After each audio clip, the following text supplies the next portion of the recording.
Melissa Wells, joined by our Vice Chair, Delegate Kerr. Today is Tuesday, February 10th, and I wanted just to remind the public, bill sponsors, that you are not timed, but please be mindful of the time you take, and to the general public that you have 2 minutes for your testimony. I ask folks to please silence their cell phones and to refrain from eating or drinking in the committee room. And with that, we will begin with our first bill of the day, which is HB 264, the Department of Information Technology.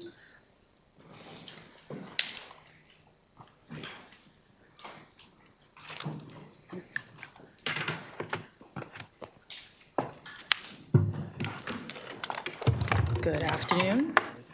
What is cheers? This is on? Perfect. It is on. All righty.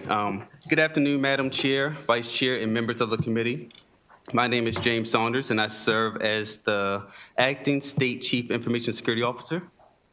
I am joined today by Katerina Pinalinen, the State Chief Privacy Officer, who has led significant improvements in privacy governance across the state since assuming her role in 2023. Over the last decade, the increase in personal information collected by Maryland state agencies, which is necessary to perform essential and provide essential services, has amplified our duty to protect this sensitive information from misuse and unauthorized disclosure. Coupled with expanding cyber threats and commercial data markets that exploit personal records, existing state privacy law is outdated, failing to address modern data practices, emerging technologies, and the role of third-party vendors. House Bill 264 is essential as it modernizes Maryland's framework by establishing a clear, modern structure for managing personal information that limits collection, mandates data accuracy, secure deletion, and strengthens transparency through privacy notices and designated privacy officers. This bill extends these vital protections to the state's vendors via updated contract requirements, updates the definition of personal information to encompass sensitive data, including precise geolocation and information about children.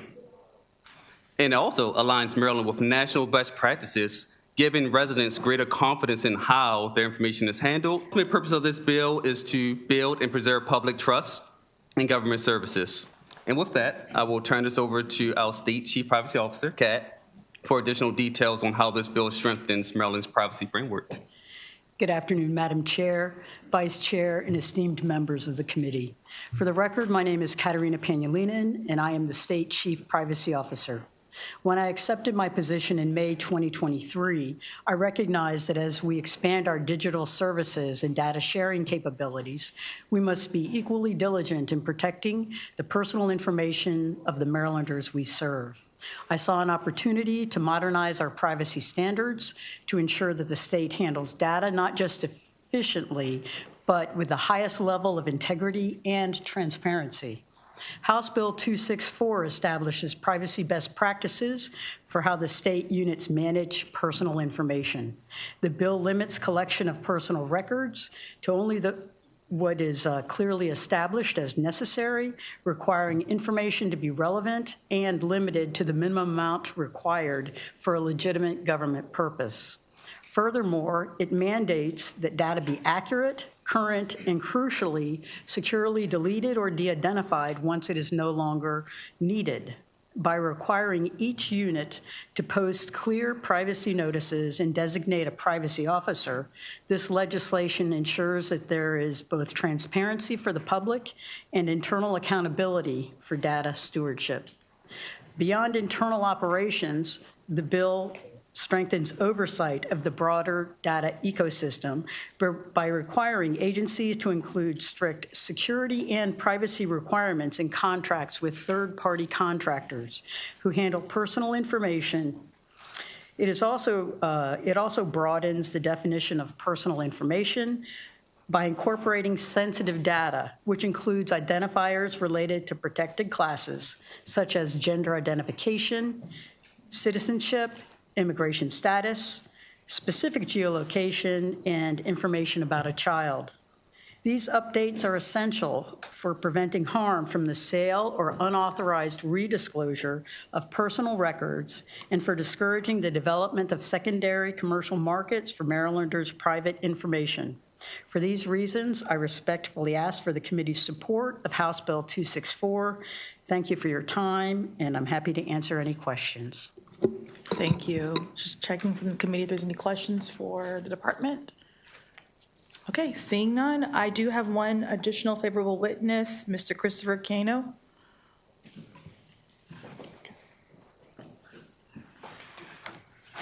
Yes, you guys are, thank you.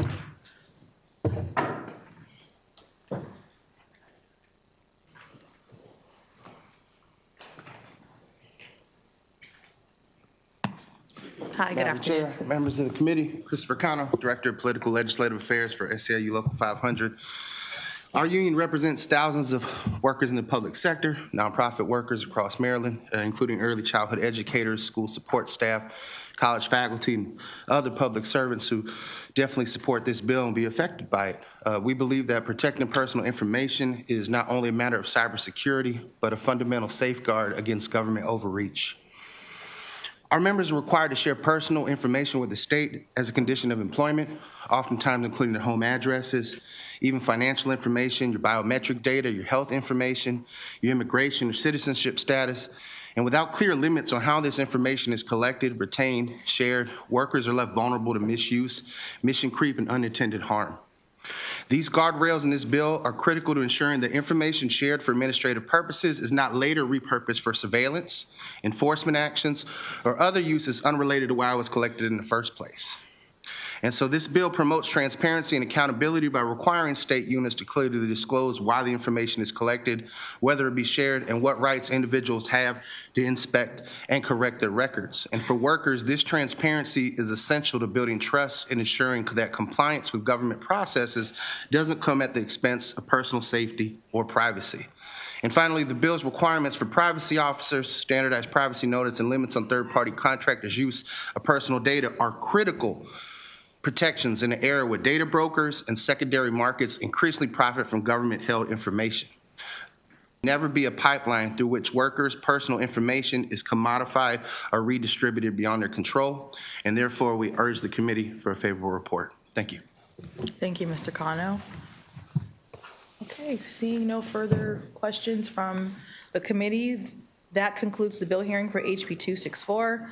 Next, we will move on to HB 334, Delegate Ruth.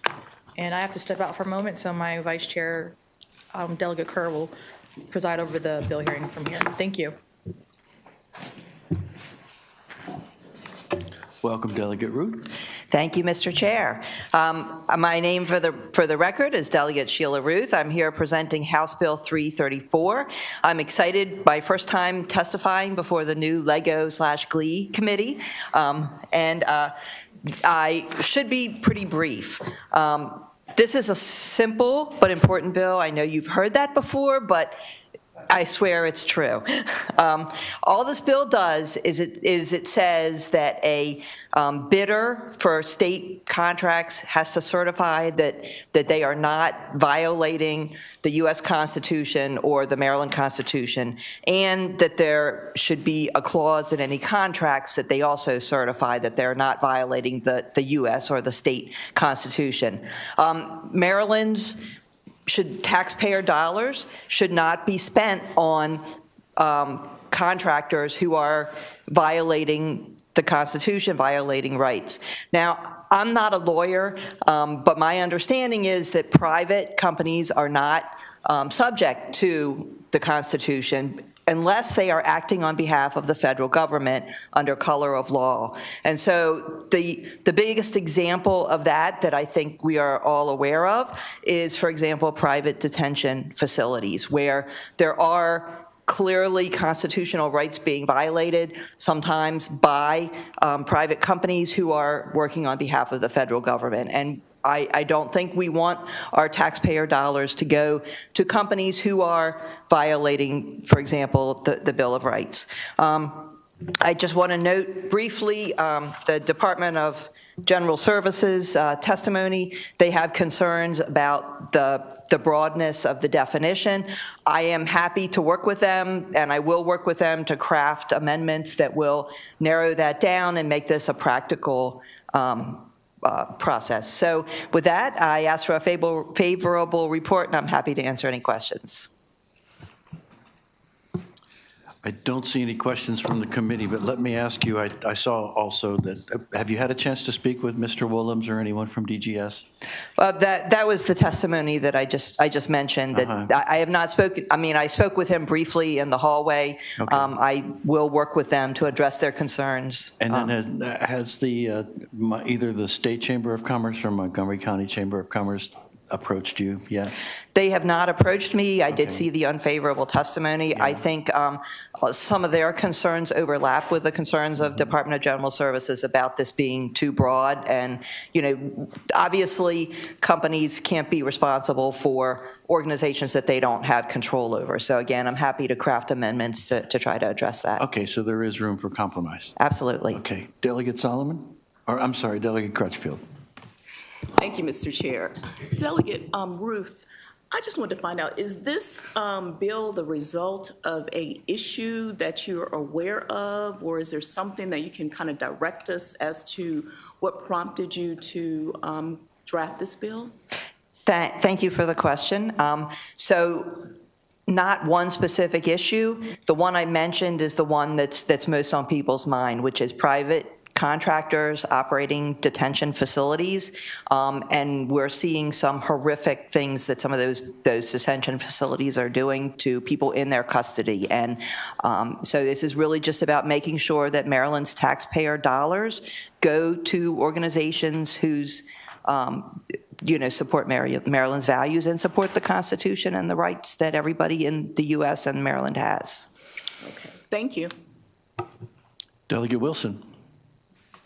Thank you, Mr. Chair. And I guess my question is, I do believe the Constitution applies to everyone, businesses included. There are certain obligations that are afforded to the states, the government entities are not allowed to do, like the First Amendment and free speech. And no private industry is obviously required to protect free speech. And I guess if your focus is mainly on the detention centers and the Constitutional Amendment 4 and 5 and I guess 6 and 8. Maybe this is just for another conversation, because I'm just trying to see where you're exactly going, because constitutionally we're not allowed to force private entities, even if they work for the government, we can't enforce, like First Amendment freedom of speech. If you're working in a company, you don't get to do what you want to do when you want to do it on their dollar. Like if I'm using their computer, I guess that's what I'm just concerned with. I'm sure that sounds like what the other individuals concerned with, the overbroad or vague way of doing this, because again, we open ourselves up quite a bit to the constitutionality of our bills, but maybe we can discuss that offline. Thank you. Thank you so much. I appreciate that, and I am not a lawyer, so I will rely on your expertise. Thank you. Are there any other questions for Delegate Ruth on this bill? Seeing none, thank you, Delegate Ruth. This concludes the hearing. Is Delegate Metzger with us? Okay, we'll move him back a bit, and Delegate Schindler will go on to you with House Bill 37.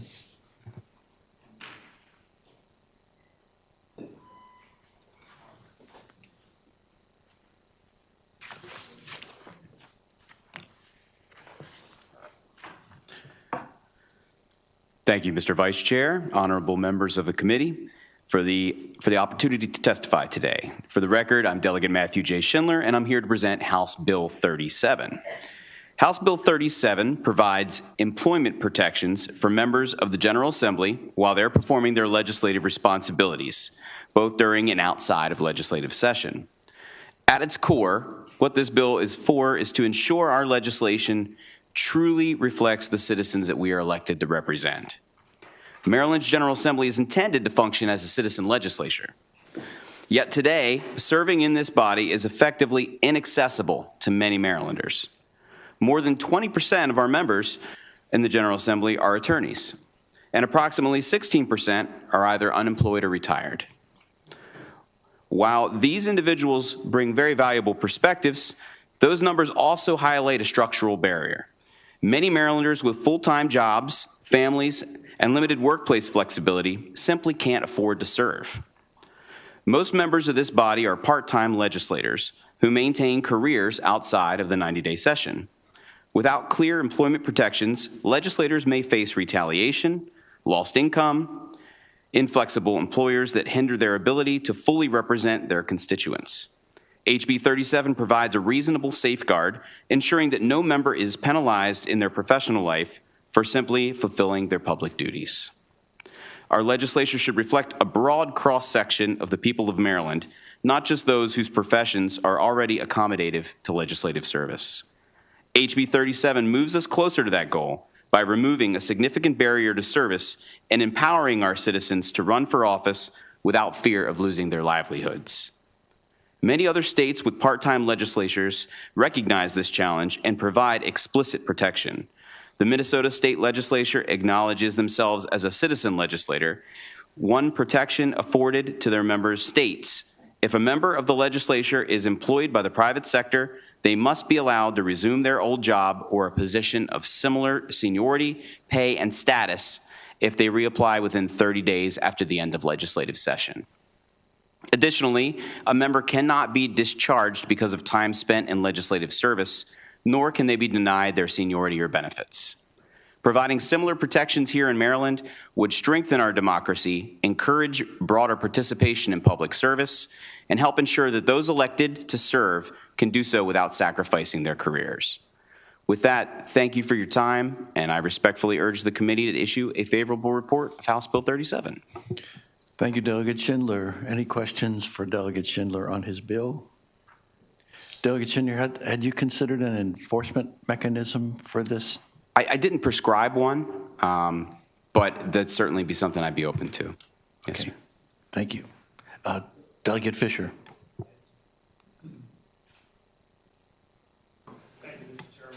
Just a quick question. Does this apply to only state employee if you're employed by the state or local government? Or is it also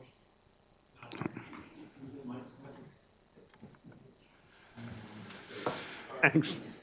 No worries. So quick question. Does your bill apply to members of the General Assembly who are employed by state and local government, state or local government, or also the private sector as well? Thank you for the question, Delegate. It's a good question, and my intent for this bill would be to apply to the private sector as well, much in the way that you would have job protections if you served on jury duty, or if you were in active military service, you'd have job protections. So if you have a job in the private sector and you're also in the General Assembly, you're saying that the private sector employer can't terminate your employment if you're not present in the employment? That's exactly the intent of the legislation.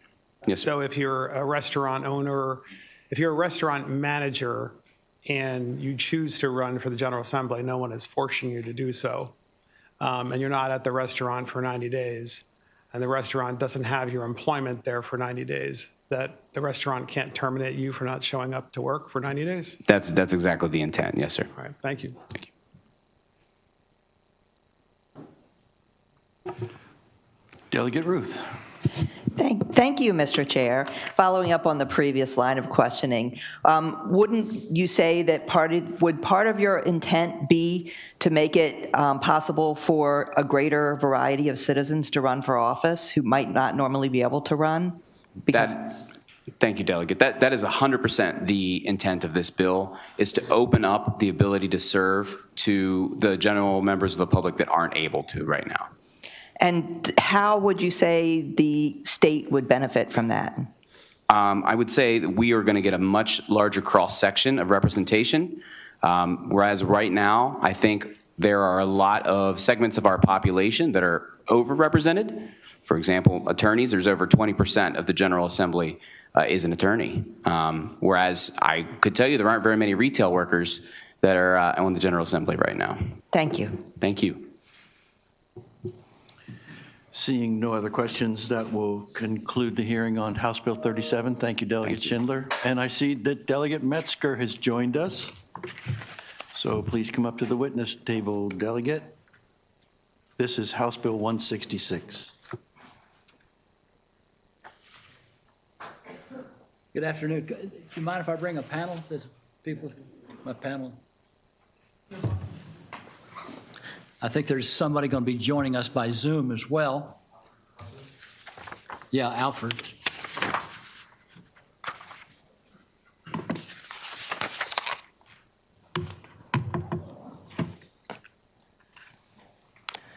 House Bill 166, the Henrietta Lacks Commission Establishment, February the 10th. Good afternoon, ladies and gentlemen. Good afternoon, Mr. Chair today, and Ms. Chair, wherever she's at, Madam Chair. Thank you for the opportunity to speak today. It's been a joy to be back in this committee again. For the record, I'm Delegate Rick Metzger from Legislative District 6 in Baltimore County. I'm the sponsor of House Bill 166, which is the Henrietta Lacks. Henrietta Lacks was a 31-year-old Maryland resident who died in 1951, and while battling cervical cancer at Johns Hopkins Hospital. Her cells, known as the HeLa cells, were taken from her without her permission. Hear that again, without her permission for cancer research. Those cells are still used today for medical research. Her story received national attention when Oprah Winfrey played Henrietta's daughter, Deborah, in the 2017 HBO movie, The Immortal Life of Henrietta Lacks, based on the book by the same by the name Rebecca Schlott. House Bill 166 will establish the Henrietta Lacks Commission to honor the legacy of Henrietta Lacks, to the report to the governor and the General Assembly on its activities regarding oversight of life sciences and activities in the state and promotion of education on the life of Henrietta Lacks. For these reasons, of course, I want a favorable report. But it's been my pleasure and honor to get to know the family and the friends of this great lady, Henrietta Lacks. It's been troubling for me personally that for right now it takes 74 years to taking the steps to honor this lady's legacy. She has helped thousands of families with her cells, known as the HeLa cells. And by the way, I'm joined today by David Sanders and Alfred Lacks. By the way, Henrietta Lacks was a remarkable lady. She lived in Turner Stations in Dundalk, which is like borderline of Water's Edge. This is where the family reside. And I might add that our Congressman Kwesi Mfume was born and raised there and has a lot of respect and love for the area. For that, ladies and gentlemen, this is a bill that needs to be taken care of. It's 74 years too late. But I want to turn it over to my David Sanders, who can tell you a little bit more history and so forth. Thank you, Delegate Metzger. Greetings, Mr. Chair, members of the committee. My name is David Sanders. I am a veteran, a cancer survivor, a resident of Turner Station, and I have an unusual story in that I did not meet Henrietta Lacks in the typical ways that people do, through either the news or through a story. I met her through my cancer episode, in which I discovered her in a surgical encyclopedia. So before I go further, I have to give thanks to Delegate Metzger for sponsoring the bill, for his Chief of Staff, Paul. We want to thank all of you for giving us the time today. Also, Mr. Alfred Lacks Carter, who is with us, he is a global goodwill ambassador of the World Health Organization, as are other members of the Lacks family and the grandson of Henrietta Lacks. We also want to give thanks to Dr. Michelle Goodwin, who is the Dean of the O'Neill Institute of National and Global Health Law at Georgetown University, and also Dr. Adam Pouchet, who is the chair of the Maryland State Anatomy Board. As I said, I'm from Turner Station. I met her during my cancer episode, and I am also a consultant member and volunteer with the Henrietta Lacks House, of which Mr. Alfred Lacks Carter is the chairman, CEO, and founder. My purpose here today is to speak in favor of Bill HB 166. I am the co-author, along with Mr. Carter, establishing the Henrietta Lacks Commission of Maryland. We did it for two purposes. to protect every citizen of this state from the ethical problems that the family of Henrietta Lacks is still suffering today, 74 years after her passing, years after her becoming publicly known. They suffer from the ethics failure. They suffer from the economic hardship, but the one that is most critical is the circumvention of their estate. Every citizen of the state of Maryland has the right to estate law protections. And there have been so many circumventions from the very beginning, part of the ethical failure. The other side of the coin is that it is time to enable an all-of-government approach to honoring Henrietta Lacks and harvesting all of her benefits for the citizens of Maryland. Mr. Sanders, your time has expired. Okay. I see you have written testimony, and perhaps some of the members will have a question for you. Okay. No, I was at the end of it. Thank you for your testimony. Mr. Carter, please go ahead. Good afternoon, all. My name is Alfred Lax Carter Jr. As Mr. Sanders and Delegate Metzger said, I am the grandson of Henrietta Lacks and the son of Deborah Lacks. I'm in favor of this vote to pass this bill because my grandmother, Henrietta Lacks, her HeLa cells have literally healed the world. There's no one sitting in that room or on this Zoom has not been affected by the HeLa cell. If you've taken a vaccine, if you have taken medication, you have been afforded the opportunity of Henrietta Lacks. I am the CEO of a Boots on the Ground organization. It's a life-saving mission for humanity. I don't want any other family to go through what my family went through and is still going through today from the unethical practices of big pharma and companies that has been making billions of dollars off the back of the HeLa cell that belongs to my grandmother.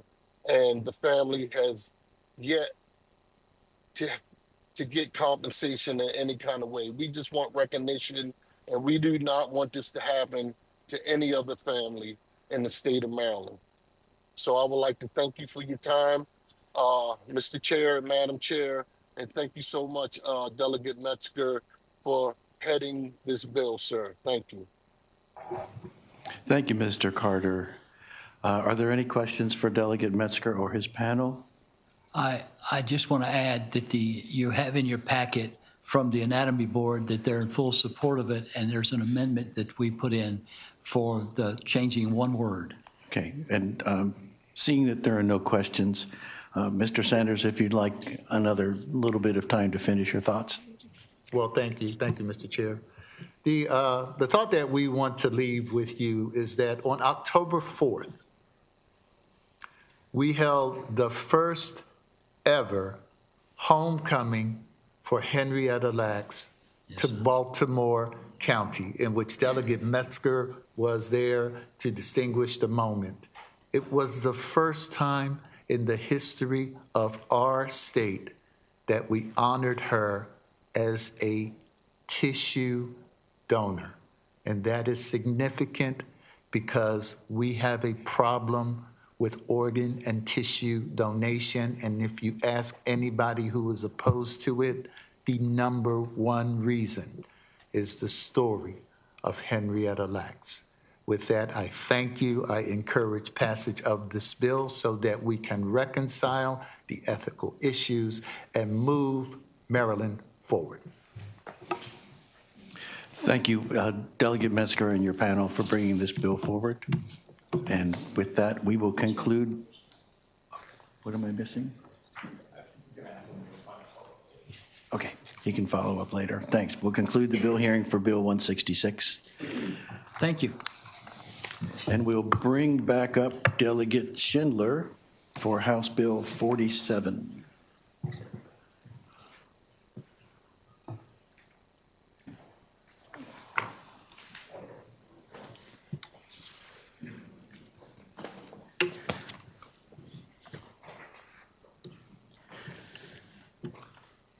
Good afternoon, Mr. Vice Chair, members of the committee. I'm back again. Hope you don't get tired of hearing from me today, but I do appreciate the opportunity to speak. And for the record, again, I'm Delegate Matthew J. Schindler, here to present House Bill 47. Now, House Bill 47 would establish a statewide commission that would research and identify county and state-owned streets, parks, and other publicly owned entities that bear Confederate names. This commission would consist of 24 members, one from each jurisdiction, who would be appointed by the governor, with a state archivist who would provide administrative assistance. The commission would submit a report of findings to the governor and all 24 local jurisdictions by 2033. The commission itself would only be tasked with identifying public properties that bear Confederate names. It has no authority to rename public property. The state of Maryland would not be the first jurisdiction to pursue such an initiative. In 2021, the Department of Defense formed the Naming Commission to rename assets associated with Confederate individuals. Aside from their military assets, the commission identified hundreds of other assets, such as streets, buildings, that were all recommended to be renamed. Multiple local entities such as Loudoun County, Virginia, the city of Alexandria, and even Montgomery County, Maryland, have all begun the process of renaming streets that are commemorative of Confederate leaders. The commission's task would be reflective of Maryland's general goal to be inclusive and ensure that our schools, streets, and parks are not commemorative of Confederate individuals. In many cases around the country, the naming of public properties in honor of Confederate individuals became popular decades after the Civil War as a backlash to the civil rights movement. The history of our country has a place in textbooks, museums, and national battlefields where context is provided in understanding who these individuals were. That place is not our state roads and buildings. Whether these streets and buildings in our state were named after civil rights era defiance or simply due to proximity to significant Civil War sites with no ill intent, all Marylanders should live, work, and play in spaces that are welcoming and reflective of our shared values. And therefore, I'd ask for a favorable report on HB 47. Is your virtual witness Stan Brown, is he also on your panel? Yes, yes, sir. Okay, if you can bring Stan up then. He's not in yet? Okay. Then Matthew Mills, please go ahead. Thank you, Mr. Vice Chair.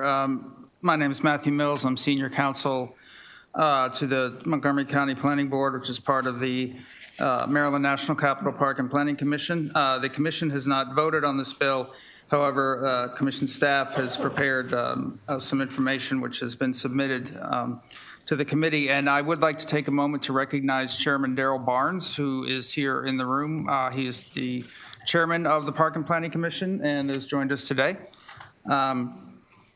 MNC PPC is committed to the goals of this bill and is dedicated to dismantling systemic racism. The bill creates a statewide centralized process for identifying and evaluating public properties, which means both Montgomery and Prince George's counties, the commission covers both counties, may need to supply data, coordinate with this commission, and prepare for future renaming recommendations. And while it does not mandate immediate renaming or impose direct operational changes, it does set up a long-term framework for doing so. The main impact is administrative, gathering information, participating in the statewide inventory, and planning for potential renaming efforts. Montgomery County, the Montgomery Planning in 2020 at the direction of the County Council undertook a review of all county-owned and maintained streets and park facilities to identify those named after known Confederates. 3 full matches were found, and the names were changed to honor local African-American historical figures, in addition to a park trail that was also renamed. This is a very large undertaking involving a lot of research, military rosters, pension records, property records, real property databases. And there's a lot to it, but it can be done. And this year, the bill sponsor has kindly added language to the bill that reflects a recommendation from the commission based on our experience, which I think better defines in a more encompassing way the concept of a Confederate name, because I can tell you from experience that people can get very, very tricky. Mr. Mills, if you could begin to wrap up, please. Yes, ma'am. I was just about to do so. I'm done. Thank you. Thank you. Awesome. Delegate Wilson.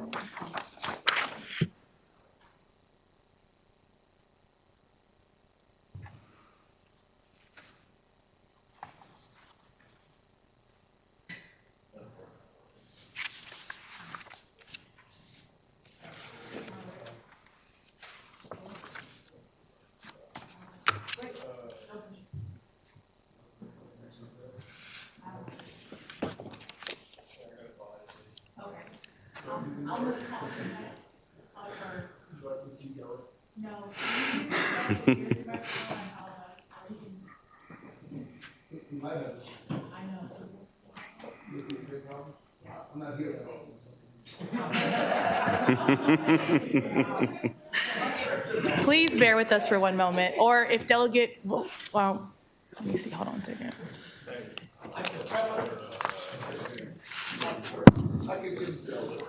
What would you say? I mean, you can say it, I can repeat you. Just for clarification purposes, I wanted to make sure, it doesn't seem that this bill is about racism or anything like that. This is about venerating traitors, seditious traitors for our country. Individuals who basically tried to upend and tear our country apart, correct? That's absolutely correct. Thank you, Delegate. So this isn't, to be clear, this doesn't seem to be about race or anything like that. This is just about making sure that the individuals that were actual traitors for our country are not venerated or uplifted in any way on state grounds, correct? You're absolutely correct. Thank you, Delegate. Could you, oh, yes, this bill is not about venerating racist traitors, is what the delegate said. Not even close. Not, okay, sorry. Hold on one second.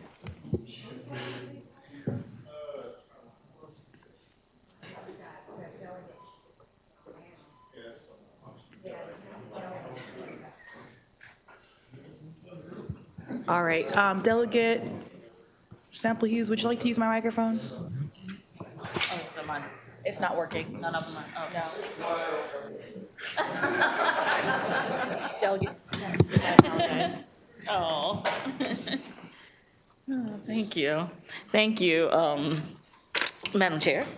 Nice to be beside you.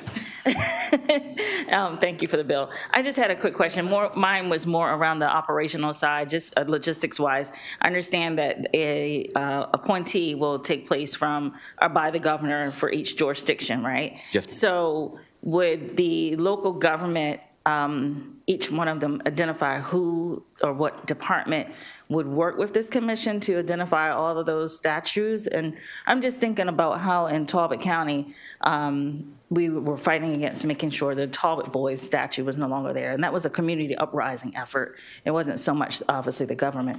But I was just curious, logistically, how does that work? Sure. So, I mean, the way I would envision it would be someone with expertise in each local jurisdiction, maybe someone in the Historical Society or something of that nature that could identify and help to do that research. Of course, those 24 members are doing this at their own volition. So I assume there's some volunteer aspect of that. And then there's one paid archivist position that is covered in this bill to coordinate everything.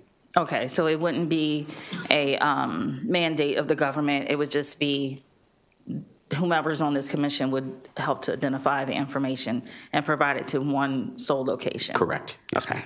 All right, thank you so much. Thank you. Okay. Oops, thank you. If we're going to take a short recess so we can identify the issue, because I want to make sure, are we back? Okay, perfect. Delegate Siliberti. Thank you, Madam Chair. Well, as you know, history reflects the good, the bad, and sometimes the great. How would you react to the charge that you're attempting to erase history here? Let me make sure this is working. Thank you, Delegate. It's a good question. And I would merely say to you that we have plenty of opportunities to learn history. We're home to many Civil War battlefields, many opportunities for people to learn about these very people that are currently being celebrated or recognized by our street names and building names. And I think that would be the appropriate venue for learning about history and these individuals. But you're still erasing history. I wouldn't say so. I wouldn't say that we're erasing history. I would just say that we're no longer celebrating folks that shouldn't be celebrated, and that history would be taught in textbooks and battlefields in the appropriate places. celebrating it is one thing, but getting it off the books is another. Thank you. Well, this is only applying to public streets and public building names. So this would just be examining which ones of those were named after Confederates. Okay. Thank you, sir. Delegate Wilson. Thank you. And I just want to be clear. So again, your goal isn't to make sure that these people don't exist in any part of our history, right?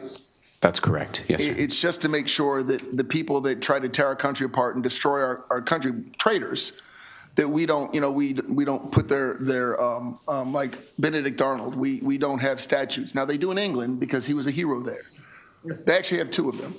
But we don't have statues of him here for just that reason, right? Because he was a traitor to our country. Absolutely. I don't believe we should venerate traitors. But we all know his name because he's in the history books, right? Right. And there are a multitude of individuals, to my understanding, that were against us in the American Revolution. We know all about them, not through a street sign, but through our American history, right? Absolutely. And this is just, again, to make sure that we're not celebrating, as you said, these individuals who tried so dearly to destroy this country. Right. There are so many deserving people to be celebrated. We don't need to be celebrating a traitor to the country. And thank you. As a former soldier, I appreciate that. And I just want to make sure, again, that they're not going to be erased. They're still going to have existed. They're just not going to be, hopefully, on our streets and in our public grounds, right? That's our hope. Yes, thank sir.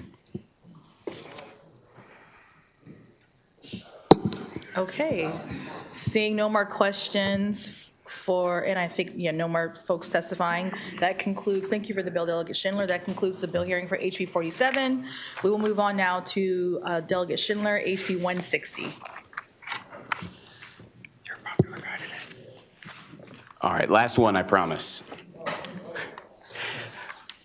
Ms. Vice Chair, Mr. Chair, honorable members of the committee, for the last time, Delegate Matthew J. Schindler testifying today on House Bill 160. House Bill 160 takes what we set up in the last bill and just simplifies it. And what House Bill 160 does is prohibits the state or political subdivisions of the state from assigning Confederate names to public property. Let me be clear, there's absolutely no reason for Maryland to continue honoring and ratifying members of the Confederacy through names of our streets, buildings, parks, or public spaces. They, again, have a place in textbooks, museums, and battlefields where the history is examined and taught. They do not belong on the signs that mark our neighborhoods, our schools, and our civic spaces. These names are a symbol of rebellion, fault, and, again, for many Marylanders, a source of deep and ongoing pain. The names we choose for public property are statements about who we honor and who we value. Our public spaces should reflect Maryland's values. And, again, this is simply just prohibiting the naming of going forward, any future buildings or streets after members of the Confederacy. And for these reasons, I would respectfully ask a favorable report on House Bill 160. All right, we have one favorable, Mr. Cano.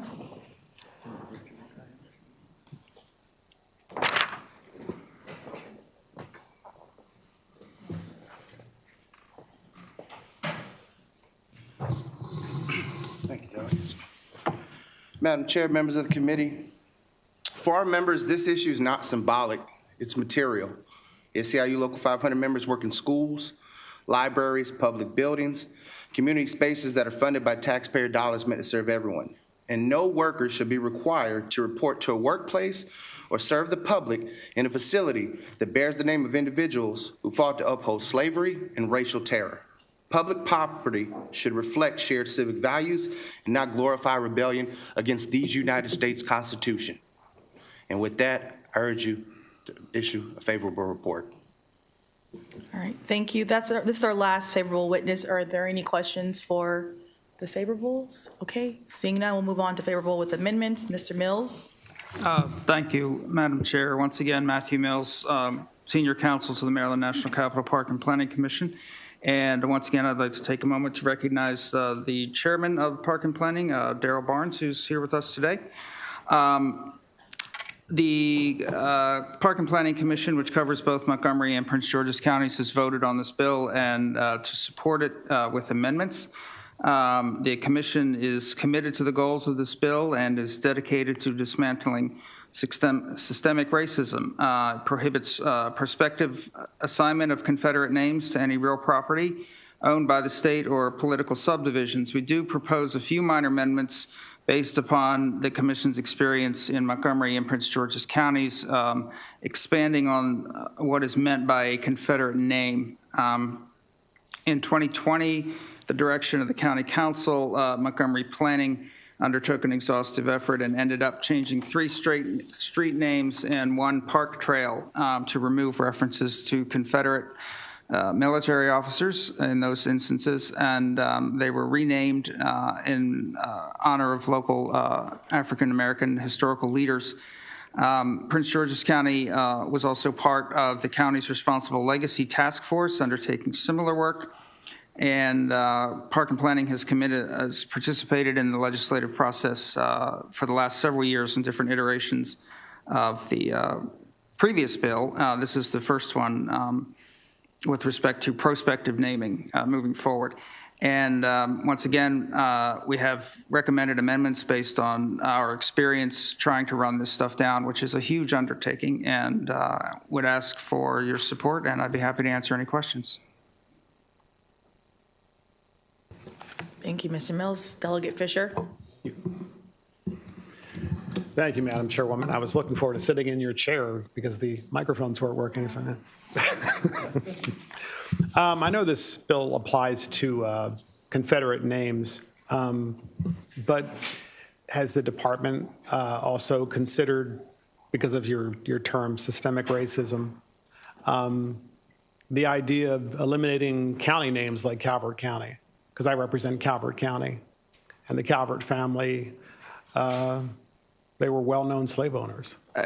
No, sir. I can only speak on behalf of Montgomery and Prince George's counties.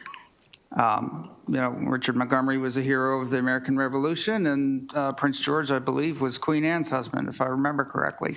So, no, we have not gone beyond either of those 2 counties. And but is that the intent? I mean, it's a fair question because in no way am I criticizing the bill. I'm looking at the potential of widespread renaming of things that do make us potentially forget history. And I'm not saying that that's going to happen, but I mean, the Calvert family, for example, were persecuted in England for being Catholic, so they created a sanctuary in the state of Maryland, right? But they were also, like all history, it's complicated, which is why we should be learning it. And so I'm just asking you, is it something we're going to see you come back here to rename Calvert County too, because it's just not the right name? I would defer respectfully to Delegate Schindler, who. Well, I'll talk to the delegate offline. Okay, because I honestly, sir, I can't. Thank you. No, fair enough. Okay. Thank you. Thank you. Delegate Wilson. And I kind of want to piggyback off what the good delegate from Calvert said. This bill is just Confederate, and we know that there are a multitude of our founding fathers that owned slaves, and that and at that time that was the business of this country, unfortunately, and there is no intent to go beyond this. And I say this because this isn't supposed to be a nose under the tent idea, because you're here, to my understanding, to make sure that the individuals that were traitors to our country are not celebrated. You're not trying to target individuals that founded our country. Even if they founded our country and we know that this country was built on the backs of slaves, that is not your intent. That's not part of your intent. This is in part 1 of part 2, correct? Yes, sir. Thank you. All right, seeing no further questions on HB 160, that concludes the bill hearing on HB 160. We'll move next to HB 15, Delegate Morgan.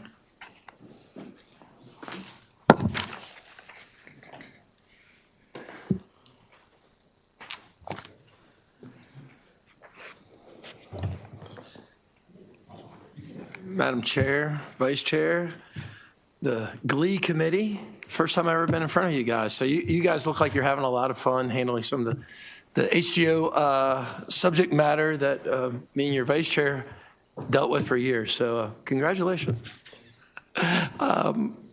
My pleasure to present HB 15 to you. This bill aims at providing some more transparency to nonprofits receiving grant funding and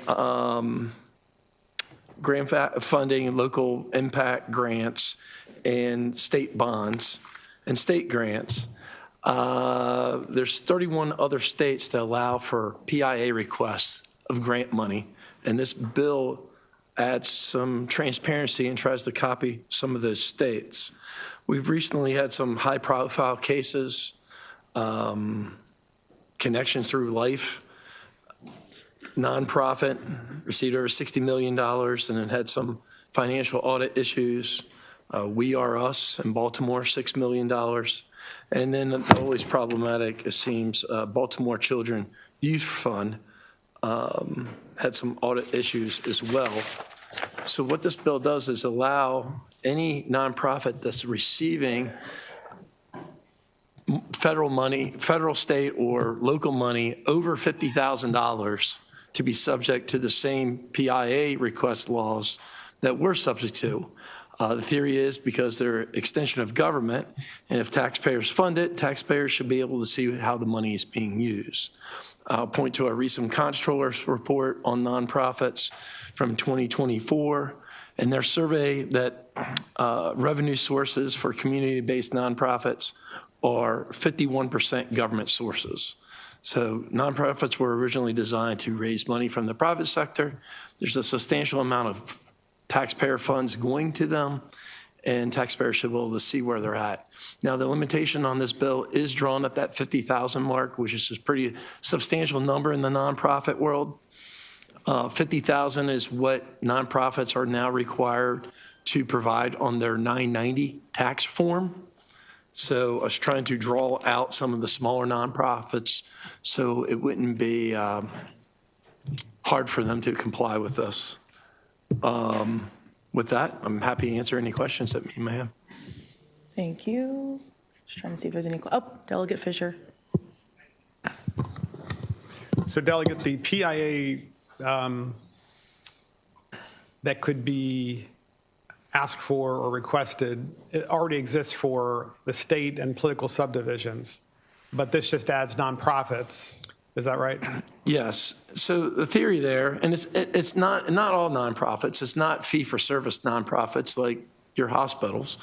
But the theory is that, and we just had a bill on the floor this morning dealing with a government nonprofit being set up. And if nonprofits are going to do the job that government can't do, they should be able to be held to the same standards as government as far as transparency. So it just opens the door to transparency. Taxpayers should be able to see how their money is being spent. So the goal is really to find out how the money is being spent, since it's really taxpayer money that's being transferred to them.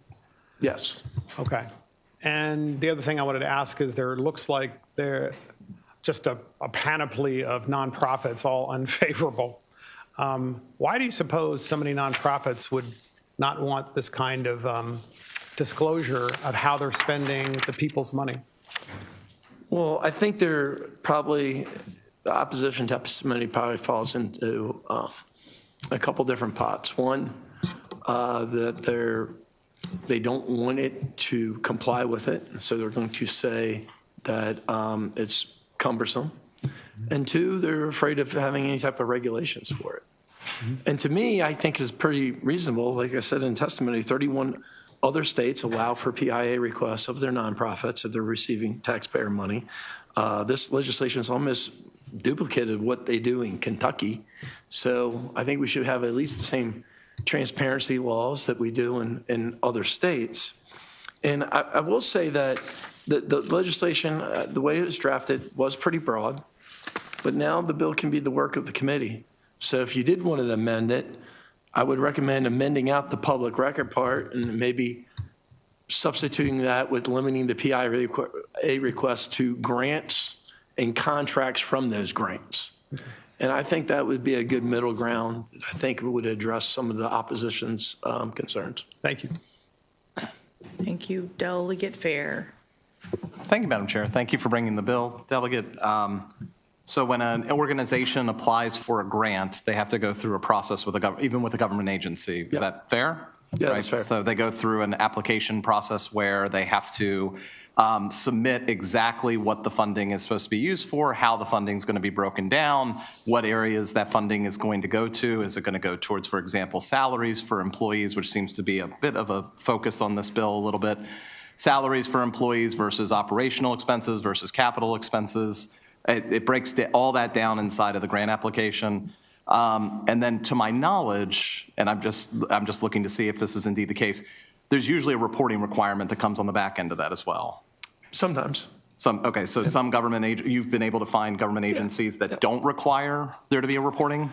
Well, I would say that sometimes a reporting requirement can be fudged, and then that's not the same as a PIA request. Sure. So we have tons of reporting requirements in the General Assembly, but yet we're still open for PIA requests. So it's to be clear, if you lie to a government agency about how you spent money, you would be committing fraud. Is that fair? Well, I would say that the reporting requirement is the end result that you're supposed to be complying, but there's many steps on how you originally got there, and that's why the PIA request exists. Right, but if it's the same, there's no different than grant money coming from, let's say, on transportation. The state of Maryland's had some issues with that in the budget review. There's $1.4 billion of transportation money that's up for grabs at whether the state of Maryland spent it or not, but that doesn't limit MTA in receiving PIA requests, because you should be able to receive both. Right, so the organization is required to report to the government agency. Your concern is that they're committing fraud and they're lying to the government agency.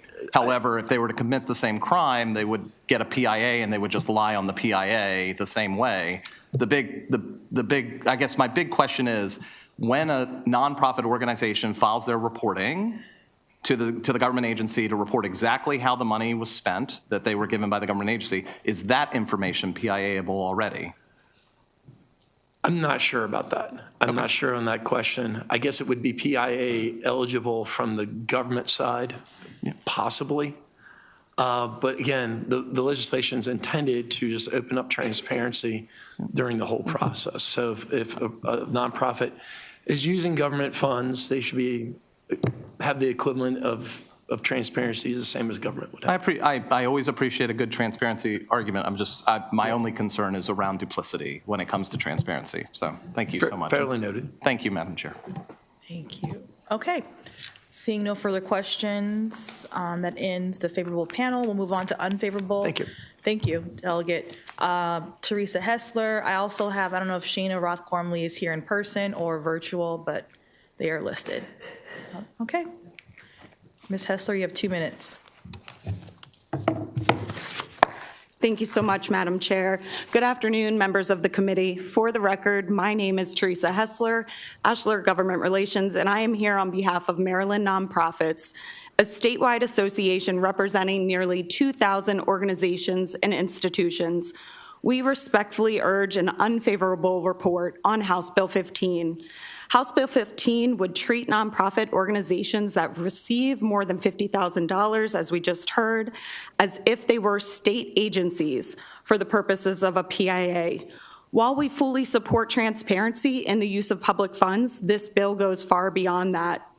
Nonprofits are already subject to extensive oversight. Grant agreements include strict performance and financial requirements, and most state grants are reimbursable, meaning services must be delivered and documented before funds are paid. In addition, nonprofits already make significant information publicly available through the IRS Form 990, which includes detailed financial data, executive compensation, governance practices, board relationships, and conflict of interest disclosures. If you're interested in some light reading, I did include several hundred pages detailing this with my written testimony submission. House Bill 15 also raises serious legal and practical concerns, and while this bill does not define what annually means, how long requirements apply, or whether private board deliberations could become public records, it also appears to restrict what information nonprofits may retain, donor information, etc. And most importantly, nonprofits are private entities volunteered by volunteer boards. HB 15 risks discouraging participation altogether by nonprofits. And for these reasons, we urge an unfavorable report on House Bill 15. Thank you. Thank you. One question, or I see a question from Delegate Fisher, excuse me. Thank you, Madam Chairwoman. Quick question. You represent the Maryland nonprofits. Okay, just wanted to make sure I had it up. Is the Maryland Nonprofits Organization, is that also a nonprofit? Yes, they are. Oh, okay. And as a condition for a nonprofit to join the Maryland nonprofits, do they have to be in compliance with the IRS tax code? All nonprofits should be in compliance with the IRS tax code. But are they in your organization, all of them? That's a great question, but all nonprofits are required to be in compliance with the IRS. Because I know when I file taxes for my business, my personal business, which is a private company, it is not a nonprofit. I know I'll get in big trouble with the state of Maryland and the IRS and pay a substantial penalty for not filing. And I guess and it's a fair question because of the substantial reporting that's being done by the Baltimore Sun as well as many, and I think that we're just beginning to uncover what's happening. Namely, again, and the question is it a requirement to join your nonprofit to be represented by you as another nonprofit, that these nonprofits file the necessary forms with the state and federal government in order to stay in compliance with the same laws that the rest of us have to abide by? For anyone to maintain a nonprofit status, they have to be in compliance. Okay. But it's not a requirement for your organization? It is a requirement that they're a nonprofit, and to maintain that status, they would have to be in compliance with the federal government. I see. Okay.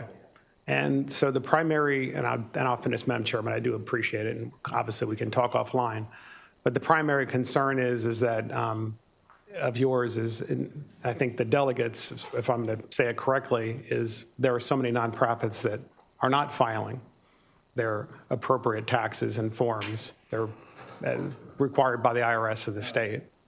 And in those cases, a PIA is kind of like the only way to find out where taxpayer money is going. So to that end, does your organization, as a nonprofit that represents nonprofits, try to help them and require that they actually comply with the same laws that the rest of us have to comply with? Yes, absolutely. Okay, thank you. All right, thank you. Seeing no more questions, we'll move on to the virtual panel. Lawrence Grand Prix.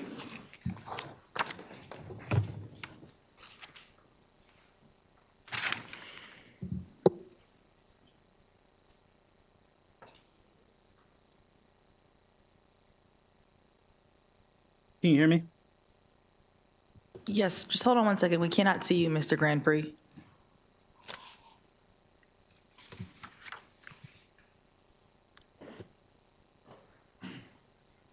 All right, there we go. Good to see you. We have 2 minutes. Thank you. Lawrence Grand Prix, Leaders of a Beautiful Struggle. We oppose this is not a serious bill. Police, despite their hundreds of millions of dollars, consistently cry about their inability to comply to simple PIA requests. To respect small nonprofits, which have a fraction of that capacity to do the same, is preposterous. This is not a serious bill, but the implications are serious. This is designed to create fodder for Fox News and other right-wing media outlets to demonize nonprofits and delegitimize their role in providing critical services with public dollars. Black and brown folks have been using public dollars since the Black Power movement to push dollars into communities that have historically been neglected. This is seen as taking resources and therefore demonized. When David Smith, owner of the Baltimore Sun, which was mentioned, and executive chairman of Sinclair Media, tells Donald Trump in 2016, "We are here to deliver your message." What is Donald Trump's message in Minnesota? Nonprofits are stealing public money. There's a racialized attempt to be able to take public dollars and waste them. This is Donald Trump's message brought to Maryland under the guise of accountability. It is not about public dollars. Look at when we, LBS, received a Public Information Act request. We are not a nonprofit, but we got one from the Baltimore Sun because this is their playbook. Who are your funders? Designed to scare nonprofits and scare their donors. Additionally, many of these nonprofits are doing things like youth development and violence prevention, which is seen as a threat to traditionally right-wing public institutions like police unions, which are used to having a monopoly on public resources. They have failed to provide security for our community. So they are demonizing the people who are providing unprecedented increases in public safety. The aforementioned We Are Us is returning citizens risking their lives going into the community. You want to pull them off the street to do paperwork? Oh, so maybe they'll hire lawyers and accountants. Well, if they did that, they'd be accused of having too much overhead. That puts nonprofits in a no-win situation because it's not about winning. This is about a racialized attempt to use a PIA request as an attempt to do racialized social control. Now, I think that clock started late, so I'll wrap up. This bill is simply an attempt to give the conservative lawfare machine. These PIA requests will not be given to individuals.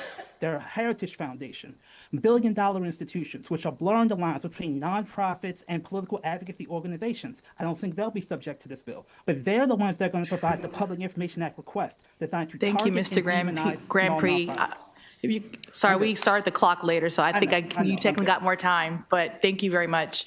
Just seeing if there are any questions for our virtual panelists. Okay, seeing none, thank you for your testimony today on HB 15, and that concludes our bill hearing for HB 15. Thank you for the bill, Delegate Morgan. We'll move next to HB 9, Delegate Lopez.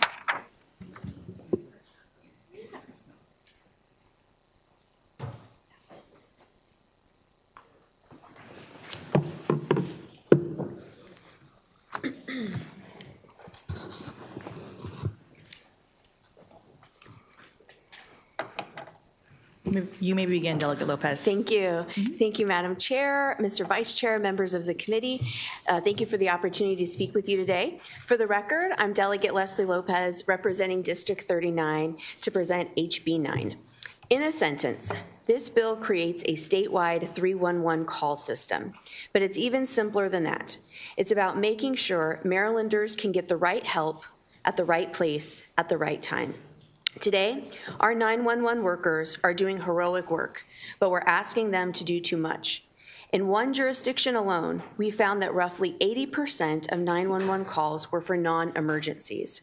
These are not bad calls. They're calls from people who don't know where else to turn. But every one of those calls pulls attention away from true emergencies and adds pressure to an already understaffed, overstretched 911 workforce.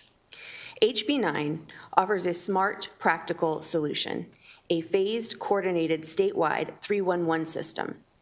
It's the result of the unanimous recommendations of a bipartisan public work group that included legislators, including myself, county leaders, public safety professionals, and technology experts.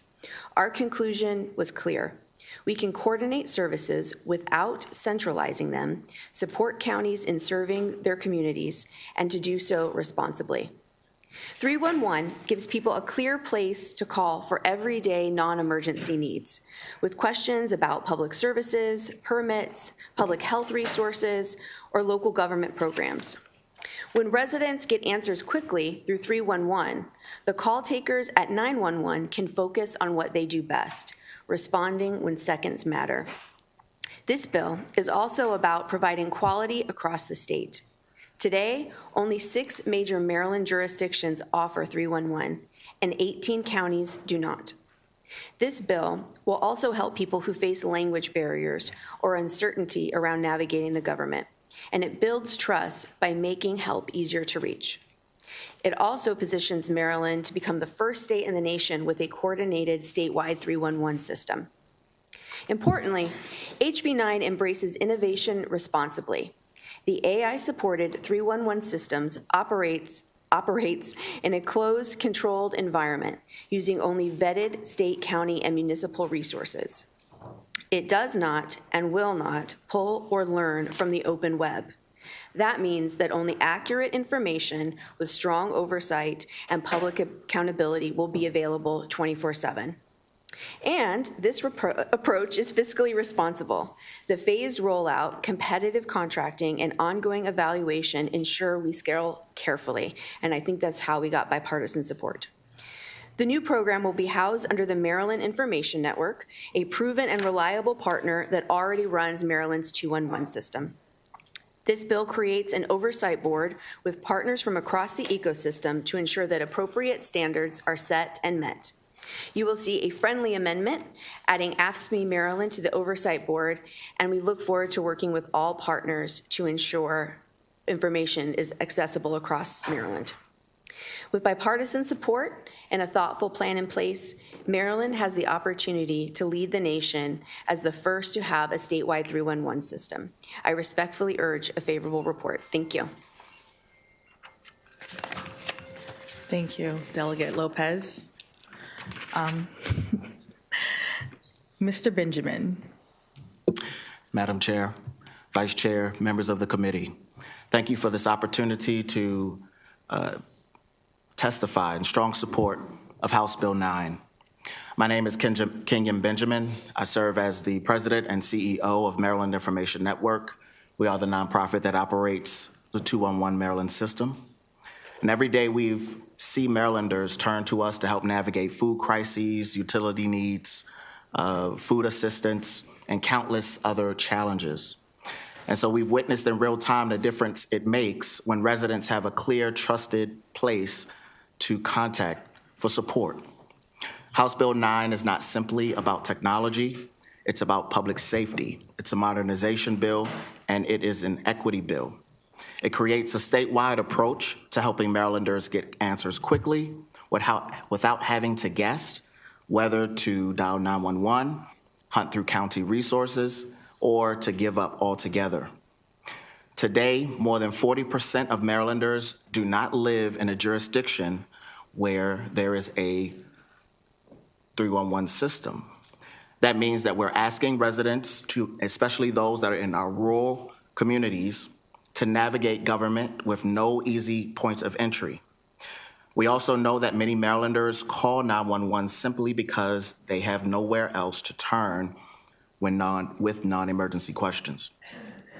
The work group that studied 311 expansion made it very clear that Maryland does have the opportunity to be the first state in the nation to create a unified 311 system that improves public access, supports local government, and meaningfully reduces unnecessary 911 traffic. This bill does not dictate technology design, but it establishes proper governance, it establishes accountability through our oversight board, and allows for local input. I strongly urge this committee to vote in favor of House Bill 9, and I thank you for your consideration. Thank you very much. I was wondering, Delegate, if you could speak to the fiscal note a little bit. Sure. So at the end of our, I believe it was a 7-month-long work group that convened to discuss this, the number that was presented to us was slightly less than $300,000. The additional money that I noticed in the fiscal note, and it made me raise an eyebrow myself, I think is associated with staffing costs. So if people are arguing that AI is replacing jobs, I think that's, in this case, the actual opposite, because there's people who would be hired to help facilitate the program. Okay, thank you. All right, seeing no other questions, we will now move on to, thank you to your panel, thank you, Delegate. Move on to favorable with amendments. I have Cindy Smalls, Kevin Canali, Joe Cosentini, and Chris Martin.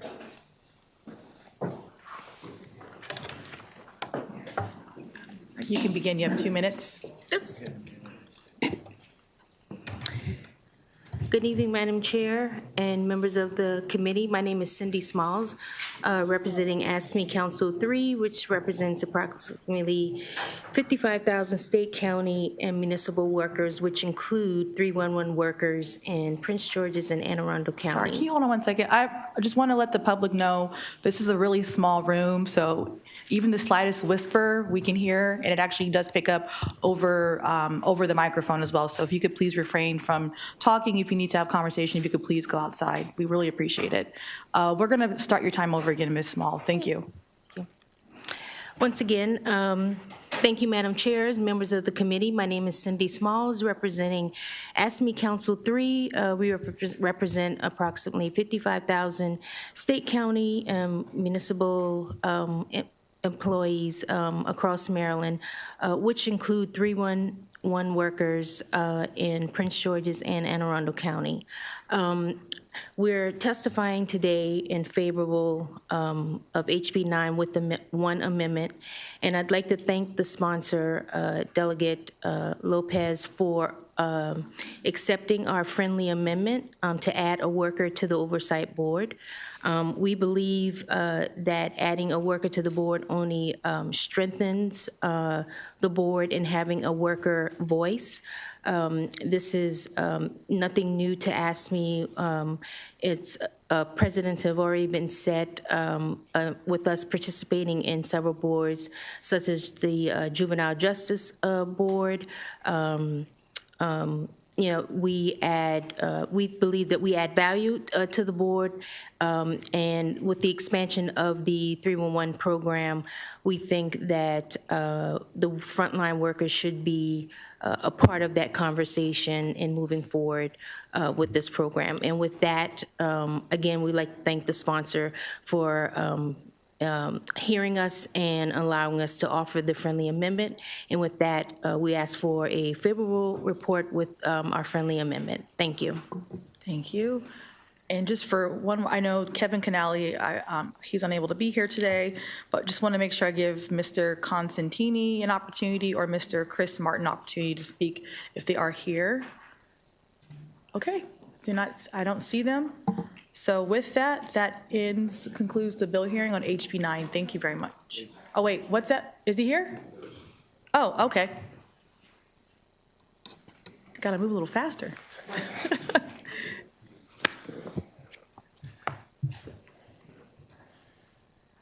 And if you could please state your name for the record. Yes. Hi, good afternoon, committee chair, vice chair, committee members. My name is Christopher Martin, and I serve as the director of the Office of Information Technology for Baltimore County, which includes oversight of our 311 operations. And Joe is signed up to testify too. He is the chair. He is the chief of the 311 Center. Baltimore County strongly supports the intent of this bill, and we also respectfully request an amendment that allows counties with established systems to opt out or be grandfathered in to minimize operational impacts. In Maryland, there are a number of jurisdictions that do not have established 311 systems, and this bill is a catalyst needed to bring local services and assistance to Maryland. Currently, we are in the middle of a countywide modernization of our call center infrastructure that includes the 311 system, our service desk, health department phone lines, and many others. This upgrade is what will enable future AI capabilities like intelligent routing and chatbots. Mandating specific technologies or vendors at this stage could disrupt the active project and jeopardize funding. We have heard 911 referenced a few times, but haven't distinguished between public safety non-emergency versus public service use. And so the majority of Baltimore County 311 calls need human intervention, including missed trash routes, water main breaks, sewer backups, or even animal control services. Going to an external service prior to the county's planned system could result in two different AI solutions prior to speaking to a human. There is also always the risk of constituents calling 311 instead of our public safety non-emergency line, and then having to route through multiple areas to get to a true 911 call taker. Currently, 311 can direct these calls to 911 call center for proper triage almost immediately, where the AI systems may add times for a caller, impacting emergency services for them. We are in full support of the bill and recognize the benefit to constituents and jurisdictions that currently have limited services. Baltimore County IT would love the opportunity to discuss the bill further and offer our support and partnership. Thank you. Thank you, Mr. Martin. Mr. Cosentini. Thank you for allowing me to speak today. My name is Joe Cosentini, and I serve as the Baltimore County 311 Program Director. Baltimore County 911 police non-emergency lines are completely separate from our 311 system. Since the inception of our 311 services, we have worked to educate the public on when to call 911, when to call non-emergency, and when to call 311. We understand the challenges that counties without a 311 may face for service calls coming into 911. However, this is not an issue for Baltimore County. I'm so sorry. Sir, can you hold for 1 second, please? All right, we will be I can restart. We'll begin again. Thank you for your patience. Thank you. Baltimore County 911 and police non-emergency lines are completely separate from our 311 system. Since the inception of our 311 services, we have worked to educate the public on when to call 911, non-emergency, or 311. We understand the challenges that counties without a 311 face concerning service calls coming into 911. However, this is not an issue for Baltimore County. It's simply not a problem that we have. Baltimore County operates a 311 platform with a call center, a mobile app, and a web portal. County offices are closed for the day. Constituents can submit their requests online, transfer to non-emergency, or utilize 24/7 DPW services for emergencies such as clogged sewer lines or downed tree across the road. Constituents who want to utilize our self-service capabilities already do so, since the number of service requests submitted online doubles that submitted by a rep. The time of call centers answering easy questions like what time a county facility operates are long gone. Asking Google, Alexa, or Siri your question on operating hours is far easier than calling. If they take the time to call, they need assistance in determining the correct course of action. Directing constituents who wish to speak to a live agent to a chatbot or voice bot, and then requiring them to navigate menus to facilitate a transfer in order to speak to a live agent will clearly have a negative impact on our overall constituent satisfaction, especially with senior citizens, and result in more frustrated callers. It's something we've all experienced, and we would like to continue to allow our constituents quick and easy access to a live agent. For these reasons, along with the ones Chris mentioned, we respectfully request an amendment. Thank you for your time. Thank you. And Mr. Cosentini or Mr. Martin, did you explicitly ask for an opt-out? Is that what you would ask as a possible amendment to the bill? I don't know if we've listed it yet, but yes, that's what we Okay. would ask for as part of the amendment. All right, thank you. Are there any other questions from the committee? Nope. Okay. Seeing none, thank you so much for testifying today. That concludes the bill hearing for HB 9. Thank you, Delegate Lopez. We will now move on to HB 261, Department of General Services.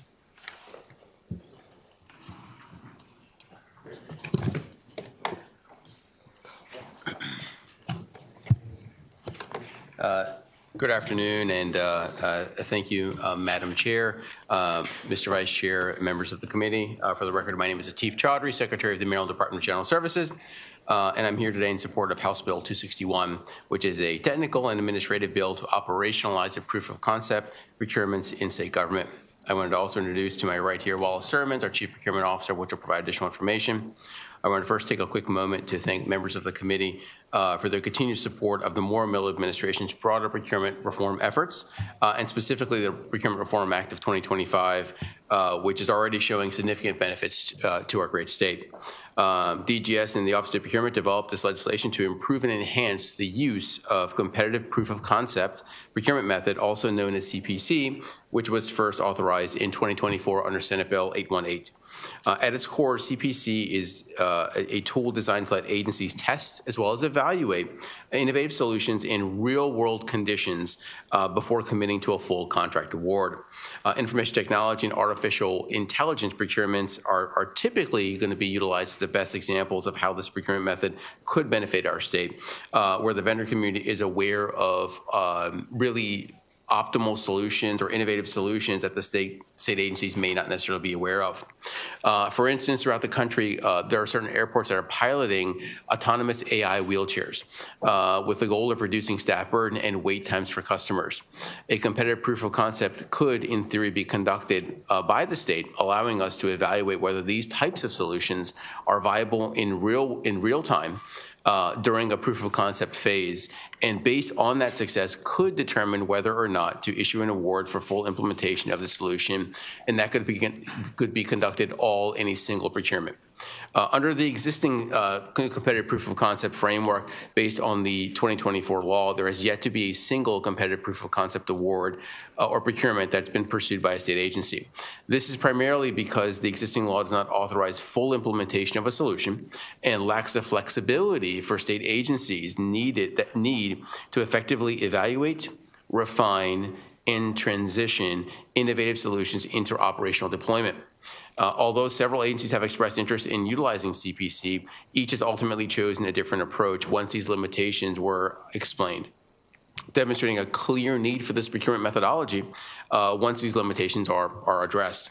House Bill 261 addresses these limitations and offers process improvements as well.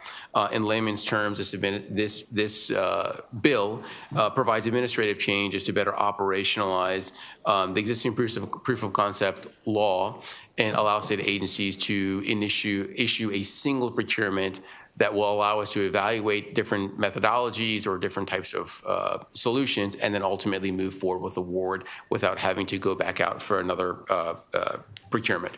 So obviously, it would be streamlining procurement operations overall. Therefore, I respectfully request your support in this legislation to ensure that this cost-saving, efficiency, and quality assurance benefits of this proof of concept methodology can be fully realized. This concludes my remarks, and next I want to introduce Wallace Sermons, our Chief Procurement Officer here, to more fully explain the merits and operations of this legislation. Thank you, Secretary Chaudhry, and good afternoon, Chair, Madam Chair, members of the committee. For the record, my name is Wallace Sermons, Chief Procurement Officer for the Office of State Procurement, and I'm excited to be here to testify in support of House Bill 261.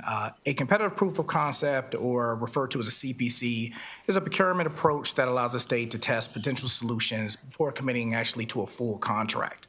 Instead of relying only on written or oral proposals, agencies actually have the opportunity to observe how different solutions perform in real-world conditions. This helps to reduce risk, supports innovation, and allows the state to make better informed decisions on how to spend public funds. Under CPC, agencies issue a solicitation focused on a problem to be solved rather than detailed technical requirements. Multiple vendors may be selected to demonstrate their solutions during a short proof of concept period, ideally at no or minimum cost to the state. Based on those demonstrations, the state can determine under the same solicitation whether one or more solutions should move forward to implementation. Again, while the CPC was authorized in 2024, the current statutory language does not allow the process to function as I just described. Under existing law, CPC is limited to the proof of concept phase and is not a standalone procurement method. As a result, even when proof of concept is successful, agencies must issue a separate solicitation to implement the solution. This creates delays and significantly reduces the practical value of CPC as a tool of innovation. House Bill 261 makes targeted, modest updates to address these issues. It establishes CPC as its own procurement method and allows agencies, when appropriate, to evaluate solutions and proceed to implementation under a single solicitation. These changes also increase oversight. After obtaining internal approval, agencies must secure approval from my office and demonstrate that the procurement is in the best interest of the state. It still continues to have existing safeguards such as the Department of Information Technology and the Board of Public Works review. Additionally, by making these limited updates, the state can fully realize the benefits that were originally intended to provide faster evaluation, better outcomes, and responsible adoption of innovative solutions, while maintaining strong governance and accountability. For these reasons, the Office of State Procurement respectfully requests a favorable report on House Bill 261, and we are happy to answer any questions the committee may have. Thank you. There's a couple questions, beginning with Delegate Wilson. Thank you, Madam Chair. I'm just curious, so currently the state uses the lowest bid, correct?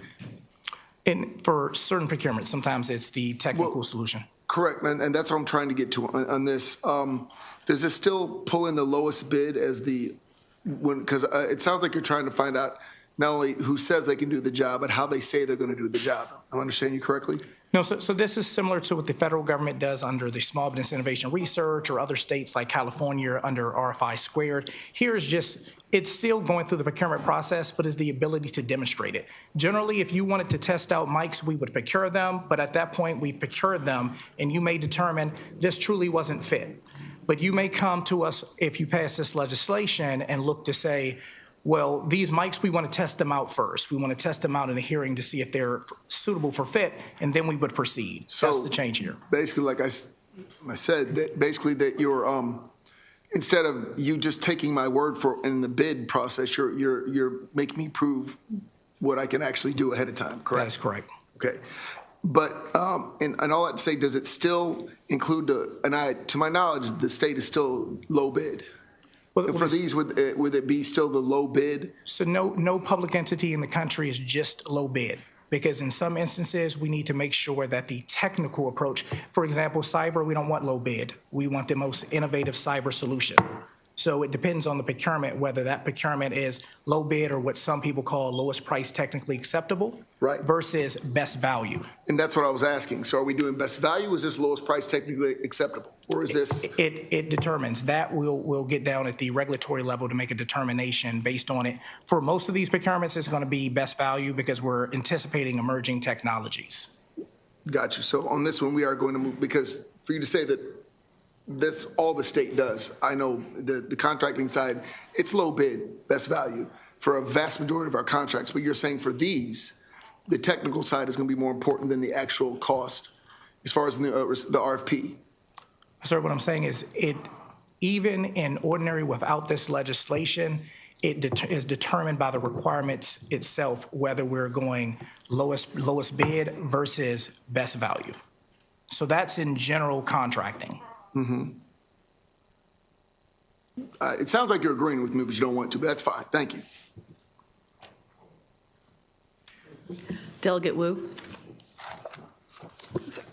Thank you, Madam Chair. So thank you, Secretary, for coming, especially from Howard County. So, so one question is about, it's basically kind of just a minimal viable product concept. Is that MVP concept? You want to make sure demonstrate something workable from a smaller scale, then maybe not feature complete, and then that be part of the solution. Is that right? So this isn't specifically just MVP. It may be just some solution, and we want to test out that solution based on our challenge in real world conditions. So it doesn't have to be that it's some prototype. This could be a product that is already fully developed, and we want to see how it works in our ecosystem. I see. Thank you. Of course.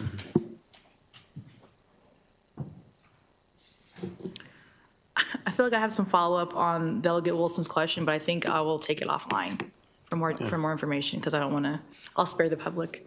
Delegate Solomon. Thank you, Madam Chair. Good to see you, Mr. Secretary.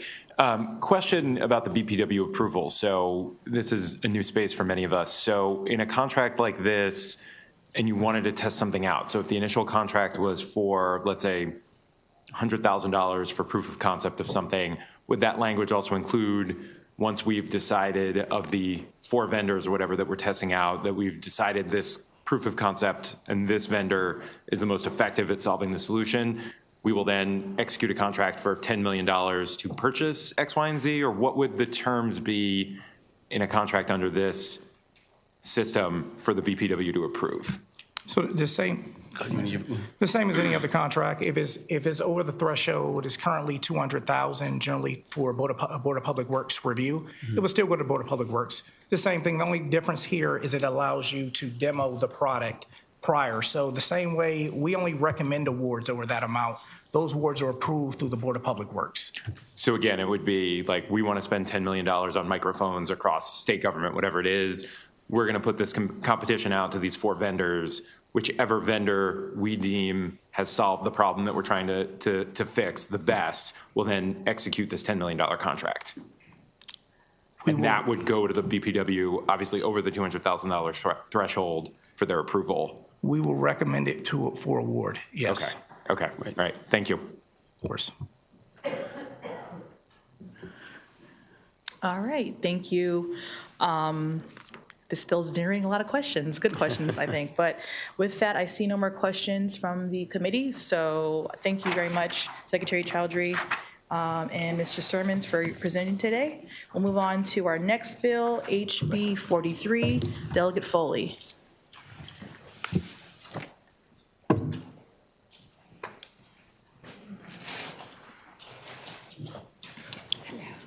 Welcome. And we're joined by your panel, Delegate Foley. Yes, thank you. Ms. Nevins and Ms. Snyder. Yes, thank you.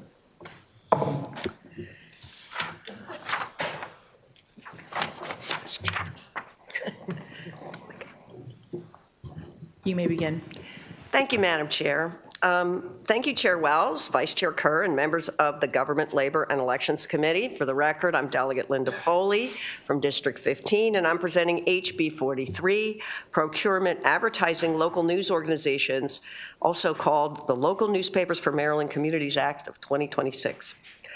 This bill requires that at least 50% of the value of state government advertising in digital or print publications, with some exceptions, go directly to qualified Maryland news organizations as defined in the amended legislation. Again, I want to emphasize this is about digital and print dollars. Dollars, not additional advertising dollars, but dollars that are already there for advertising by state agencies, and the dollars that they're going to use in digital or print media must go to Maryland news organizations. These are entities that have a physical presence in Maryland, employ full-time journalists dedicated to covering the state, and meet other criteria to demonstrate their commitment to local news coverage. This is not, as someone suggested in testimony against this bill, at the expense of dollars going to broadcast outlets. The dollars that are allocated to print and broadcast are separate, and those broadcast dollars can go to whatever broadcast outlets the agencies desire. These are about the print and digital dollars. HB 43 is critical to supporting local journalism and ensuring that state government advertising dollars are invested back into the communities they serve. At a time when local news organizations are struggling to maintain operations and keep reporters on the ground covering important issues, this bill would provide a much-needed boost. And we all can see almost on a daily basis the crisis in journalism and the crisis that's happening with local media outlets. According to a 2024 Maryland Local News Ecosystem Study by the University of Maryland's Philip Merrill College of Journalism, 39% of state news organizations say they are skeptical that they could survive in 2 years without revenue growth. It's important to note that most news outlets in Maryland are small, with the majority of having budgets of less than $250,000 a year, and more than a third having budgets of $100,000 or less, according to that study. This targeted procurement policy in this bill will help channel state advertising resources to the news outlets that are truly embedded in and serving Maryland communities. It will provide a reliable revenue stream to support local journalism and ensure citizens have access to high-quality reporting on the issues that matter most to them. I want to acknowledge exemptions from this policy for advertising related to tourism promotion and employment recruitment. It's not included in those dollars that would be required to, under the print and digital mandate to go to local media. This bill does not affect those types of ads, which usually must appear in out-of-state media. Overall, this bill represents a strategic investment in the future of local news in Maryland by directing state and digital print advertising dollars to qualifying local news organizations. We can help sustain this critical civic infrastructure and ensure all Marylanders have access to information they need to be engaged and informed citizens. I requested an amendment to change the mentions of quote-unquote local in the bill to quote-unquote Maryland in the bill at the request of the Maryland Lottery Commission. I urge a favorable report on House Bill 43 as amended. Thank you. Go ahead. Good afternoon, committee. My name is Rebecca Snyder. I'm the executive director of the Maryland Delaware DC Press Association, and we stand in support of this bill. I think it's important to note that this bill keeps Maryland dollars in Maryland. So if you look at the local news ecosystem, and we represent for-profit, nonprofit, print, digital, the whole gamut of news media organizations, we can, when you think about advertising, and this, I often come before the legislature to talk about public notice advertising. This is not public notice advertising. This is Maryland Lottery, this is PSAs, this is all the other types of advertising that the state does. And what it does is prioritize Maryland companies to receive those funds, keeping those dollars to support the local community. Next on our panel, you'll hear about the different types of advertising that are coming about, but this is not only a good choice for Maryland's journalism and serving its local communities, Maryland businesses do a great job of servicing this type of advertising. Many of our members have their own advertising agencies. They can provide an amazing sort of spectrum of resources and knowledge of the local community that makes sure that the state's advertising goals are met and met economically. So this program is also, a similar bill was passed in New York City and in San Francisco. I believe someone on our panel can talk more nationally. And this works. What it does is strengthen news media without adverse revenue consequences. This is a revenue neutral bill. But in New York City, it also meant that those dollars went to underserved communities, so more minority publications and digital publications, promoting civic and information access, and encouraging just a better and more targeted advertising spend. So I think there's a lot of great public policy reasons to move forward on this, and we urge a favorable report. Thank you. Good afternoon, Chair, Vice Chair, and members of the committee. Thank you for the opportunity to testify today in support of HB 43, the Local Newspapers for Maryland Communities Act. I'm Sharon Nevins, and I'm the Chief Revenue Officer of the Baltimore Banner, representing them and all the other Maryland publishers today.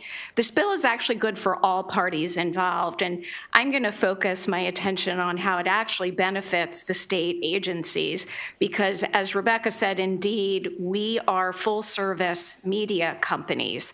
I personally built said media company out at the Baltimore Sun in my tenure there, and I most recently did the same at the Baltimore Banner. And what that means is we don't just sell ads on our publishing platform. We actually buy on behalf of clients off platform, and that includes Meta and Google and LinkedIn and streaming TV services. And we do it with individuals as account managers and provide the service and the strategy that these agencies need as clients, as opposed to the tech giants, where if anybody in this room has ever tried to actually connect with a person at a tech company, it's virtually impossible. So it actually benefits the agencies, and then of course, as you've heard already, it benefits the publishers because those dollars stay here and we then reinvest in the newsroom for independent journalism that is so critical to Maryland communities to deepen civic and communal life. So HB 43 is budget neutral. Again, it requires 50% of state agencies, print and digital. Ad dollars go directly to local news organizations. It's budget neutral, doesn't limit the choices, and I urge a favorable report. Thank you, and I'm happy to answer questions. Thank you. All right. I see no questions from the committee. I just want to clarify, was there supposed to be a Ms. Henson with your panel, or she's not here? She was going to be virtual. Okay. Is she? I don't She is here. know. Okay. She is here, so we will move to her as a virtual witness. Right. A favorable virtual witness to make sure. There she is. Hi, good afternoon, Ms. Henson. You have 2 minutes. Good to see you. Okay. If you are listening to the live stream, if you could mute or close out that so we don't hear the background. To make sure. There she is. Hi, good afternoon, Ms. Henson. You have 2 minutes. Good to see you. Ms. Henson, do you have a live stream on? Vice Chair Kerr and members of the committee. The live stream, if you could mute or close out that. You still have a window open, I think. Apologies. Apologies. Thank you. problem. Thank you, Thank Chair you. Wells, Vice Chair Kerr, and members of the committee. My name is Lori Henson. I'm a policy manager with Rebuild Local News.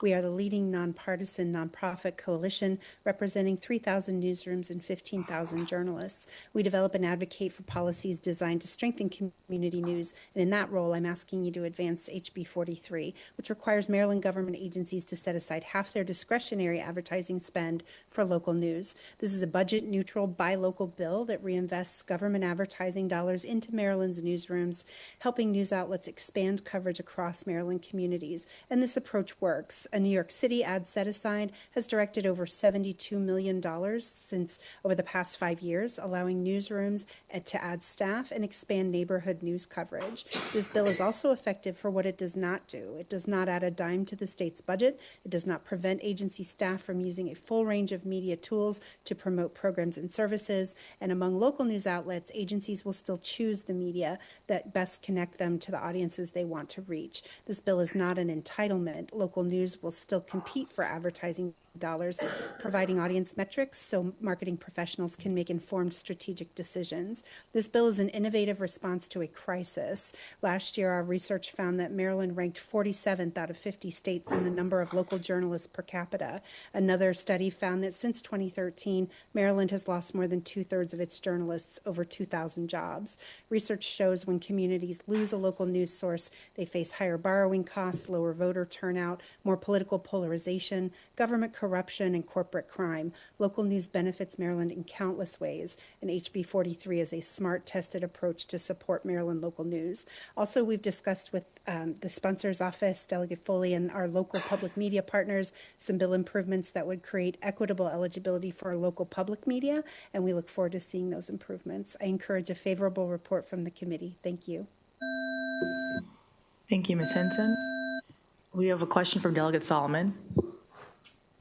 Thank you, Madam Chair. Delegate Foley, thank you for bringing the bill. Actually, Ms. Henson sort of touched on what I was curious with. I know Maryland Public Television has a really amazing ad agency themselves that does a lot of work, and they often come in significantly under budget. They've won a lot of awards. We spent a lot of time with them in the Appropriations Committee. Just curious how you envision this working with them. We want to continue to grow that as well, and very supportive of the intent. And thank you to the Banner for the work that you're doing, particularly in Montgomery County.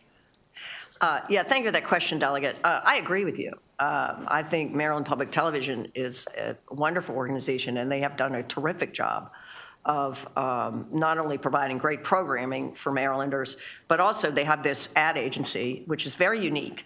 My understanding is that's very unique in the public television world. The way this bill is, to the extent that they would be doing digital or print advertising placement, they obviously are a Maryland entity. As long as they're taking 50% of those dollars and putting them into Maryland publications, and again, it's digital and print, which my understanding is they do a little bit of that. Most of their placement obviously is a broadcast, but they do a tiny bit of it. But, I've talked to them, and I don't think that this presents any problem for them, that it's right within their parameters. And again, our goal here is to promote, Maryland-based media companies and media organizations. Is it okay to add? Yeah, sure.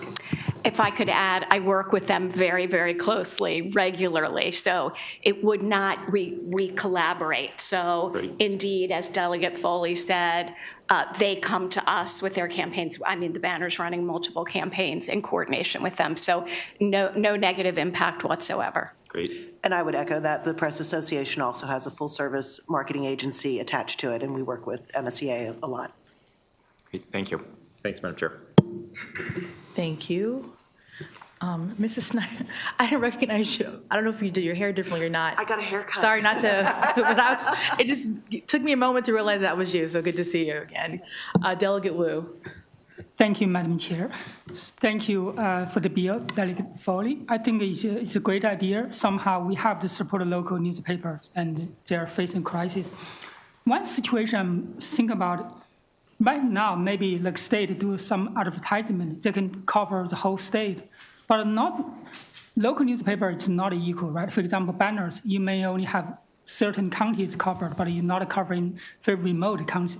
In the past, the state may have approached it to reach to some areas which is not covered, for example, by banners, right? So how can you handle that situation? Yeah, and actually the Lottery Commission raised a similar concern, which is why we changed the bill from local to Maryland in describing where the media was based. So I think that in terms of print media, Delegate, you're right that it could be that the reach across the state isn't as in many cases, not in all cases, but in many cases it isn't as it doesn't cover the whole state. But in digital, that's less of a concern because digital media does cover, the Banner, for example, covers in terms of their news coverage certain counties, but you can, that doesn't mean that those are the only subscribers that they have. They may not be, for example, in Washington County, but they may have subscribers in Washington County because it is a digital publication. So again, this is about not so much geographically where these outlets are located in Maryland, but the fact that they are Maryland-located publications and digital outlets. So yeah, I hope that answers your question. I don't know if you want to add. Go ahead. I would add, if I might, digitally, we have no walls. So we're based here and our news coverage covers all of Maryland, but when we buy digitally, we buy across the region. We can buy regionally, nationally, no walls digitally. So there's really no deficit.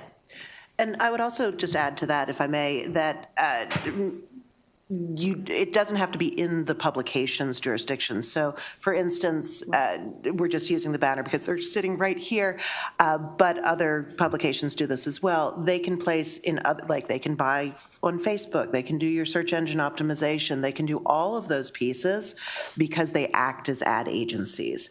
And through MSEA, which does a lot of the state advertising work now, they can parcel that out, they can do pieces of it. So it is very, very flexible, and I don't think we have to feel limited by the geography.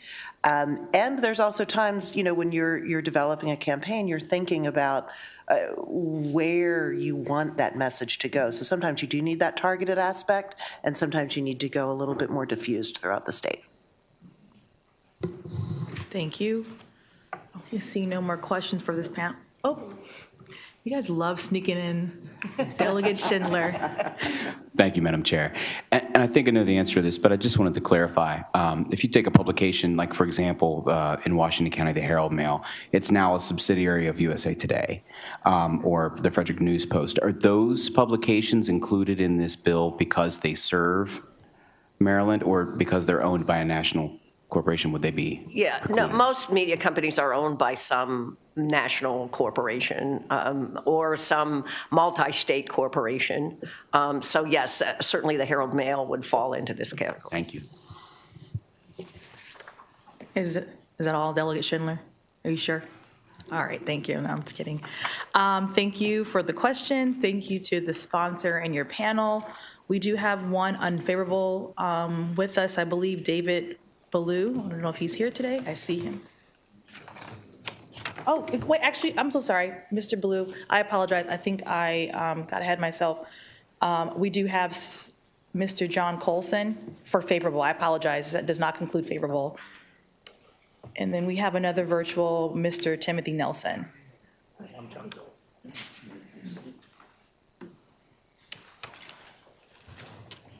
Good afternoon. Good afternoon. Thank you very much. I appreciate your time and this opportunity. My name is John Colson, and I'm the little guy they were talking about.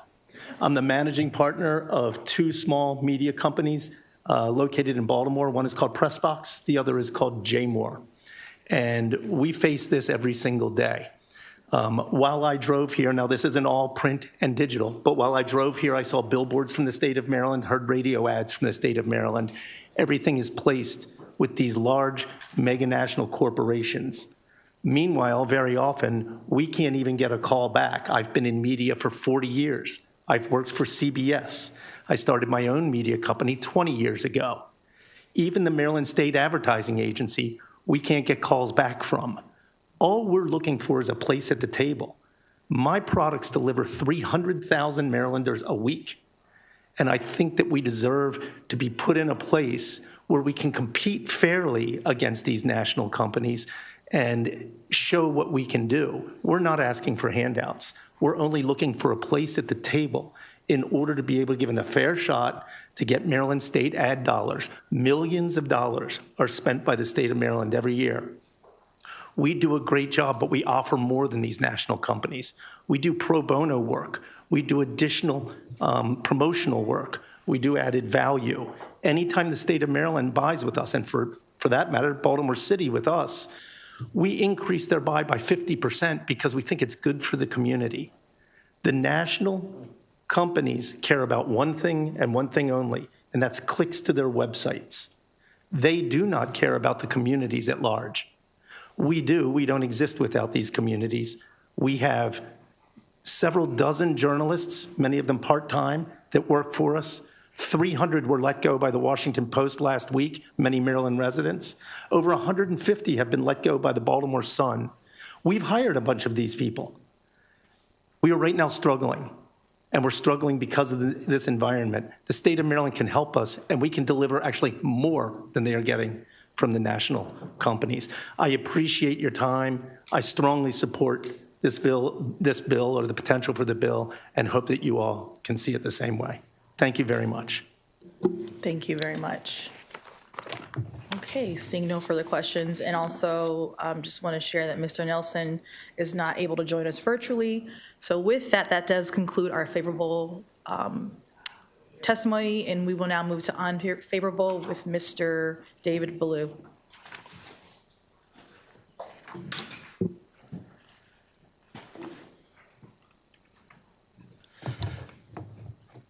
Thank you so much for giving me the opportunity to testify today. My name is David Ballou, and I'm here representing Baltimore Public Media, the proud producer of WIPR, our local NPR member station. And I want to say that we're still here. Despite the dissolution of the Corporation for Public Broadcasting, we continue to employ a professional newsroom. We continue to serve hundreds of thousands of Marylanders each week, freely without a paywall. And we're broadly supportive of the bill being introduced to support state investment in local journalism. We just believe that broadcast media and our local radio stations are an essential part of that journalism ecosystem. We have been trying to see if there's a path forward where broadcast media could be included in this bill, and we don't fully understand the rationale for excluding it. We've heard from some other folks at bill hearings earlier today about how difficult the state procurement process is and how oftentimes state agencies are seeking the quickest path to compliance. And while we don't believe that the intent of this bill is to divert funding away from broadcast stations, it's yet to be seen how state agencies would be tasked with the burden of implementing the bill, with making the assessments in the bill to see if print or digital outlets meet the variety of criteria that is being spelled out. And underwriting in this day and age, especially with the attack to federal funding, remains a very important part of our formula. And we are an analog business. Even as we continue to expand in the digital realm and folks are listening more and more on our applications or streaming online, the vast majority of people are still engaging with WIPR on the radio, which sometimes puts us at a competitive disadvantage with some of our peers working in the digital space where they are able to track impressions and engagements in a more sophisticated way. So not knowing how agencies are going to be interpreting this language, it's hard for us to predict how it's going to impact broader procurement strategies and might unknowingly divert funding away from radio stations. Thank you. Thank you, Mr. Ballou. All right, seeing no questions, thank you for coming in today. That concludes the bill hearing for HB 43. We will move on to our next Delegate Foley bill of the day, HB 106.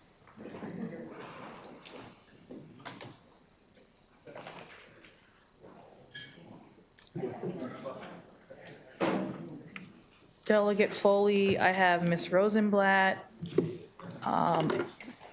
Bring up your sponsor panel. I think, just want to make sure I don't call up the wrong people. Is this? I have Bernasconi. Yep. And I have, is there Victoria Kerner? Is that also on your panel? Okay, you're there. Yeah. Okay. Is there anyone else on your sponsor panel? No. Okay, yep. There's other people here to testify. Yeah, well, AFL-CIO. Okay, well, we only have 4 seats in, so, but yes. Here, I'm going to read through, in addition, just so folks know, for favorable, I have Christopher Cano, Ray Baker, Paul Limley, Donna Edwards, Diamante Brown, and then favorable with amendments, I have Donna Edwards, just FYI. Those are just the favorable with amendments. Madam Chair, I would ask that the AFL-CIO is important because they're an umbrella organization. I understand. Okay. They will be called for sure. Okay. Believe me. I believe you. You believe me? All right, good. I'm glad you believe me. Okay. Thank you. Good afternoon, Chair Wells, Vice Chair Kerr, and members of the Government, Labor, and Elections Committee. For the record, I'm Delegate Linda Foley, and I'm presenting HB 106, State Personnel Collective Bargaining Non-Tenured Track Faculty. HB 106 extends collective bargaining rights to non-tenured track faculty who work at the University System of Maryland, Morgan State University, and St. Mary's College of Maryland.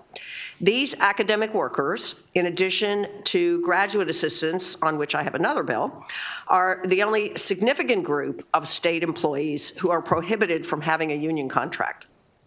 Before I enumerate the reasons these faculty members need and deserve collective bargaining, let me stress that this bill does not require the university system or the University of Maryland to raise salaries or increase benefits.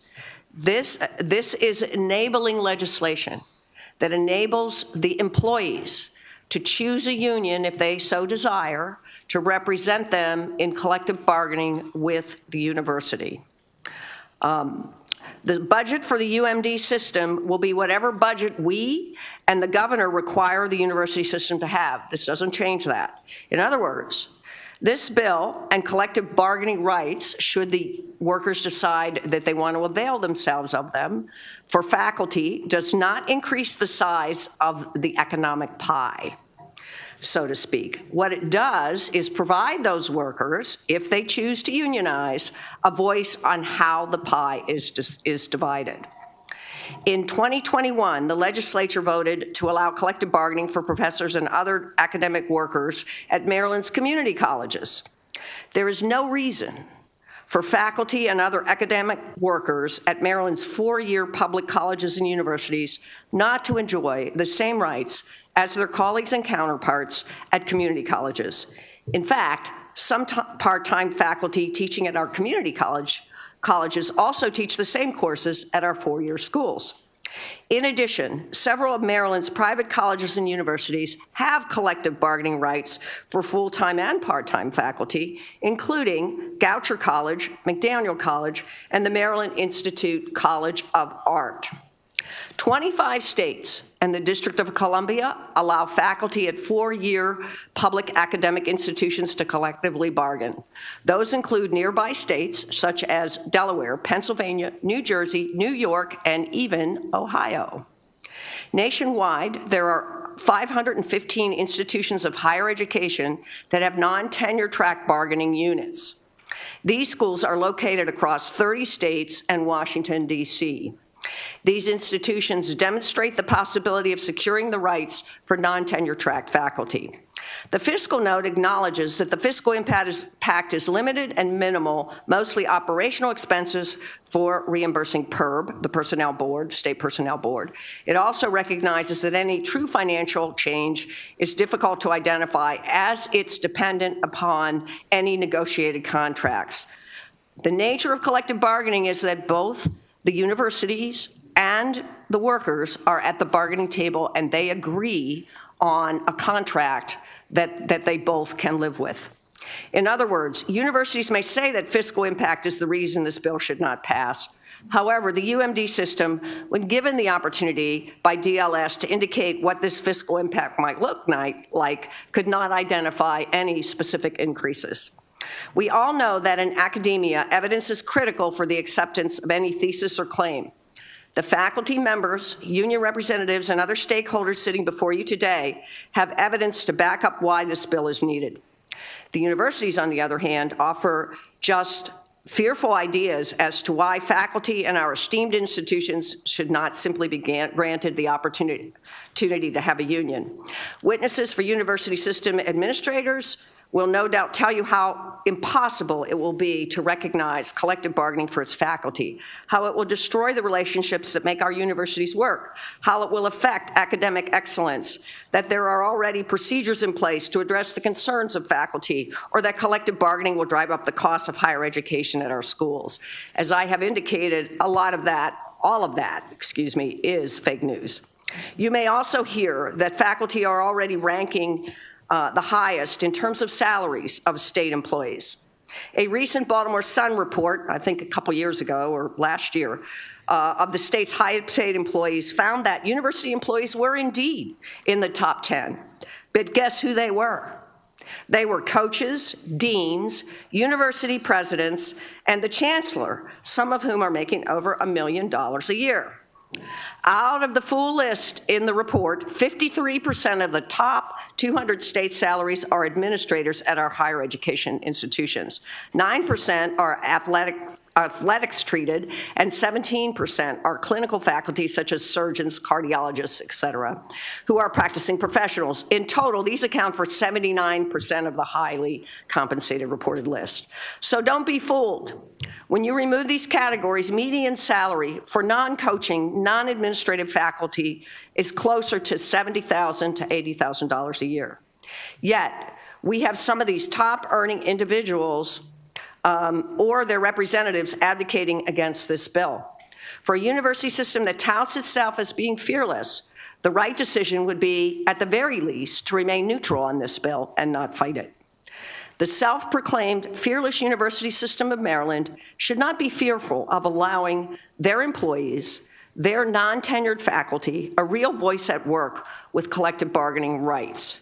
I will mention also that there is a sponsor amendment that recognizes, that clarifies that there's already a group of employees represented by AFSCME at the University of Maryland that would not be included in this bill because they already have collective bargaining rights. So with all of that, I urge a favorable report on HB 106, and I'm happy to answer any questions. Thank you. Thank you. We'll have the woman to your right go first. Here. Thank you. Good afternoon, Madam Chair, Vice Chair, and members of the committee. My name is Victoria Kerner, and I'm an adjunct faculty member at Frostburg State University. The University System of Maryland relies on non-tenure track and adjunct faculty to meet demand. These employees are necessary and an integral part of the university's success. Non-tenure track and adjunct faculty are highly qualified, including a minimum of a master's degree, and teach many of the same courses as their tenure track colleagues. Compensation should be commensurate with education and experience. However, adjuncts are compensated at a starting rate of just $2,200 per course. When divided by the number of hours worked, including teaching, grading, lesson planning, conferences, and administrative tasks, this is below minimum wage. Adjuncts receive no health insurance. This shifts the burden of our care to Medicaid. Adjuncts receive no retirement benefits. New faculty orientation is not in the budget. I've had no training with the learning management system or college policies and procedures. I am, however, held to the same standard as full-time tenure-track faculty in terms of students' learning outcomes. I have yet to receive any formal training or professional development at this institution. Job stability for adjuncts is non-existent. There are disruptions in employment. I find it necessary to work a second job and sometimes a third job. Morale is low. Turnover is understandably high. This creates a revolving door of faculty. How does that serve our students in the university? Administration seems to allocate funds to everything except retaining highly qualified, experienced faculty. Recruitment and retention of students, i.e. the revenue stream, seems to be a priority, but fair compensation and a sense of stability for the faculty who teach them is not. The university system is choosing to exploit the adjunct faculty, and I believe non-tenure track and adjunct faculty should have the right to negotiate for better pay and conditions. Thank you. Thank you, Ms. Kerner. Ms. Rosenblatt. Members of the committee, I'm Karen Rosenblatt. I'm a professor of history at the University of Maryland at College Park, and I'm president of our chapter of United Academics of Maryland. Higher education is under attack. Maryland needs organized, unionized faculty to defend academic freedom and fight back against damaging federal funding cuts. Tenure provides some, but limited protections, but only for some faculty. Non-tenure track faculty are bearing the brunt of the combined assault on academic freedom and higher education funding. Instructors at my university fear that their contracts won't be renewed because the topics they teach are controversial or because they say something that offends a student. Non-tenure track researchers are worried that they will lose their job after contributing millions of dollars and dozens of years to our university. These non-tenure track faculty members need a modicum of job security and effective grievance procedures. The USM will testify that collective bargaining is costly. It's hard to imagine a more short-sighted argument. Our universities provide badly needed jobs. They train students to be teachers, nurses, and computer programmers. They are motors of social mobility for our immigrant and first-generation students. They bring economic activity to Maryland. And unions promote transparency, including budget transparency, which is why unionized campuses have lower per-student costs. Quality teaching and research fuel our state's economy and enrich our communities. We must invest in them. I ask you for a favorable report. Please give faculty the tools for effective voice at this critical moment.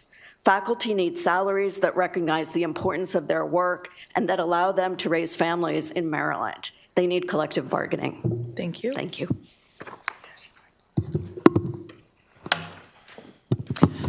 Good afternoon, Chairperson Wells, Vice Chair Kerr, and members of the committee.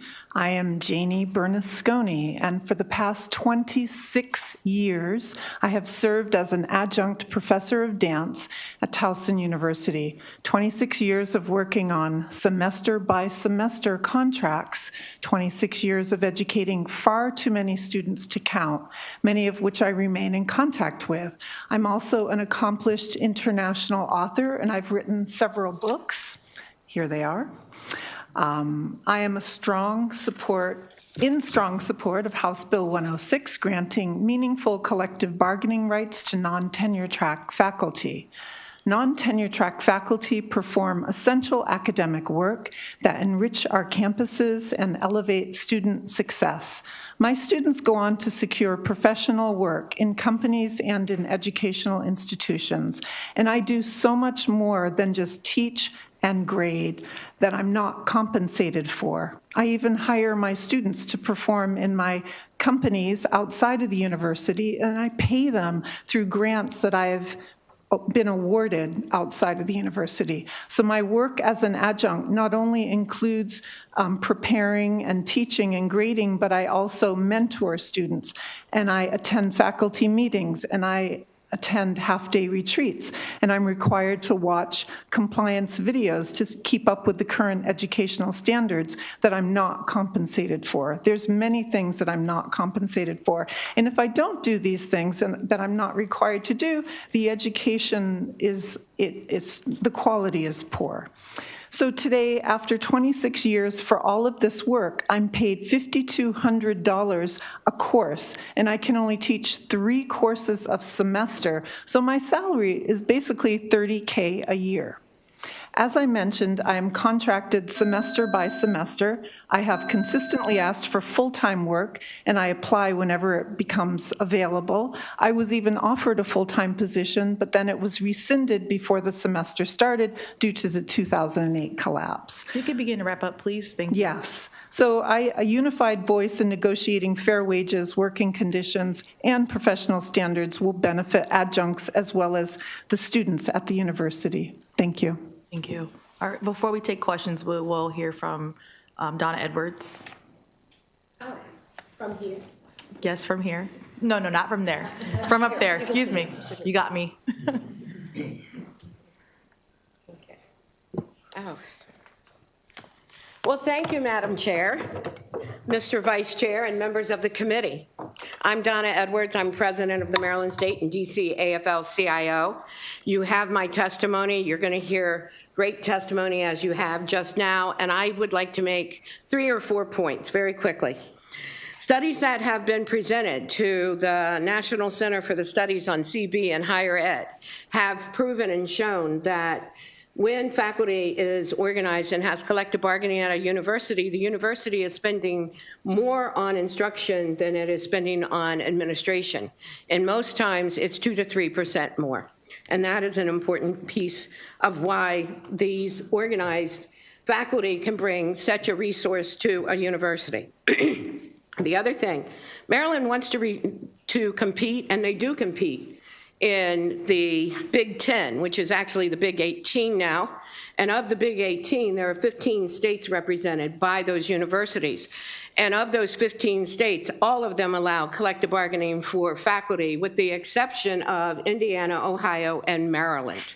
So that is something, if you want to compete with the big guys, then you should also have higher labor standards and allow for the ability for our faculty to have collective bargaining. The other thing is USM wants to claim a lot of this is just going to put them out of business. It's going to cost so much more. I've seen in some testimonies in the past where they'll even say it's going to cost $2 million more for these small colleges to hire more people in HR in order to do this collective bargaining. All of our universities have collective bargaining at the moment. And in the past, USM has spent over $2 million in deterring, deflecting, and delaying collective bargaining for the employees that currently have collective bargaining. So it is a choice of where they want to spend their money. We're asking you to please enable the faculty to have collective bargaining and pass this bill. Thank you. Thank you. All right, we'll open up for questions to the sponsor panel. Delegate Ruth.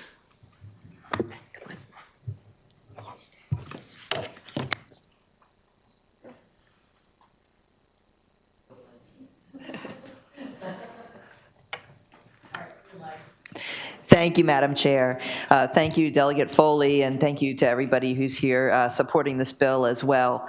Delegate Foley, I believe you said there are 25 other states that the public institutions have collective bargaining. Is that correct? Yes, I believe that's what I said. Yes. And some of those even include tenure track, Yes. correct? Yes. Correct? Yes. Thank you. And to your knowledge, has there been any harm to the university or to the mission or to the education with the collective bargaining at any of those universities? To my knowledge, no. Same question. I forgot your name. No, right to your left. Yeah. I think you seem to know a lot. Are you aware of any universities that have been harmed by collective? I'm not aware of any. Thank you so much. And I guess I'll leave it there and let somebody else ask. Thank you. Delegate Solomon. Thank you, Madam Chair. Delegate Foley, thank you for bringing the bill. I guess maybe this is a question for esteemed Madam President, Ms. Edwards. Can you talk through how things work at the other Big Ten schools that you mentioned? Or anybody on the panel, feel free. Well, I don't have firsthand knowledge of their collective bargaining, but I can tell you that nobody gets collective bargaining with the intent of bargaining themselves out of a position or a job. and you work with your university or your employer, in this case it would be the university, to strengthen the instruction, to strengthen the ability to attract students, to strengthen the university's standing in the community and within the economic of the state. So this is not something new. And I'm not going to put the onus back on you, but the bottom line is it's not the university system preventing us from having collective bargaining. It is the legislature. It is in your power to enable us to have the choice at the various universities if they want to have a union or not. Thank you. Thank you, Madam Chair. Can I just add something? I mean, not all enabling, there's many cases in the Big Ten and elsewhere of states that enable legislation, and parts of the state, faculty in parts of the states, in some institutions, some part of the faculty have collective bargaining, and other ranks within the faculty don't have collective bargaining, and in another university it may be different. So this legislation says that each institution will decide on its own. And if I could just add, Delegate Solomon and Madam Chair, you don't have to look to other states. Goucher College, for example, has collective bargaining, has collective bargaining for its faculty, and they seem to do just fine with it. All right. Thank you to the bill sponsor and the sponsor panel. Let me make sure, because you guys like to sneak your questions in. Seeing no more questions for this panel, we will move on to our next panel of favorable witnesses today.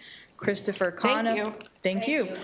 Christopher Cano, Ray Baker, Paul Limley. Am I doing the math right? Let me make sure. Okay. And let's see, is there another chair left? If so, Diamond Tay Brown. I think there's a chair left. Yes, there is. Okay. Madam Chair, members of the committee, SEIU Local 500 actually represents faculty at Goucher, McDaniel, and Micah. Prior to my time in our political department, I actually led the organizing campaign at the Maryland Institute College of Art. I can tell you that all of these institutions are doing just fine. Also, having led our community college organizing efforts at Anne Arundel Community College and Howard Community College, as well as the fact that SEIU Local 500 for the better part of a decade and more have represented faculty at Montgomery College. The sky is not falling. So I say all this because here we are again, year after year. And if Maryland wants to be competitive in the 21st century economy, then its institutions of higher learning need to be competitive as well.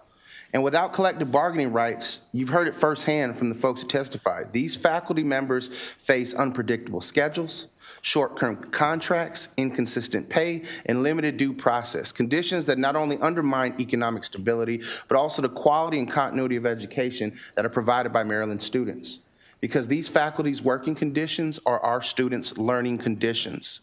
And so I don't know what Chicken Little story that the university system is prepared to pitch this year to you all again, but the sky is not going to fall. So do the right thing, especially in a year where we can see that clearly the budget crunch is affecting every piece of legislation. This is a piece of legislation that doesn't cost a dime. It is enabling legislation that guarantees the rights, and I'm frankly asking you, please, urging you, to ensure that every public worker in the state of Maryland has collective bargaining rights, so we don't have to keep coming each and every year like Oliver Twist saying, please, sir, may we have some more? So let's get it done once and for all. Let's put this issue to bed, and thank you for your time. We urge a favorable report for this committee. Thank you, Mr. Cano. I'm working on getting the name right. I know I will see you a lot in this committee, so I'm going to keep working on it. Thank you, Ms. Brown, yes. Good afternoon, committee chair and other members of the committee. The Baltimore Teachers Union represents over 9,000 employees of Baltimore City Public Schools, including teachers, paraprofessionals, school secretaries, librarians, clinicians, transportation aides, and school support staff. As educators, our legacy of collective bargaining has long advocated for the learning conditions that students need in order to thrive, as our working conditions are our students' learning conditions. As educators and union members, we believe deeply that those who dedicate their professional lives to teaching deserve dignity, stability, and a meaningful voice in their working conditions.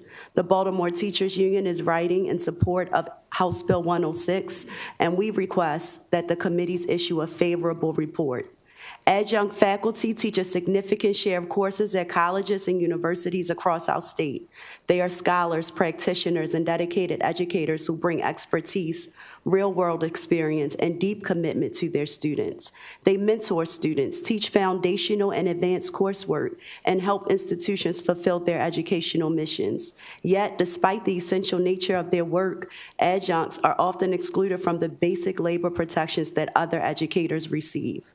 Many adjunct faculty face severe labor constraints, including low and unpredictable pay, semester-to-semester employment insecurity, and a lack of access to basic benefits such as health insurance, paid leave, and retirement security. These conditions make it difficult for adjuncts to plan their lives, support their families, or remain in the profession long-term. Just as concerning, adjuncts are often denied a meaningful voice in decisions about workload, evaluation processes, job security, and academic governance, even though those decisions directly affect both their working conditions and their students' learning environments. For these reasons, BTU urges a favorable report. Thank you. Our next, yep. Good afternoon to the chairs and members of the committee. My name is Paul Lemley. You did it perfectly. I'm MSEA president representing 76,000 Maryland educators in strong support of 106. In today's context of attacks on the institutions of labor and higher education, this legislation improves the rights of workers and strengthens our democracy. It's time to do this because it's the right thing to do and because the context has changed. Like the sponsor, I heard the university system tell the Senate that the bill would increase costs, and I think that was intellectually dishonest. Those costs would have to be agreed to by the university system. Moreover, I think that's the wrong question. The question is whether agreements that are reached mutually, fairly, and democratically are preferable to those that are imposed by management. Collective bargaining delivers better working conditions, benefits, and compensation, of course. That gives students better teachers, of course. But outside the workplace, unions call attention to policies that harm our members and the public. Perhaps most importantly, we litigate on behalf of our members. The News Guild sued Homeland Security over officers' use of force against both protesters and reporters. The American Association of University Professors sued over threats to academic freedom, over the administration's revocation of student and work visas, and over the constant threats to yank federal funding over DEI programs. Unions representing public employees are suing over the administration's illegal efforts to close entire federal agencies, over mass layoffs, and over attempts to silence and punish federal workers. In a suit challenging funding cuts at Columbia, union workers fought for their institution in spite of the leadership decision to settle with the Trump administration. I really hope I'm wrong, but I think you'll need us. We urge a favorable report. Good afternoon, Chair Wells and members of the committee. My name is Ray Baker. Typically, I will come before you as the Maryland Director of the Baltimore, D.C. Building Trades, but today I'm grateful to sit before you as an adjunct professor from Towson University, urging a favorable report on House Bill 106. I'm inviting all of us here to think about a couple of key questions and to answer for ourselves, and we assume that those answers would lead to a favorable report on this bill. If there is going to be an agreement between two parties, shouldn't both parties have a mutual opportunity to engage and converse? Shouldn't both parties have a fair opportunity to agree to the terms? That's what the enabling legislation would do. Additionally, if I am an adjunct professor and I am barred from having more than 3 courses at one time, so then I must go, as we've heard from earlier testimony, to a community college and my full-time, and my 4-year university to patch together some work. And when I'm over over at my community college campus, I'm fully a unionized member of my staff, but when I come to my four-year university, I am now apparently forfeiting those rights and privileges. Does that sound like something that we here in the state of Maryland want to put forward? I mean, Indiana, Ohio, we are going to let them and others on the Big 18, as our illustrious president from the AFL-CIO calls them, and set the pace for what our collective bargaining rights should be. And finally, when we talk about academic freedom, we understand that our educators are the ones who are putting forth the young people who are then going to be the future of our society. If I, as an educator, am not at my best, why? Because I have to hurry over to Anne Arundel Community College before scurrying back to Towson, before going over to Morgan State for that one class,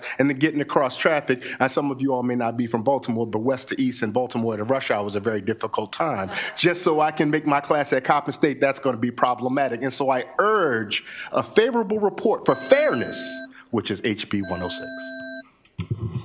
All right, thank you very much to the panel. Sorry, everyone, we don't get to clap in here. Delegate Ruth. Thank you, Madam Chair. Thank you all for being here. So if this bill were to pass, it doesn't impose any kind of union on any institution, is that correct? That is correct. Can somebody walk me through if this bill were to pass, what steps might happen after that? I'm happy to, actually, having led union organizing campaigns in this state. The Public Employee Relations Board will look at the cards. They'll make sure that there's an adequate showing of interest. Can you back up? What cards? The union cards that folks will sign showing that they have an interest to unionize. And then the Public Employee Relations Board will determine that there's an adequate showing of interest, and they'll decide the parameters of the elections. And then folks will democratically vote whether or not they want to choose the union cards that have been turned in as their exclusive collective bargaining agent. Once the election happens, if there's a victory, then the workers themselves will then have a spot at the negotiating table with the university administration. And then they'll haggle out a collective bargaining agreement, however long that may take. And gratefully, the members of this body have created the Public Employee Relations Board to play referee. So everybody gets a fair shake. Thank you. So first of all, it's up to the workers whether or not they want to unionize, the people in this. And then after that, there would be a negotiation with the university so they would have a seat at the table and the workers would have a seat at the table and everybody would come to agreement. Is that okay? Correct. And we've already negotiated contracts for many years with Montgomery College, Anne Arundel Community College, Howard Community College is wrapping up its bargaining. So, and as I said before, the sky has not fallen for any of them that have moved forward with collective bargaining. Thank you so much. Thank you.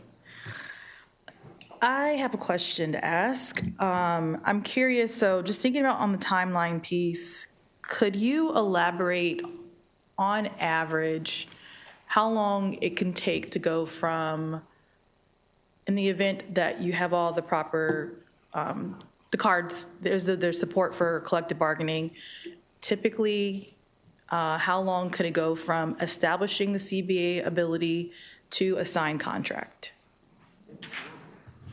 I know there's variation, but if you could give from your own personal experiences, yeah, I mean, if you could give an average time. I came up here personally in the fall of 2019. We got the collective bargaining rights in 21. I was on the ground in 2020 collecting cards at Howard Community College, and they're still in contract negotiations now. So, I mean, it can take anywhere from a year to 18 months to just several years sometimes, depending on again, there's so many factors. The administration often plays the biggest factor. I think about my time at the University of South Florida, which is my alma mater, where I graduated, where I'm from, and the university was stonewalling on committing to election dates. And so that is oftentimes what is the biggest holdup is administrative intransigence on wanting to move forward on the integral details of union elections. And as I said before, thankfully you all created PERB, which will definitely give the opportunity so that workers get a fair shake.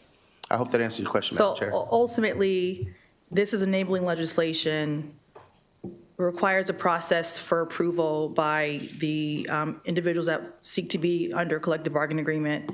Once the CBA is approved, it can still take several years for a contract to be secured, correct? Yes, ma'am. Thank you.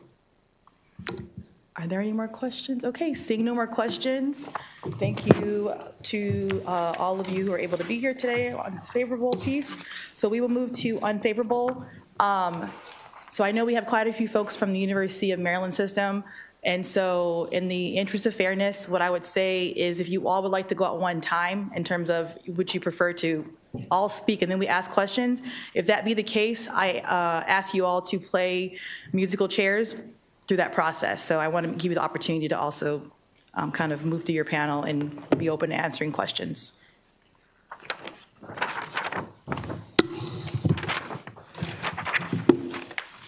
Is there anyone else from the University of Maryland that wants to fill up this fourth seat? All right. I will let, go ahead. And we'll begin over here. And if you could please state your name. Thank you. Good afternoon, Chair Wells, Vice Chair Kerr, and members of the committee. I'm Dr. Allison Rinn, the Senior Vice Chancellor for Academic and Student Affairs for the University System of Maryland. The University System of Maryland is made up of 12 institutions and 3 regional higher education centers and does not include our colleagues from Morgan State or St. Mary's. As you'll hear in later testimony, our institutions are very diverse and the work of the faculty as well. Today, I would like to share with you 3 points related to the system's perspective on this bill that relies on coming to a place that matches SB 750, which would have enabled collective bargaining for adjuncts as amended that we helped amend last year. First, we believe that faculty members play a distinct role in academia, not just as employees, but as academic professionals and stewards of academic quality. However, we recognize that adjunct faculty may potentially need collective bargaining rights because their employment conditions differ from tenure-track faculty. Adjuncts sometimes have shorter-term contracts, and unlike tenure-track faculty who enjoy long-term stability and institutional protections, adjuncts face employment that can change from semester to semester. Second, as we have argued in the past, existing faculty governance bodies already provide democratic mechanisms, faculty senates, department committees, university-wide councils, where voices are heard. We understand that existing governance structures may not adequately represent our adjunct faculty interests. Faculty senates and shared governance bodies are typically dominated by tenure-track faculty whose prioritize quality educational program for our students. This is best served by having a long-term and stable instructional workforce. Collective bargaining rights for adjuncts could potentially promote that institutional stability and educational quality. If this bill were to be amended to match SB 750 from last session, and you will hear from 2 of our universities today about how that could happen, we could be favorable. But as currently written, we ask for an unfavorable report. Thank you.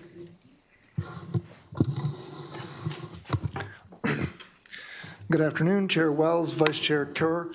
I am Dan Chan, the Associate Vice President for, Associate Vice Chancellor for Human Resources with the University System of Maryland.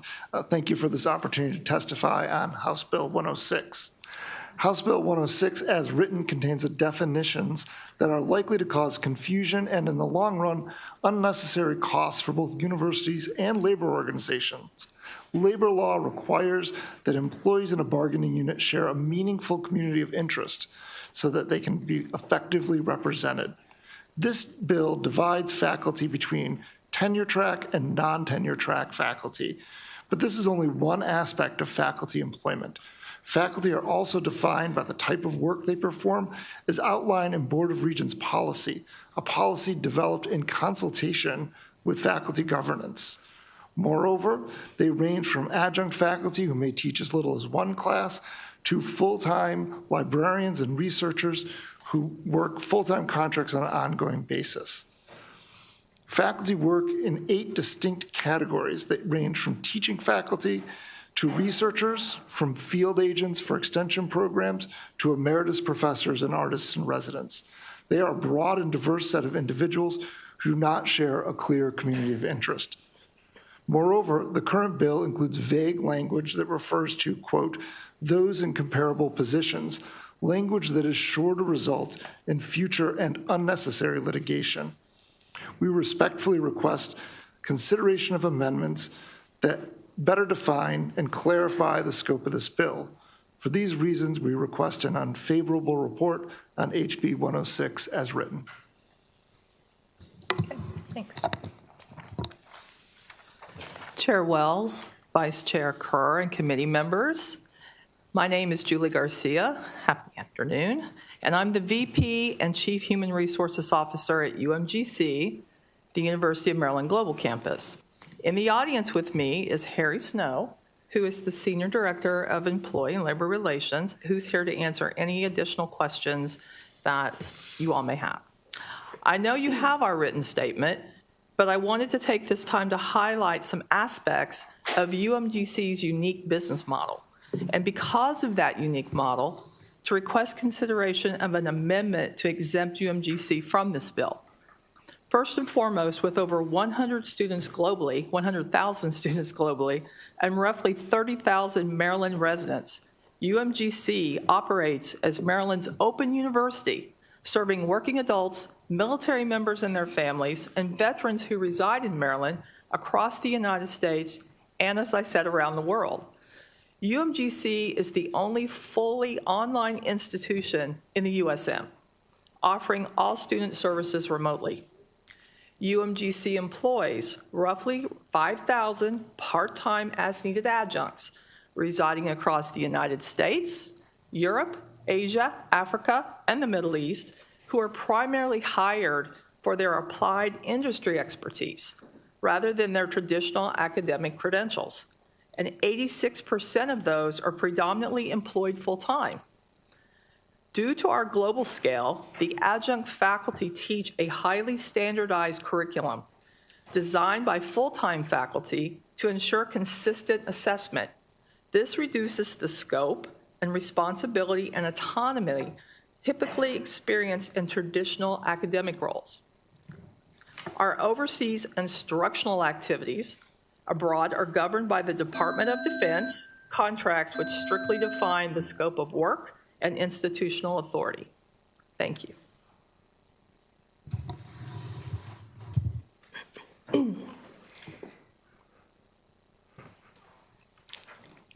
Good afternoon, Chair Wells, Vice Chair Kerr, members of the committee. Thank you for the opportunity to offer comments on HB 106. My name is Sherry Rojas. I'm the Senior Director of Labor for the USMO.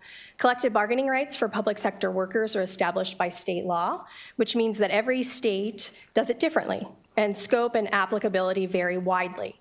Of note, faculty collective bargaining is not the norm in the U.S. On average, only 27% of all faculty across the country are actually unionized. With a simplified process under PARA, including automatic recognition for union cards collected for over 50% of the unit, this bill could more than double represented employees across the system. And the reality is that there are union groups supporting this bill who stand to benefit from it financially and whose organizing efforts will undoubtedly include promises to increase wages. The imposition of such policy changes would significantly increase costs for personnel, implementation, and administration, and would be challenging for all of our institutions. For some context, the 3-year consolidated MOU cost over $200 million. And I would note that the fiscal note appears to not include the information that was submitted by the USM. These impacts can be mitigated by clearly and concisely defining the unit with the requisite community of interest and keeping reasonable limitations that currently exist under the law intact.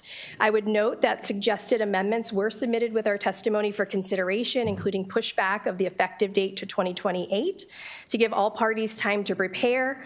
Other ways to mitigate the impact to the USM include phasing in collective bargaining rights for faculty, both in terms of applicability and scope, perhaps limiting bargaining initially to non-economic matters only, and by restricting these groups from electing to engage in consolidated bargaining. We would certainly be happy to engage further in such discussions with you. One other quick note in response to a comment that was made, I just want to make sure that this committee understands that there is only one of the institutions within the system that is a Big Ten institution. We have 12 institutions in the system. With that, we would request an unfavorable report. Thank you. Thank you. Thank you, Chair Wells. And thank you for hearing from me from the committee. Sir, if you could just pull the mic up closer, please. Thank you. I'll try again. Greetings. My name is Bruce Gerald. I'm president of the University of Maryland, Baltimore. UMB is the only academic health center in the university system of Maryland, and I'm here to respectfully oppose HB 106 as written and to urge the committee to consider targeted exemptions. At UMB, we have 2,700 non-tenure track faculty. They are faculty who deliver clinical care. Think of shock trauma. Think of the Greenebaum Cancer Center. Think of 24/7 on. Think of research labs that are ranked 8th in the nation in research institutions. These faculty generate 90% of their salary from non-state sources.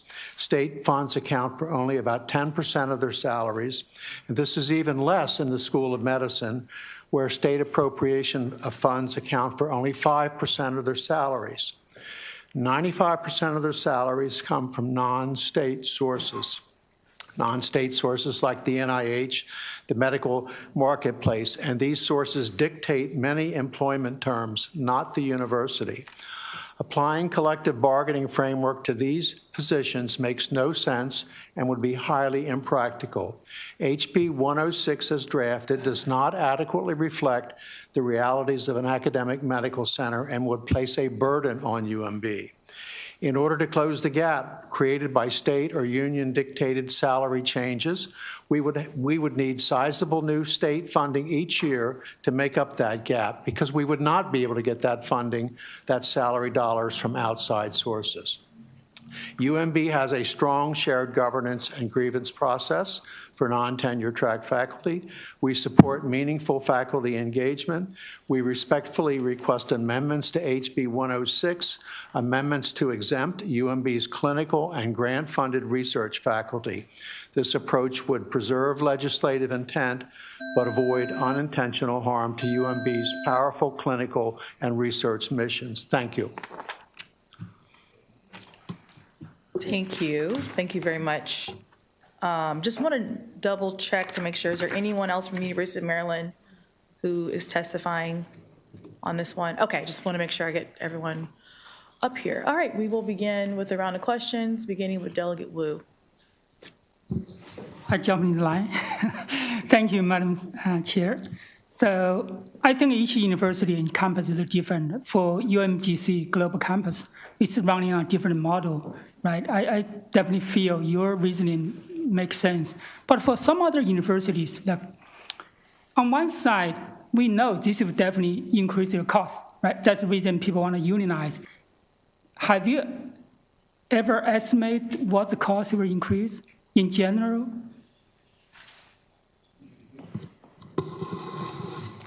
Yeah, I think there are several different cost impacts. I mean, for starters, there's an increase in staffing necessary, right? Looking at the size of our costs, you're talking anywhere from 6 to 10 additional FTE for anywhere from $1 to $1.5 million in staffing costs to service those collective bargaining agreements. So there's an ongoing cost to both negotiate and administer contracts. It's always hard to tell what you're going to agree to, but I think if you Google collective bargaining agreements with universities, you will see the lead story is always going to be the brag from the institution about how much they've been able to increase salary and benefits, and that additional cost that trickles through the university from the labor agreement. So I think the question is, right, we know our adjunct professors are not really paid pretty well on one side. The other side, I think they have expectation to get a better work environment, better salary. Like in your conversation or for their expectation, what's the percentage of cost you're going to incur if the unionized said have a negotiated agreement in the future? Well, if I can just add to that, and maybe this will help provide a little bit of clarity and context for you. We have a consolidated MOU that we just negotiated. Gosh, I think it's been in place for almost 2 years now, but it took us 2 years to negotiate that brand new consolidated collective bargaining agreement. And the cost of that 3-year agreement for a unit of about 6,000 staff was over $200 million. I think a 1% COLA or a 1% across the board adjustment for that same 6,000 staff is about $7 million.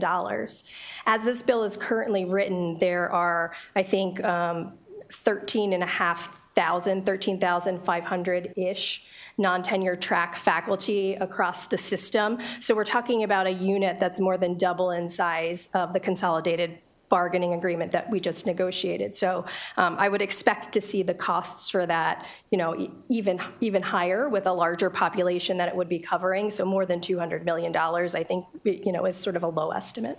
Thank you. Delegate Fair.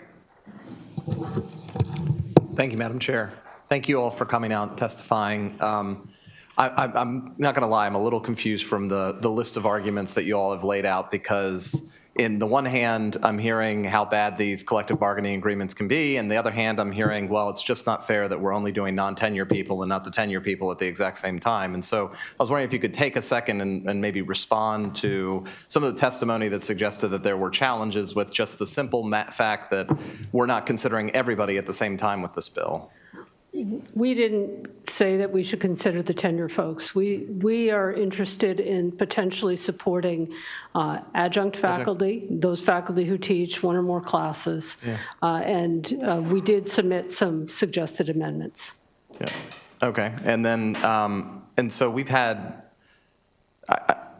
I think we've established from our testimony from everybody so far that we have multiple universities across the country that already have these collective bargaining agreements in place. Do you disagree with that assessment, that these already exist in other universities across the country? No, I don't disagree that they exist in other places. Ms. Rojas shared with you the percentage of faculty, about 27% of faculty across the country. Yeah, so looking at how those other universities have implemented these, is it your testimony that these universities have suffered and struggled because these collective bargaining agreements exist?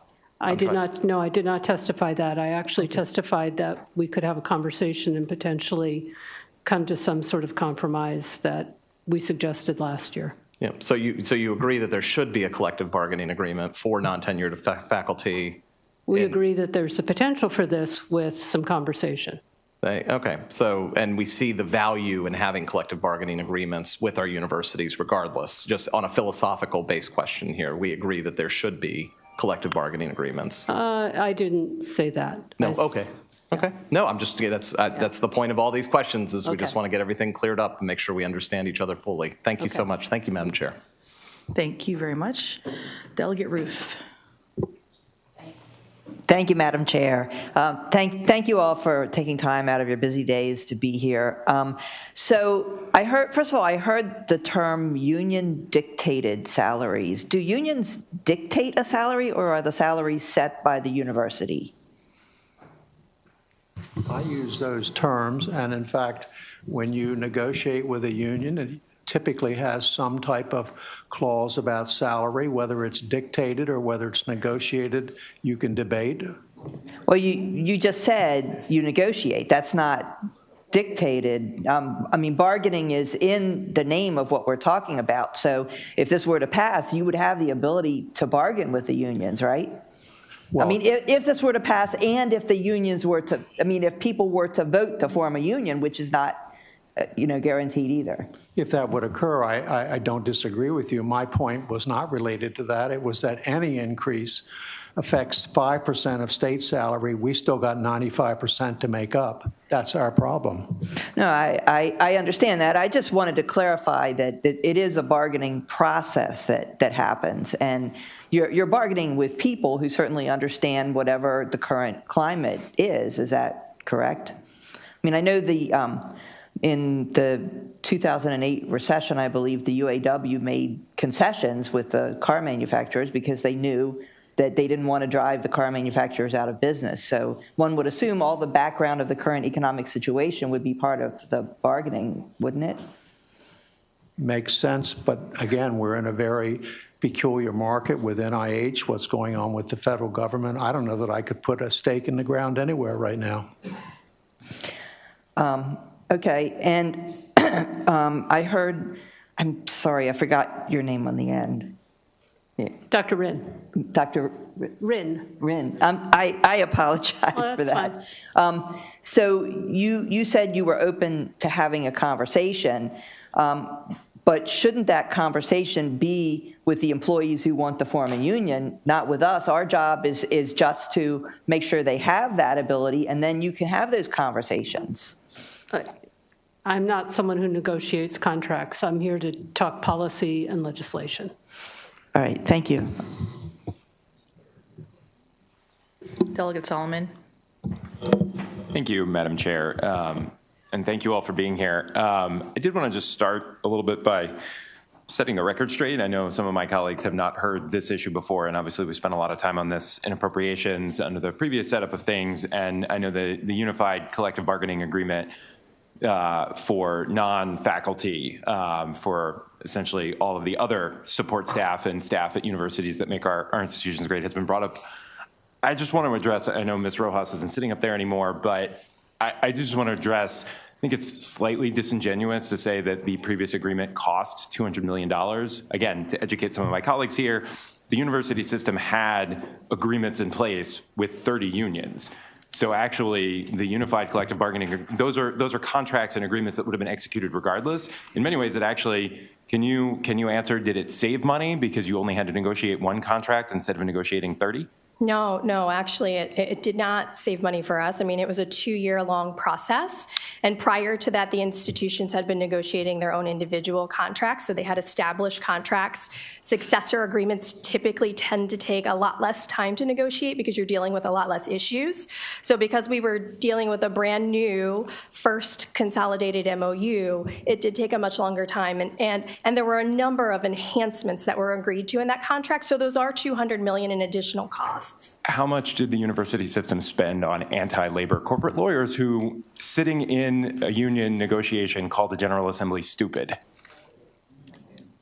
So I cannot comment to what somebody may or may not have said when I was not present, but I can because I was sitting there. Well, and I don't know what he or she did or did not say. What I can say is that yes, institutions typically use outside labor counsel to assist with consolidated collective bargaining or with just collective bargaining in general, because there are a lot of legal issues and we need to make sure that what we are proposing is consistent with the law, just as the unions oftentimes use outside labor counsel to help with their negotiations. Do you know how much of that outside counsel cost?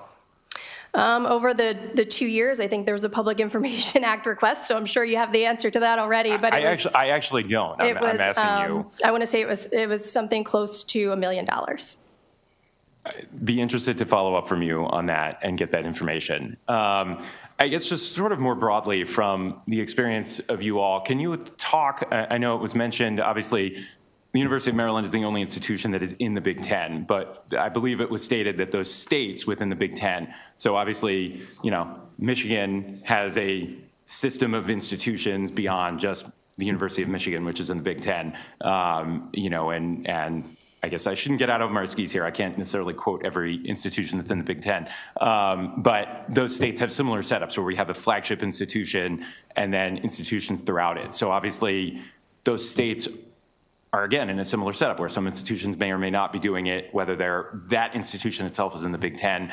Dr. Joel, can you comment on, and anybody else on the panel or anybody who's been up here on the panel, what those other institutions do with these types of faculties? Do we see other states that have exclusive agreements where they're excluding certain types? Is there, some uniformity within the Big Ten, again, using something that we can, compare our state to, where they've excluded a subset of individuals or they haven't? Yeah, I suppose that there's a wide variety. I'd say, I think they mentioned the states. I'd say, for example, it was represented that there are only 3 states that don't allow it. I'll tell you that Wisconsin does not allow collective bargaining, having just recently come from Wisconsin. But when you look at the survey of labor law state by state, it's not only whether or not they exclude, tenure versus non-tenure track, for example, but also the extent to which they allow bargaining. So some of them only allow bargaining on base wages or only allow non-economic terms. So there's a lot of variety based on what state legislatures have decided to do. I think part of what troubles me about this legislation is that we have a board policy that defines a broad range of different type of non-tenured faculty, and it takes kind of a shotgun approach at trying to define non-tenured faculty in a way that doesn't necessarily meet the needs, right? What you heard was a lot of testimony about adjuncts and their issues, and yet what has been captured in the legislation are researchers, librarians, all different types of faculty who may not have the same issues. And so the concern here is that you're trying to set up something that is providing a right, and it's creating more confusion rather than clarity, right? And if we want to grant bargaining rights, I think we want to do so in a way that allows for effective representation between the parties and an ability to reach solid agreements. So I think that's the hope of all of us. I'm sorry, Dr. Jarrell, go ahead. I was simply going to say UMB and School of Medicine is not part of the Big Ten, so I don't have access to that, although I'm sure we could try to find out. That'd be great. I would just love to know how comparative institutions that you all measure yourselves against would handle it. And then I guess just the last question, Madam Chair, I appreciate the discretion here. Do you all have any data or information on the costs incurred for turnover in staff? So obviously, especially for adjunct and non-tenured faculty, when you're paying the wages and working conditions are difficult, and obviously that's not uniform across the board, but is there any USM analysis around regular turnover of adjuncts, what the cost is to the institution, the potential impact on the quality? I do not personally have any of that information available, but that's certainly something that we could try to put together and send over to the committee if you'd like. That would be great. Thank you very much. Thank you, Madam Chair. Thank you. Delegate Lehman. Madam Chair, and thank you, Delegate Foley. I think you're still here. I'm sorry I missed your presentation. Thank you for bringing this bill and for your tenacity on this issue. So I am a lifelong resident of this state and a proud alum of the University of Maryland College Park, and I just want to say personally that I find it very distasteful how vehemently opposed USM is to this legislation. And to the point about targeted exemptions, I would hope we do not go that route. I think the bill would fall apart if we picked out specific institutions to carve out. So my question is that, you all are saying it would be such a financial hardship to your universities if these non-tenured faculty get collective bargaining rights, and yet you would be the ones negotiating with them. So are you saying that you're not confident about your own ability to bargain with these folks, that you would be in a position where you could inadvertently bargain away the stability of your institution? I can't imagine that, but I'm curious about how you feel being put in the position of bargaining and why that makes you so nervous. So I think that's a bit of an unfair statement. I mean, when you go into negotiations, obviously both sides come to the table and they negotiate over terms and conditions of employment to include in a collective bargaining agreement. So what is the reluctance then? Every collective bargaining agreement always includes wages. So there's always going to be some increased cost to personnel, which is one of the biggest costs our institutions have when you're negotiating. I know that there are a number of institutions who have recently had to lay off faculty or cut programs because of budgetary constraints and challenges and issues that they've been facing all across the country. Our institutions have seen cuts at the federal level. We've seen state budget cuts over the past several years to our base budgets at our institutions. Institutions can only take so much in terms of cost. At some point, there's just no more to give. And I know that one of our institutions within the system has already had to lay off some faculty, which is unfortunate. And we don't want that to be the case in any situation. But negotiations always include costs. They always include increased wages or other enhanced benefits that do have some cost. But these are two-way conversations. It's not that one side, has more, has an advantage over the other. This is a back and forth, and yet it comes across as if, you're worried that it's going to be so one-sided and you're going to be at this big disadvantage. I just don't understand that mentality. Thank you, Madam Chair. Thank you. Delegate Chisholm. Thank you, Madam Chair. I think Delegate Stewart's been waiting, but. Oh, would you? Mine's very quick, and I don't even know if it's germane, but since it was brought up, I was curious. You said outside counsel was $1 million? Is that what you said, around $1 million? That's off the top of my head, what I'm recalling, something So like $1 million could have saved you 200, so that's pretty good math. I'm sorry? So if you, that $1 million could have saved you 200 million from what you're saying, correct? If you used good counsel and you paid $1 million and you didn't have to go through this, you would have saved $200 million. Yes. So $199 million gamble is the only thing I was getting. I just didn't understand why it was brought up, what counsel was charged, since I don't know any free lawyers except for Stuart Ball. All right, Delegate Stewart. Thank you, Madam Chair. I do a lot of great pro bono work. He's correct. So sorry, I came in a little bit late, so someone may have already asked this. I really appreciate y'all coming. Thank you for sharing your testimony. I just was scanning the fiscal note. Have y'all had a chance to review it, the fiscal note that DLS produced for the bill?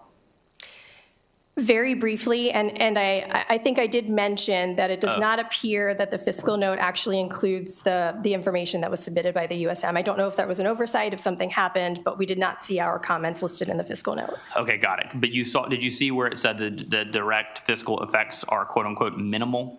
Right, and we had 8 pages of fiscal notes that we submitted. So what did you total. guys send them?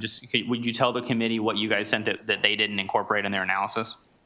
Yeah, I mean, I think Dan Chanin touched on some of this. It talked about the number of full-time equivalent positions that we would need across our institutions to administer these contracts and to negotiate these contracts, the costs of use of counsel, there are costs associated with the Public Employee Relations Board, who has oversight responsibility for collective bargaining in the state. I mean, I think in total we were looking at something like $2 million per bargaining unit for the first few years of having collective bargaining rights. And that's not, I don't have it in front of me, but I think that's what I recall. Okay, awesome. And did you guys use like comparators like other universities to see what similar cost projections were for them when they enacted this? Yeah, a lot of that is based on our own experience with our current labor relations staffing, based on our own experience with our current bargaining units. Okay, got it. And would you be willing to share with the committee any of these like projections or modeling that you guys shared with DLS? Yes. Yeah, we'd be happy to. Okay, Yeah. Awesome, thanks. Yeah. Thank you. All right. I think I have 2 questions for you. So the first question, I think it's for Ms. Rojas. So you mentioned, because I was vacillating in between kind of trying to get the numbers down. So you mentioned and I forget the consolidated piece. And I think earlier you had commented, it seemed like your line of, your point you were making was that you were using that $200 million consolidated agreement as a bit of like indicator of what the fiscal note was. But in reality, it sounds like, and I understand what you're going to say in terms of the negotiation process. But specifically, though, it would likely be more like $2 million, which is really the cost to negotiate a contract, correct? Correct. That would be the cost to actually go through the negotiation process and get to an agreement. Yeah. That $200 million that I mentioned related to the consolidated bargaining agreement was just some context in terms of what enhancements to wages and other benefits ended up costing as a result of those negotiations. Correct. But you all agreed to the $200 million piece, though, right? That's correct? We did, yes. I mean, it was a long, hard negotiation. It took us 2 years, but that is ultimately where we landed, and we were in a different fiscal position when we negotiated. Okay. No, I just think it's important for us to, because I think ultimately, if I'm not mistaken, and council can correct me, but as far as I understand, this is kind of one of the last, not the only holdout, but like a lot of other public employees have the right to organize. And I do recognize, the fiscal impact, and I also recognize the value of collective bargaining. And so I think maybe my last-ditch effort to the panel, and I know we have another bill, so there'll be another bite at the apple, but I'm just curious if someone could just give me one reason why we should not pass enabling legislation that gives both parties the right to come to the table to negotiate a collective bargaining agreement when we have other state employees, our librarians, our community colleges, our teacher, like we have other state employees, so why should there be one last holdout for these non-tenure track folks? Sure, thank you for that question. And I think you've heard from the panel that it's not a full-out opposition of collective bargaining for faculty. I think it really is important for us how faculty are defined, how that bargaining unit is defined. That's going to make it more palatable to us. I mean, there is a community of interest that's supposed to exist under the traditional tenets of labor law. And so we just want to make sure that we are defining this group in an appropriate way, in a way that makes sense for everybody. Okay, thank you. Seeing no more questions on HB 106, that concludes the hearing on HB 106, and we have our final Foley bill of the day. I wish I could figure out a third F, but It's a layman. And yes, HB 141. So please, Delegate Foley, if you could bring. Did I miss you? Yes. I'm so sorry. I apologize. So, excuse me, folks. Could you please quiet down? Thank you. I'm so sorry, sir. That does not conclude our bill hearing on HB 106. I missed the person. If you could please state your name for the record. My name is Mark Garrison. I'm the Dean of the School of Graduate Studies at Morgan State University. Not a member of the oversized 10, but instead something else. Got that? Was that? That was it. All right. Thank you for breaking the tension a little bit there. Are you ready? We are ready. Yes, 2 minutes. I wish to thank the chair and the members of the committee for this opportunity to speak today. President Wilson of Morgan State University has submitted a written statement explaining our unfavorable view of this bill. Though I'm reading from fake news, the Department of Legislative Services Fiscal and Policy Note acknowledges USM institutions, MSU, SMCM, administrative and personnel expenditures may increase potentially significantly. It's in the very first paragraph. For Morgan, that is a certainty, and President Wilson has addressed that. My major concern is the extraordinarily imprecise and vague definition of non-tenure track faculty. It includes teachers, researchers, department heads, and those in comparable positions. This definition would sweep in professors of practice, a broader category of specialists we call non-faculty researchers, including postdoctoral fellows, temporary faculty hired to replace tenured faculty on federally sponsored research, the administrators of sponsored programs and special centers, librarians who support and engage in research, the heads of state-supported research centers, a number of administrators in our Division of Research and Economic Development, including the Vice President, even an associate and assistant deans with comparable duties to department heads. This entire adventure would place these individuals at odds with individuals who are literally at the same level, maybe in the same office, but unable to draw a line to research, teaching, and comparable duties. For our graduate enterprise, we have adjunct graduate faculty members ranging from sitting community college presidents to NASA scientists, tenured faculty at other institutions, including College Park, professionals in business, accounting, nursing, medicine, and so on, supporting our diverse array of instructional and research needs. For this reason, its unclarity and vagueness, I support our view of an unfavorable view. Thank you. Thank you, Mr. Garrison. Okay, seeing no more questions. Okay. Mr. Garrison concludes the bill hearing on HB 106. Thank you very much for your patience. We will now begin the bill hearing on HB 141. Delegate Foley. And please bring up your sponsor panel. Yes. Yes. We don't have to share a chair? No, we don't have to share a chair. Hold on. I want to say. I have Ms. Edwards, Davis Garwood, and Isabel O'Malley. Yeah. I want the students to go before me. All right, you may begin, Delegate Foley. Thank you.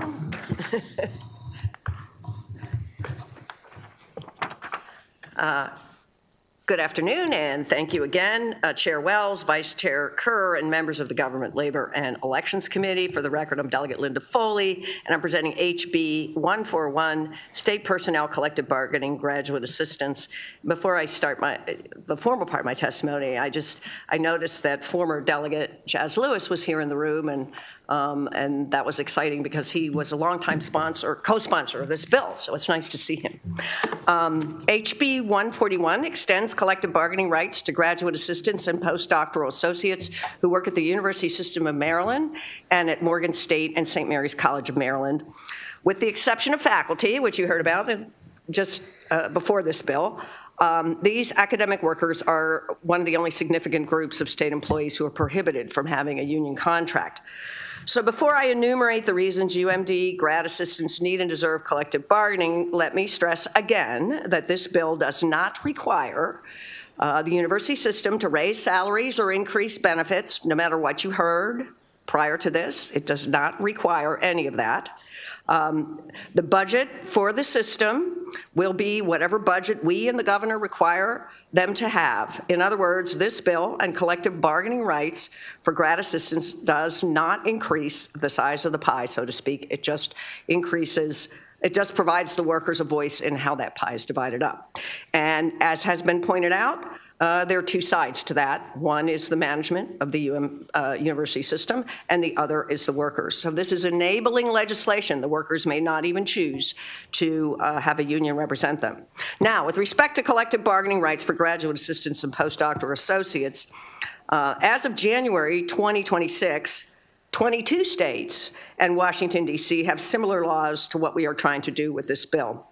This list includes 13 what were formerly known as Big Ten schools: Wisconsin, Penn State, Rutgers, Michigan State, University of Michigan, UCLA, Northwestern, Illinois, Minnesota, Oregon, Washington, University of Southern California, and Iowa. Within our state, Johns Hopkins enables their graduate workers to unionize. In the past few years, 4 new schools joined the Big Ten Conference: the University of Oregon, University of Washington, and University of Southern California, and UCLA.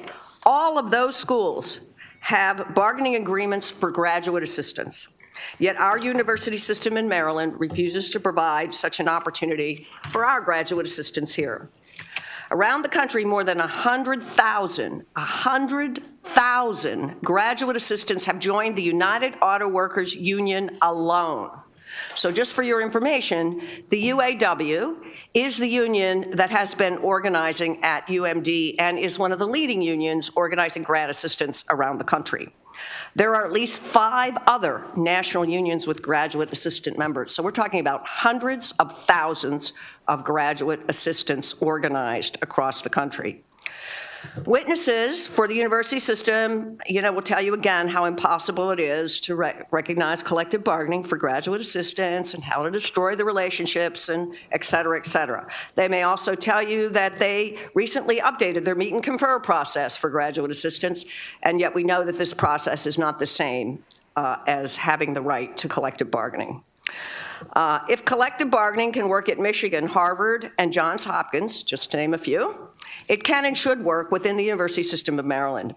If experience is any teacher, collective bargaining likely will improve the overall atmosphere and quality of education at our universities. The University of Maryland promotes itself as an institution that's fearless in its approach to education.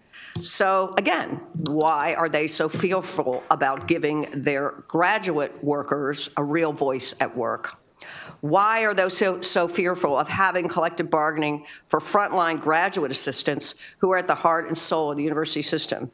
At the very least, a university with this fearless reputation would not be afraid of letting its graduate assistants have a say in their workplace conditions.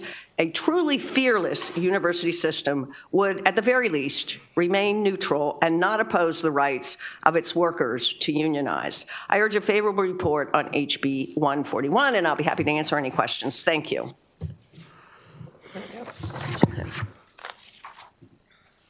Go ahead. Okay. House delegates, thank you for passing this bill last year. Here's what I hope you'll share with your colleagues who are still on the fence. Can you state your name for the record as well, please? Oh, sure. My Thank name is you. Isabel Shaheen O'Malley. I'm a doctoral candidate and teaching assistant at the University of Maryland, College Park School of Public Policy. It was a graduate teaching assistant who taught me the programming language R, which I now use on a daily basis for data analysis and graphs. And I also teach R to our master's students, many of whom now work here at the General Assembly and in policy careers throughout the state. So you can let me know how well I've done. Last year, my colleagues who taught winter courses didn't receive their January paychecks until March, only after we collectively protested at the Faculty Senate. And a year later, those same workers just told me last week that they're still waiting for their January pay this year. And this is not an uncommon occurrence across campus. So if our tuition is a day late, we're charged fees. A collective bargaining agreement would ensure that we're paid on time in full and that our employer is just held to that same standard.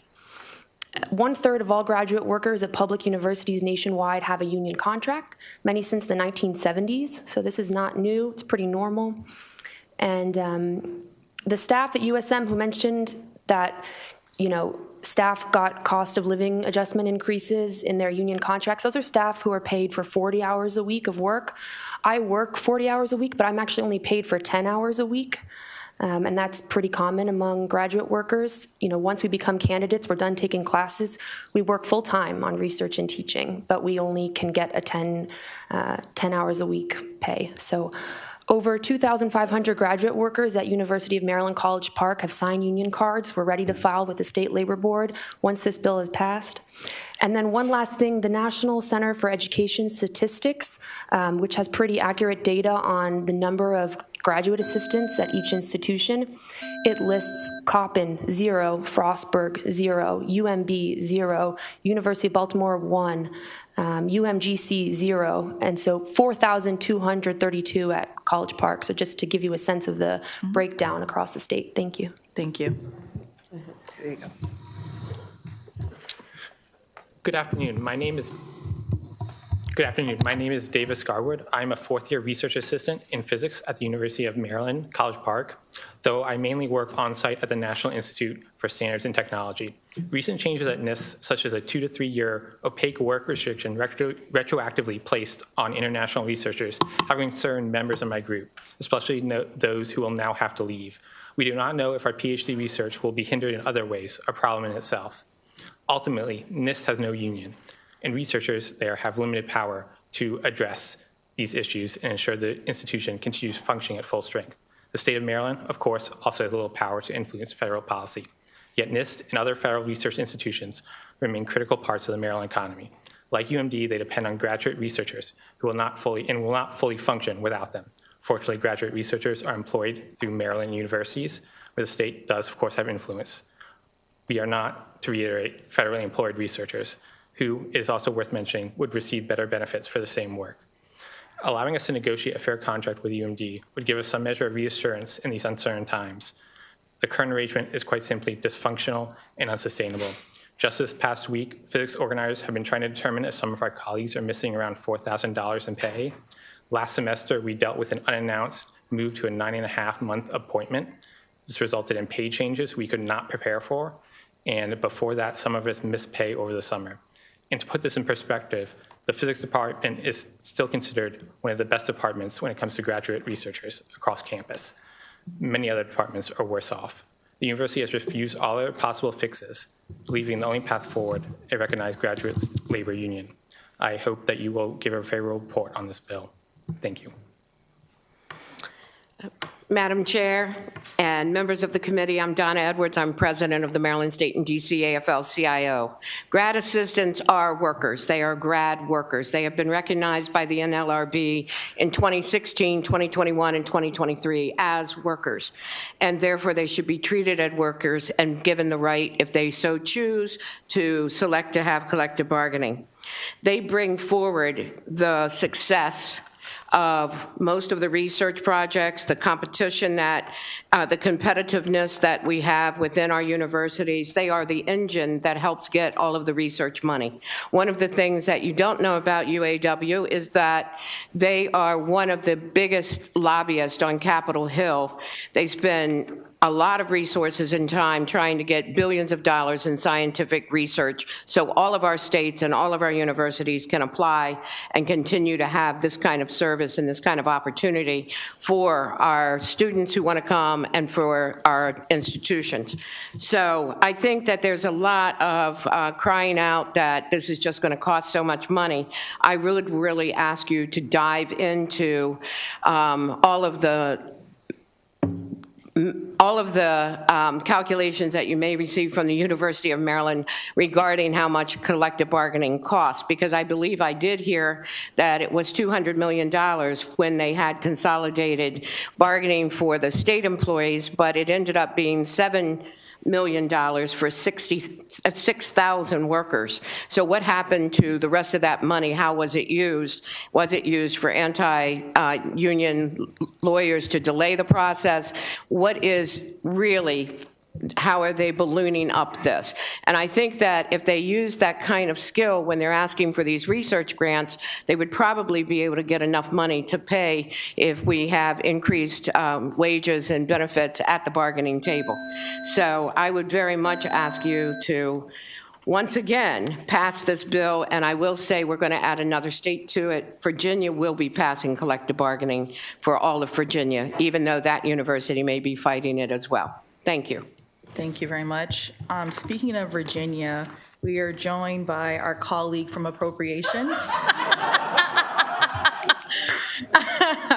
Stephanie Smith. This is a jointly assigned bill, so that was just a great segue into your introduction. Let's see. Yes, a former. All right, Delegate Ruth. Thank you, Madam Chair. So first, Ms. O'Malley, you said you're a PhD candidate, correct?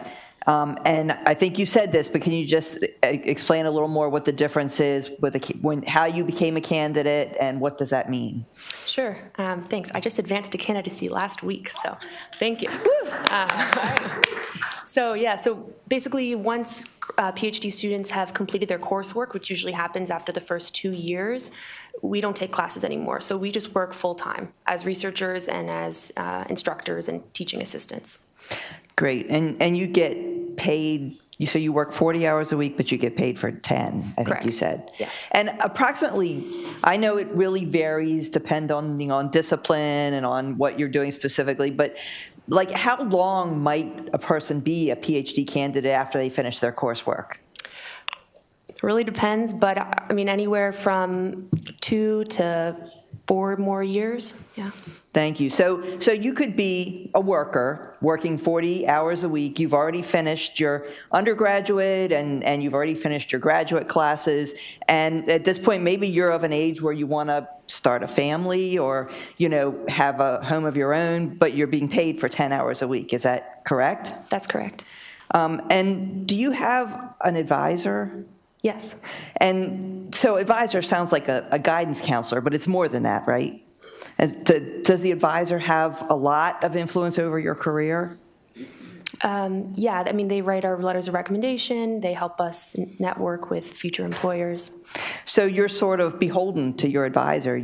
If you alienate them, that could impact your career. Is that correct? Yes. Thank you so much. And Mr. Garwood, thank you for being here. And so you're a research assistant, is that correct? Yes, but I'm also a graduate student. Okay. And are you also a candidate, or have you? Yes, I also recently advanced to candidacy. Okay, great. And so let me just say my son is a physicist also, so it's exciting to meet another physicist. He just got, he was fortunate enough to get a tenure track position at New Mexico State University. He was a PhD student and then candidate for 7 years to get his PhD altogether, of which it took about 2 to finish his classes, and then 5 years working in a lab and also working on his thesis at the same time, and then 2 years of postdoctoral before he, got this position. So it's quite a long time, isn't it? Yes, it is. And do you have an advisor? Yes, I do. And so would you say that graduate assistants, in general, your advisor has a lot of, I don't know, control is the right word, but influence over your future, so you really need to please them, is that? I mean, some advisors are good. I'm not, putting down advisors, but what I'm getting at is just that you don't have the ability to advocate for yourself as well when you're by yourself, is what I'm trying to get at. Is that? Yes, that's a fair statement. I mean, you'll depend on your advisor for letters of recommendation. If you're having problems with your advisor, you might be pressured to finish your PhD earlier. There's a lot of areas where tension can arise between your advisor and yourself. And that's partly due to the inequality in the level of power that your advisor has over you. Thank you, I appreciate that. And just Mr. Chair, one more follow-up question. Thank you so much. And so about how many hours a week do you work in the lab or as a research assistant? I do a normal 9 to 5, 5 days a week. So I treat it pretty much like any other job. But yeah, that does not factor into how much I'm paid. Thank you. Thank you so much. Thank you, Mr. Chair. Thank you. Delegate Wu? Thank you, Mr. Chair. And congratulations, Terps, finish your qualification. And I went through the same path as two of you, right? I graduated University of Maryland from electrical and computer engineering. And I would say, sympathize the way like underpaid graduate assistant, right? Either you're a teaching assistant or you're a graduate assistant. And it's kind of very interesting. Recently, I just met a professor during Christmas, and she's a professor at University of Maryland. She actually talked about this bill for graduate students to be unionized. I think there are a few concerns from my experience. I definitely see like graduate students work more than perhaps sometimes 60 hours per week, right? Definitely underpaid, right? So everybody know that. At the same time, as you said, if the money, the funding was not there, that means many positions you're having now probably not there too, right? Because the school couldn't really hire you as a graduate student. Maybe after your master, right, we have to go, right? Because there's no funding. And the funding part from federal government and state government. So I think the concern is, if, say, you're underpaid and we need to pay you 15 hours, like 50% over your 10 hours situation, and the state doesn't provide the funding there, that means many positions will not be there, right?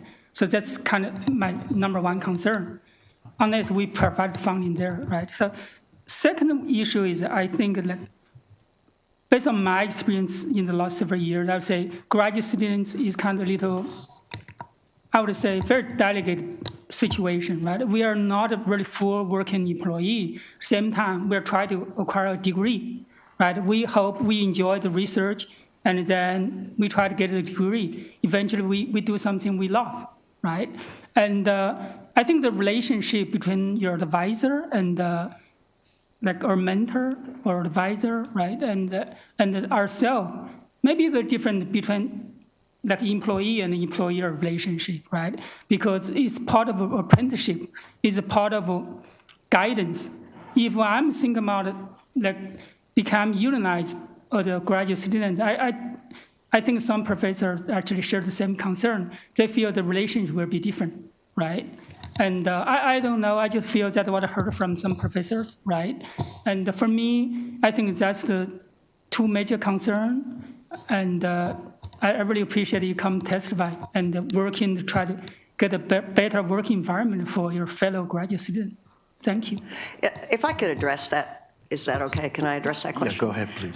So Delegate Wu, I appreciate everything that you said. This is an argument that's made every time graduate assistants are trying to organize, that it's going to ruin the relationship between the graduate assistant and their professorial mentors.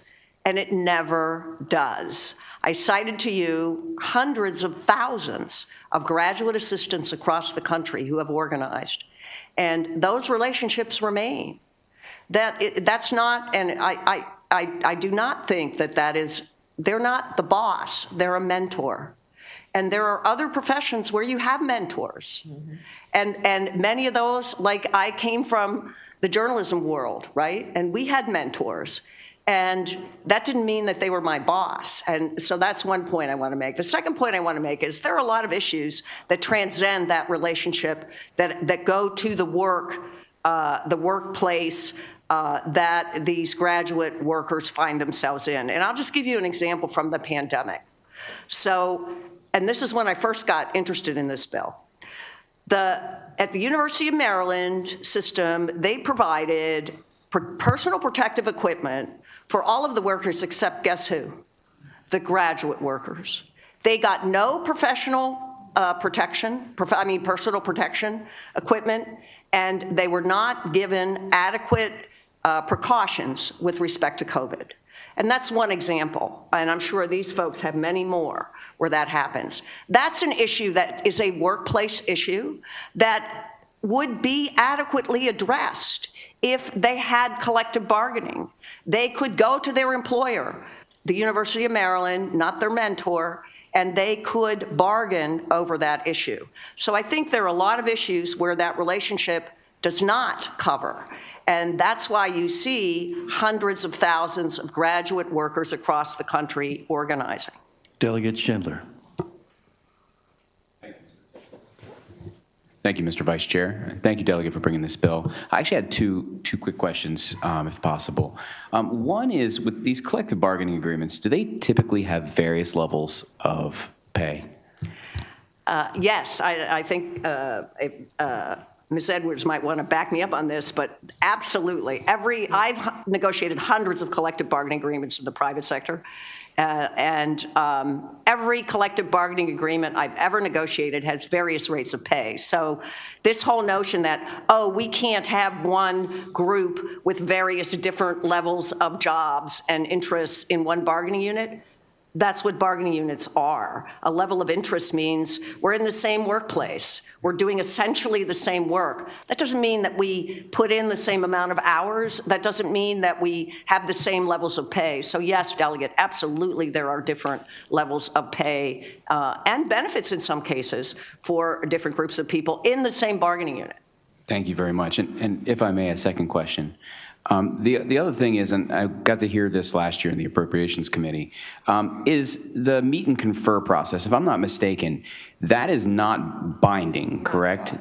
Correct. That is not binding. That's the problem with it. It's not binding. Okay. So can you explain what that process is like, being that it's a non-binding process? Oh, non-binding. They need to. They're involved in it. So, Yeah, I'd be happy to. So basically, we spend a lot of time going to, we like elect representatives, or some departments elect representatives, a lot of them don't even participate, and go to the university administrators and tell them all the problems, which are typically the same every year. And they say, okay, that's, we'll come up with a proposal and get back to you on that one. Delegate Terrassa. Thank you, Mr. Chairman, and thank you all for this, your testimony on this and also on the last bill. So I read somewhere, because it sounds like you're working a lot of hours for very little pay. It doesn't even sound like minimum wage, but maybe if you're working 40 hours a week. But there's some argument that you're getting free tuition, so therefore that's part of your compensation. But don't all the employees of the system get free tuition? Isn't that a benefit as an employee? I'm glad you asked that question. Yes, I mean, the University of Maryland, the university system allows for all of the employees to get tuition reimbursement full-time, as well as spouses and some family. So if the fact that they're grad workers and not because, that's not why they're getting the tuition reimbursement, they're getting it because they're workers. Because they're employees, So, yeah. and we shouldn't consider that when, workers that are already there Also, just along with the consolidated, let's face it, there are 20,000 employees that bargain together, that are represented in the bargaining under the state contract, and they are everyone from correctional officers to social workers to professional library, everybody, road workers. So that's not the issue here. And the other thing, when we keep reading the testimony, I think we need a culture shift within the university. This is not adversarial, and it should never be adversarial. It is a labor management committee that comes together to collectively bargain. And all of the words are about, adversarial, confrontational, and what the students not the students, the workers are actually saying, one-on-one, they're powerless. And this just allows for, a broader piece of people and the collective bargaining to have with the boss, not the mentor, but with the college, the university, one contract, and it will actually, I think, improve the mentor-mentorship relationships. Yeah, no, I appreciate what you're saying about that. It seems to me that the argument that this would somehow ruin the relationship between the graduate workers and the mentors is an interesting one, because it seems like there's already a pretty big imbalance of power, and that this might restore some balance of power and make it for a better relationship. One other thing to add, I know in public employees bargaining, I don't know, you would know in private employee, but the beginning of the contract always states that management has a right to manage. Okay, and there's a list of what management can do. Having that in your hand, that this is what management does, this is what I do as a worker, really strengthens a non-adversarial relationship in any work site. Thank you. Delegate Lehman. Thank you, Mr. Chairman, and thank you again, Delegate Foley, for this important bill and for your tenacity in bringing it back. And thank you, Ms. Edwards, for explaining that there have been multiple NLRB rulings that graduate assistants are in fact workers. I did not realize that. And then Delegate Foley, thank you for clarifying the question about the different levels of pay and benefits.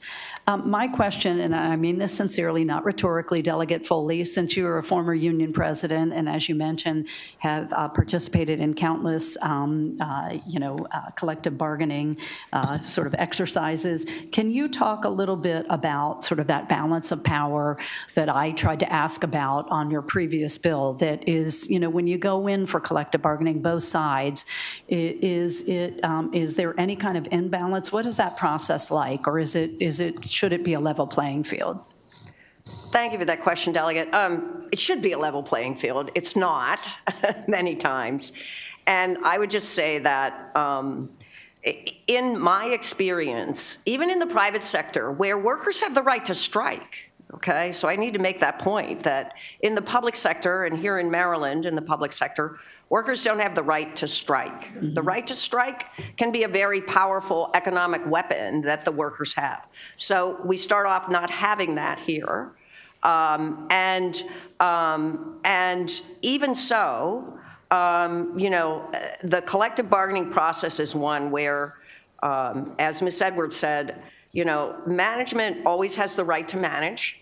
And the dynamic across the table is still weighted toward management. Now, it's better. It's better than if you don't have collective bargaining, obviously, because the voices of many and the strength of many versus one person, does try to even it out.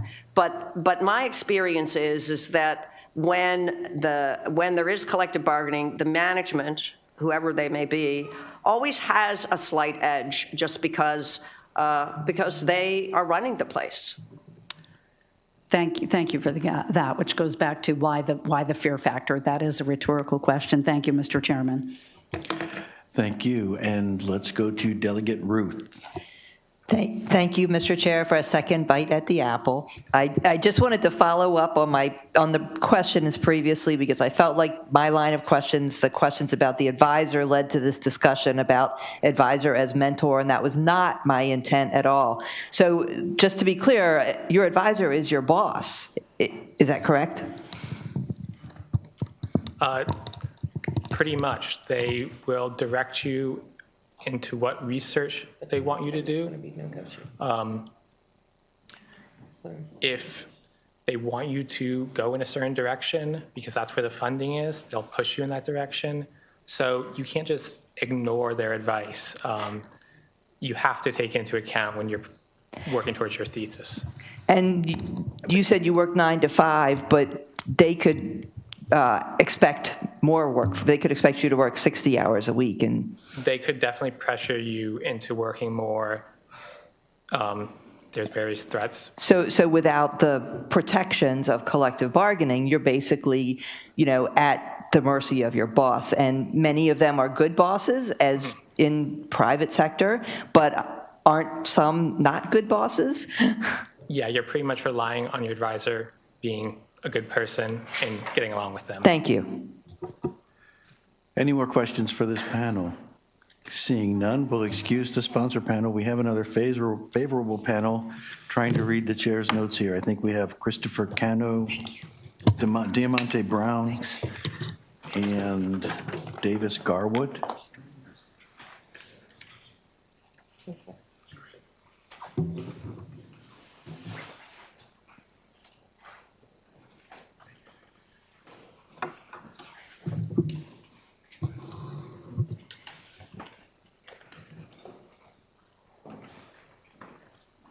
Mr. Cano, if you're ready, go ahead. Thank you, Mr. Chair. So, for decades, these graduate assistants have been serving as teaching assistants, research assistants, fellows, postdoctoral interns, and they've been excluded from collective bargaining protections under state law, despite performing the core instructional and research functions that are indispensable to the mission of our public universities. It's been said, graduate assistants are workers. They teach courses, they lead discussion sections, they grade assignments, they conduct grant-funded research, and contribute directly to the academic reputation and financial viability of Maryland's public institutions of higher learning. And then I think back to what we heard in the arguments against the previous legislation and what we're going to hear following these panels. And I think about the financial well-beings of these institutions. And it just occurs to me that instead of spending $2 million on union-busting attorneys, you could have just gave these folks the raises they were asking for in the first place. Instead of saying, hey, this is going to cost us, we got to hire all these additional administrators, coming from administrators, that we need to have more of them and make sure they're paid well, that these folks here, which are asking for pittances and asking for basic respect and dignity on the workplace, we need to hire more administrators to deal with them. It's like, well, can't you, we got HR right there. Can't HR just train their people better? Like, why are we spending all this additional money? Why is it all of a sudden that collective bargaining becomes a mission-critical threat to the university's well-being? And the fact is that it was even said, well, we'll get back to you and we'll think about it and we'll have another conversation, which is exactly reflective of the existing system they have now that these graduate workers are facing and that the faculty are facing. Meet and confer is just a rubber stamp for the administration to do what they want to do anyways. Collective bargaining grants a legal instrument with real teeth that protect people, and your career is not dependent on sucking up to your boss for advancement. Everybody's treated equally. It's the most democratic thing we have in the workplace in America. So move forward and put a favorable report on this bill. Hello, committee members. Again, Diamante Brown, president of the Baltimore Teachers Union. The Baltimore Teachers Union is writing in strong support of House Bill 141, and we request that the committees issue a favorable report. Graduate assistants are essential to the functioning of our colleges and universities. They teach classes, lead discussion sections and labs, grade assignments, mentor undergraduates, conduct research, and provide critical instructional support, often while carrying heavy academic workloads of their own. Yet, too often, these workers do not have fair compensation, stable appointments, or a meaningful voice in their working conditions. This bill recognizes the reality of their labor and affirms that graduate assistants are workers who deserve the same fundamental rights as others in the public sector: the right to unionize and collectively bargain over wages, hours, and working conditions. Collective bargaining strengthens higher education. When graduate assistants have a seat at the table, institutions benefit from improved retention, more consistent instruction, and stronger academic support for students. Fair workloads, reasonable pay, access to health care, and clear job protections allow graduate workers to focus on teaching and research rather than financial insecurity or burnout. In turn, undergraduates receive higher quality instruction, more mentorship, and more stable learning environments, while universities benefit from a more sustainable and equitable workforce. At a time when public higher education is under immense pressure, we must invest in the people who make it possible. Extending collective bargaining rights to graduate assistants is not only a matter of workplace fairness, it is an investment in educational equality, academic excellence, and student success. Thank you for your time and consideration. And thank you for your testimony. Are there any questions for this favorable panel? Seeing none, thank you both for your testimony. We'll now call an unfavorable. Let me just call one more time. Is Davis Garwood in the gallery? Okay. We'll move on to the unfavorable panel. I have David Wilson, Daniel Chanin, Allison Rinn, and Sherry Roxas. And then we also have Mark Garrison, but there are only 4 seats, so whichever 4 get there first. Here we go. Good afternoon, Vice Chair Kerr and members of the committee. Once again, I'm Dr. Allison Rinn, Senior Vice Chancellor for Academic and Student Affairs for the University System of Maryland. Thank you for the opportunity to speak to you today about House Bill 141. Graduate students are fundamentally learners, not traditional employees. Their primary role is to advance their academic development through teaching and research under the guidance of faculty mentors. Maryland institutions already provide robust meet and confer mechanisms, enabling graduate students to regularly engage with university leaders on issues such as compensation, stipends, and working conditions. This past year, after hearing concerns from students, we worked with elected graduate student leaders to make the policy requirements on meet and confer more robust. This revised policy passed the USM Board of Regents at the December 2025 meeting. Legislation would displace these flexible channels with rigid bargaining units. Maryland's public universities also maintain established grievance procedures that allow graduate students to escalate concerns about academic or employment matters confidentially. Students do have legitimate concerns, and the solution lies in enhancing our existing graduate procedures or grievance procedures and ensuring that students are aware of them. Finally, many institutions already facilitate graduate student representation through shared governance bodies like graduate student governments and advisory councils. These democratic forums preserve the academic mission and foster student voice without collective bargaining. For these reasons, and those that will be presented by my colleagues, we ask for an unfavorable report on House Bill 141. Thank you. Whoever's next. Thank you. Vice Chair Kerr, members of the committee, thank you for the opportunity to offer testimony on House Bill 141. I'm Dan Chanin, Associate Vice Chancellor for Human Resources at the University System Maryland. The USM opposes House Bill 141 not only because it interferes with the educational relationship between universities and their graduate students, but because it will impose additional costs on the universities. Currently, the total number of representative employees is 6,521. Adding graduate assistants has the potential to nearly double the number of representative employees. There are over 5,000 graduate assistants across our system.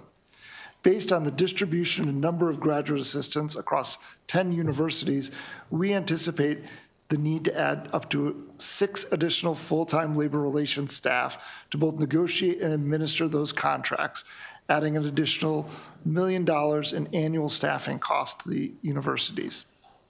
Collective bargaining will also come with additional external costs, including legal fees and costs associated with PERB and other kind of administrative fees. When a new unit is certified, legal fees to bargain an initial contract could be as high as $1 million per new certified bargaining unit. There would also be a need for ongoing legal representation for successor contracts. As a result, the direct costs of this bill are conservatively $2 million per year during the first 3 years of implementing the law.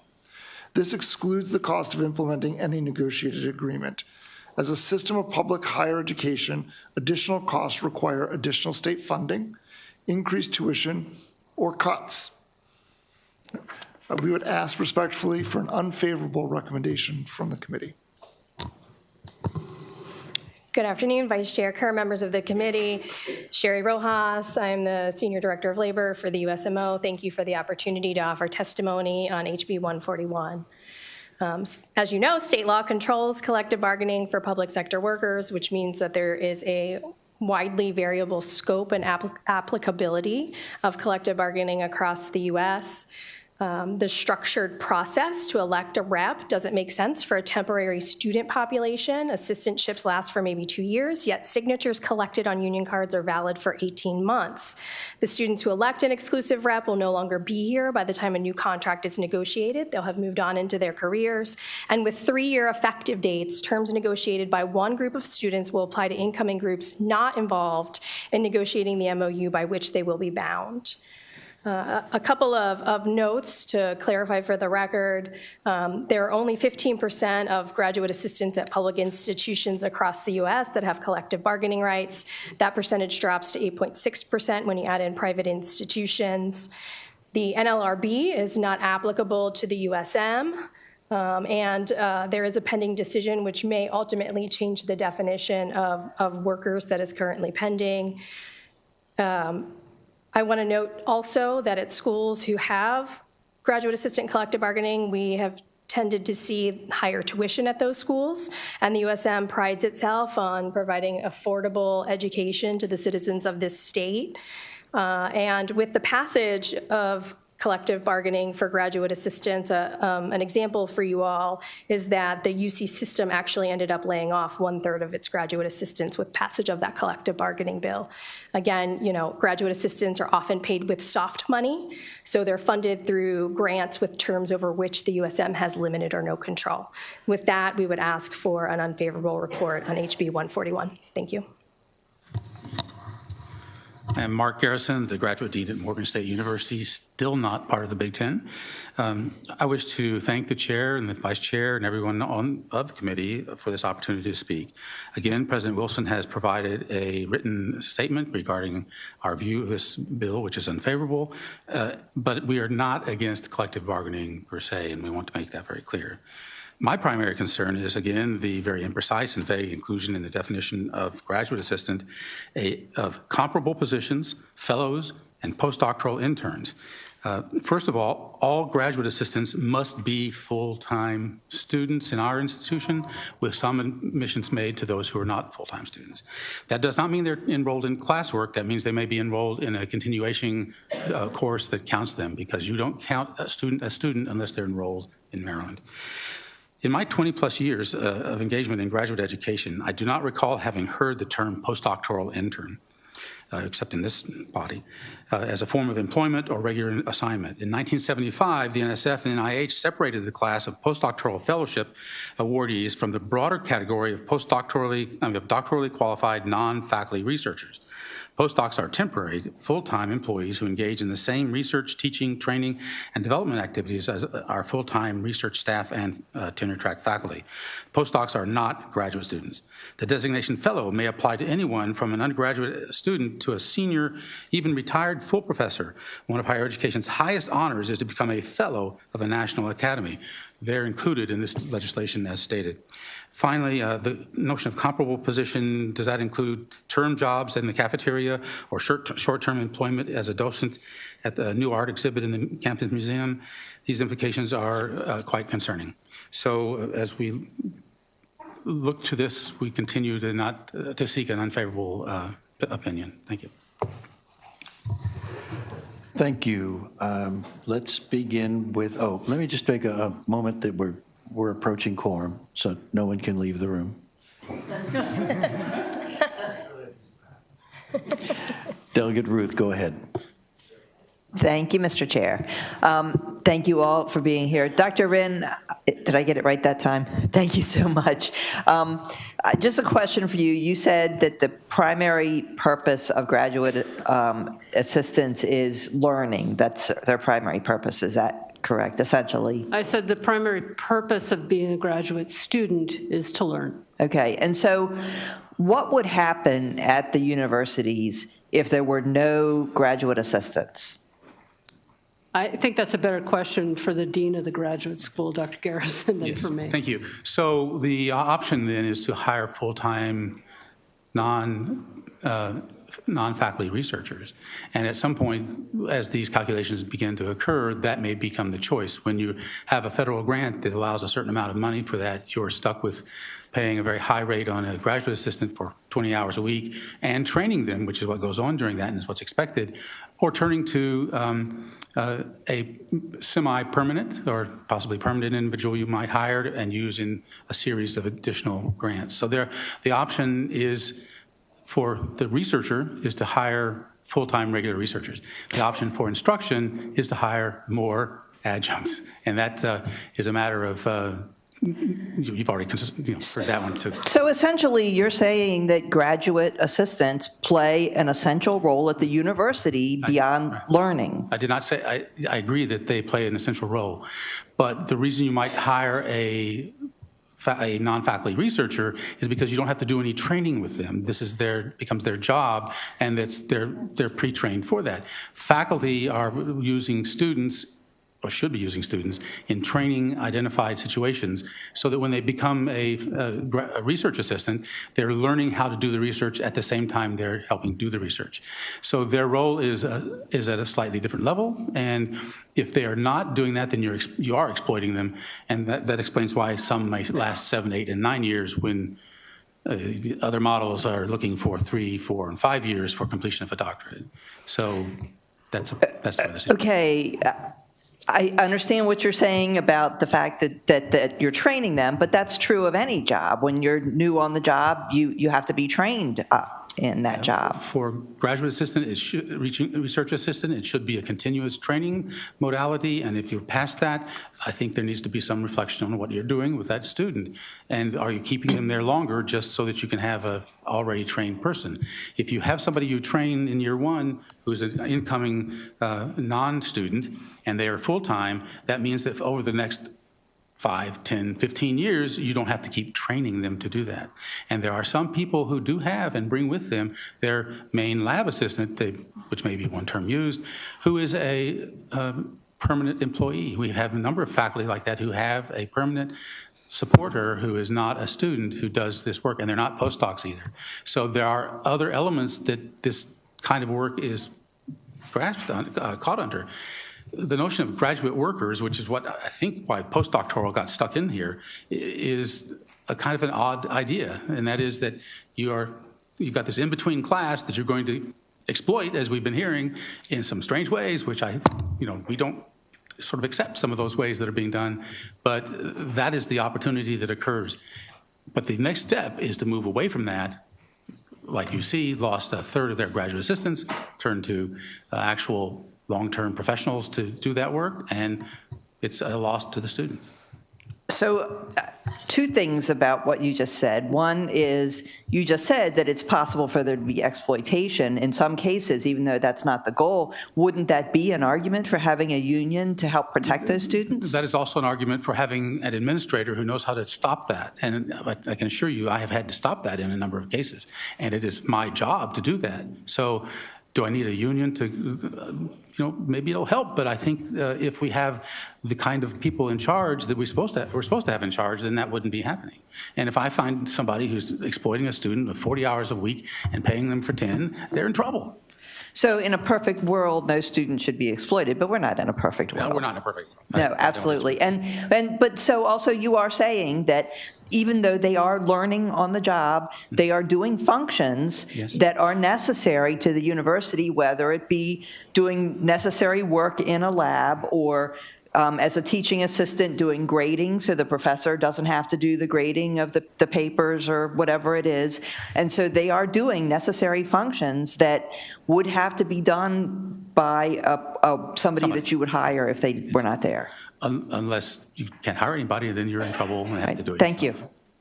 Delegate Wu. Thank you, Mr. Chair. So I think my real concern is the reduction of those graduate research assistant and teaching assistant positions if this is passed, right? If anybody told me if we pass this, it will not impact that, I totally support this, right? So I think that question comes, if you have sufficient funding, will you still against this proposal? If that's a question to me, if it's all about funding in many ways. So you mentioned teaching assistants. We have a program where we actually train with coursework the teaching assistants, and you cannot be a teaching assistant without that. And we monitor what they're doing, and that's the School of Graduate Studies, even though they're reporting to others along the way. That is limited funding that we have to do that. And if we had more funding, we would do more of it. If we had a whole lot more funding, we could actually increase how much we pay. It's a very, very set. In fact, it's 141 doctoral students involved in it at this term. And if we had to increase their pay by, I think the figure was somewhere in $100 to $200, we would have to start cutting off how many we were funding because it's just fixed. And that's a reality. Delegate Stewart. Thank you, Mr. Chair. Like many Marylanders, thank you all again, good to see everyone. Like many Marylanders, I watched enthralled by the defensive performance during Super Bowl 60 on Sunday. And that game featured a number of unionized athletes who are members of the NFL Players Association. And across the course of the season, let's say for the victors, the Seattle Seahawks, those players engaged in professional development. They were mentored and they were coached by their head coaches and a number of assistant coaches. In fact, I would argue that there's probably no workplace in which mentorship and coaching is more important than when the unionized workers in the NFL Players Association. So could you guys point to me exactly the piece of academic collective bargaining agreements that makes it so different than the NFL that somehow mentorship would be harmed? Yeah, I think the key difference there is that they're not participating in the NFL in order to learn a trade, in order to graduate and get a credential that lets them go on to a But what about future medical career. residents? Would you say medical residents mentorship is harmed? Because they oftentimes collectively bargain, right? I think oftentimes, but I think if you look at the statistics about how the prevalence of collective bargaining across institutions of higher education, it's a minority of institutions that actually have collective bargaining for their assistants.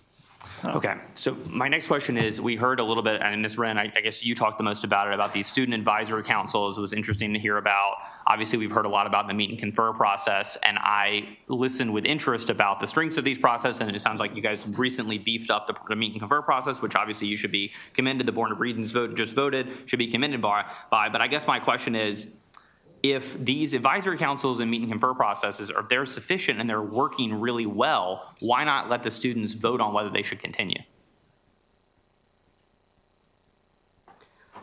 And whether they prefer them?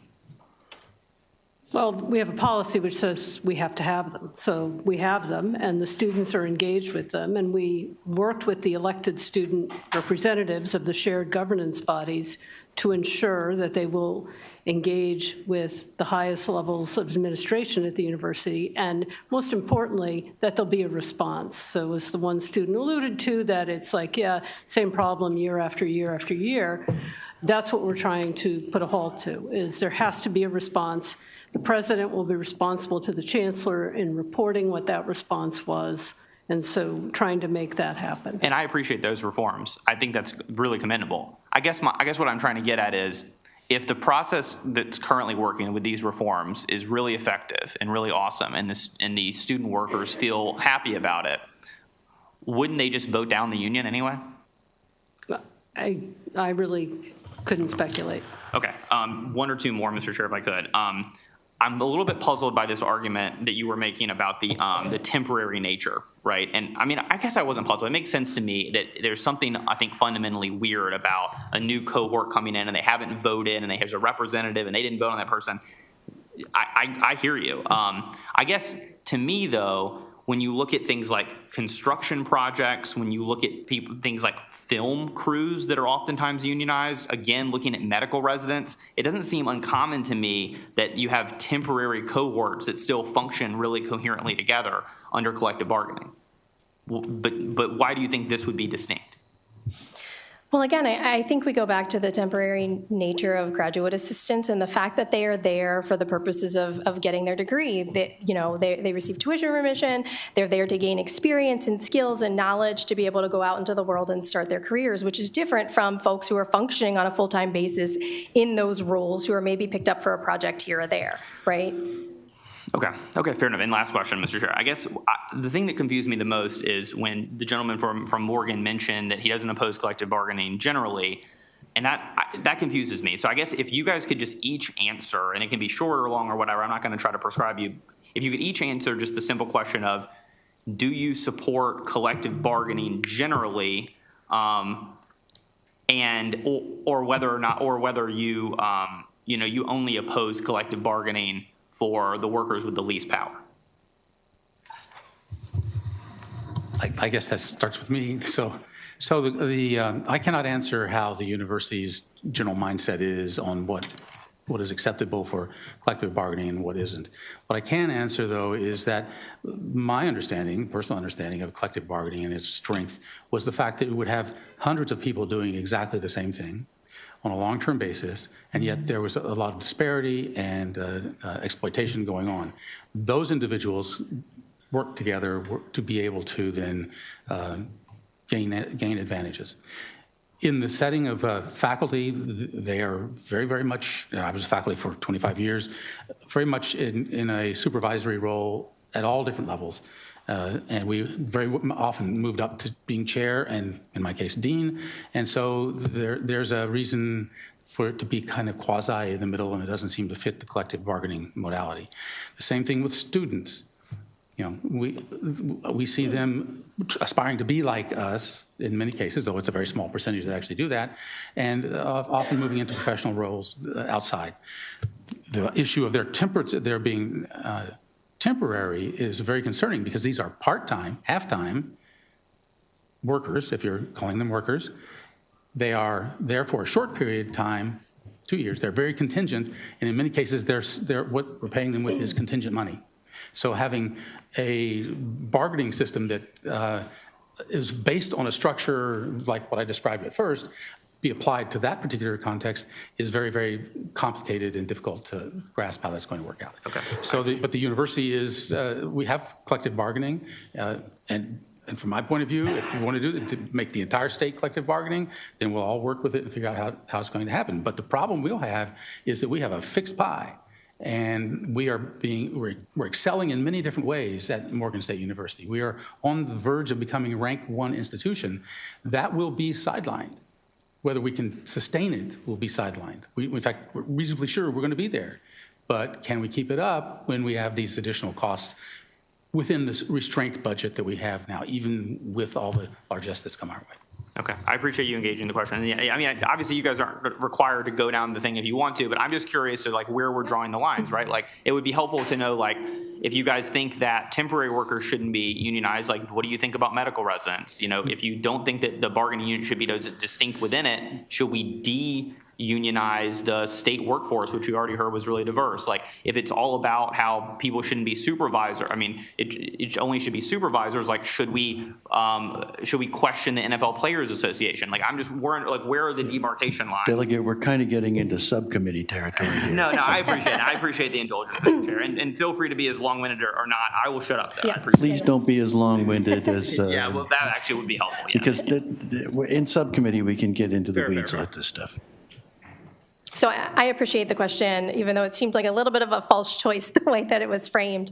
But, I think I do want to share with this committee personally, I come from a union family. Both of my parents belong to a union.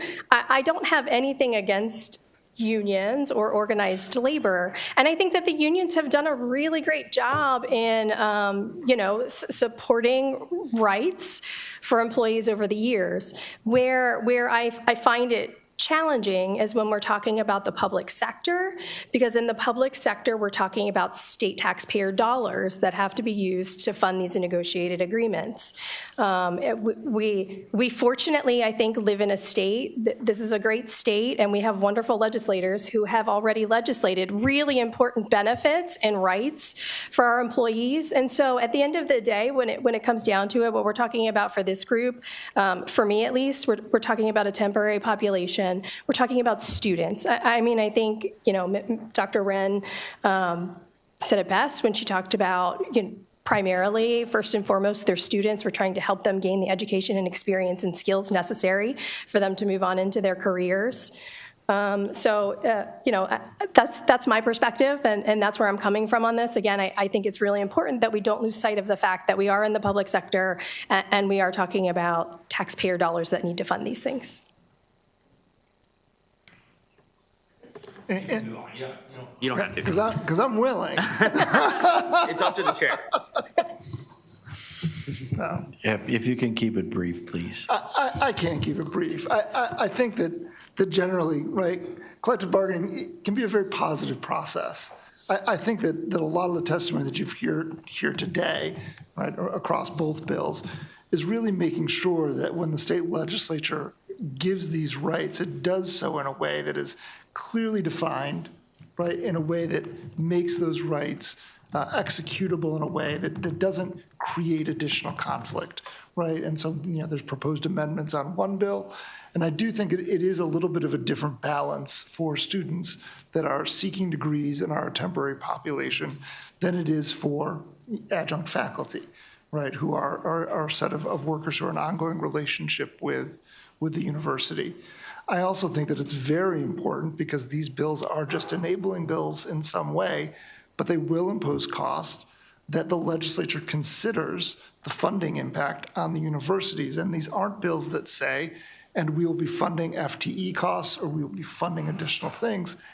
And, right, when there are appropriations for merit and COLA increases and other costs, we have to keep in mind those don't fully fund those raises for our employees, right, for the university costs, those other dollars and other fees and other tuition costs, and some fixed costs like grants that can't be raised. And so I think what concerns me most is when we have bills like this, we're not always, we're not at the same time voting on the resources that'll fully support that. So while I can support the principles of collective bargaining, we also have to come back to the legislature and ask for that support and a firm commitment and a recognition that only part of the funding is coming from the legislature, and that's difficult. Batting cleanup, Dr. Wynn. I'm still trying to get over the trauma as a 60-year Patriots fan, so I don't know if I want to have this conversation. Sorry to bring that back up. That's all right. No, that's all right. No one else has been there 12 times, have they? So we'll leave it at that. I'm here to testify in opposition to collective bargaining for graduate students. They are graduate students. I have a PhD. I've been through this. I have been in unions, not by my choice. I was in unions because it was the law. You could either join the union or you could not join the union and pay a tiny percentage lower fee. So I was in unions, but they didn't have unions when I was a grad student. I'm old. Same. Yeah, so that's where I am. I am here to testify in opposition to collective bargaining for graduate students. All right, fair enough. Thank you all. Delegate Lehman. Thank you, Mr. Chair. And so I want to talk a little bit and ask a question about the fiscal notes. I have the fiscal note up in front of me that talks about the impact on higher education institutions, saying that expenditures increase minimally for USM institutions at Morgan State to reimburse for the Public Employee Relations Board expenses. And then it goes on to say, to emphasize what many of us have pointed out before, that actual costs will depend on whether eligible graduate assistants decide to collectively bargain and the actual reimbursable costs that can be assigned to the institutions. Talks further about administrative expenditures may increase minimally at USM institutions and MSU to expand collective bargaining and so forth. One of you commented, I forget who, and we generally, I will tell you, I'll speak for myself as a House member in my 8th year here. Sometimes I agree wholeheartedly with DLS's fiscal notes. Sometimes I agree maybe only in part.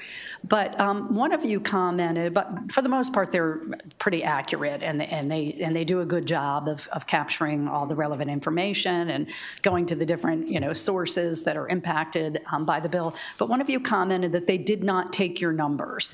What did you mean by that? What were you expecting or hoping this fiscal note to say? I don't know who said it, but one of you made that statement, which was a little bit. I was a little taken aback by. It was me, and the same holds true for the graduate assistant collective bargaining bill as well. It does not seem like they fully took into account the comments that were provided by the USM.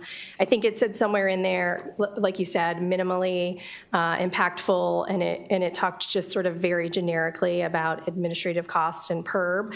We had institutions who responded very specifically with the number of additional positions that they would need, with the costs related to funding those positions, with the costs for use of counsel.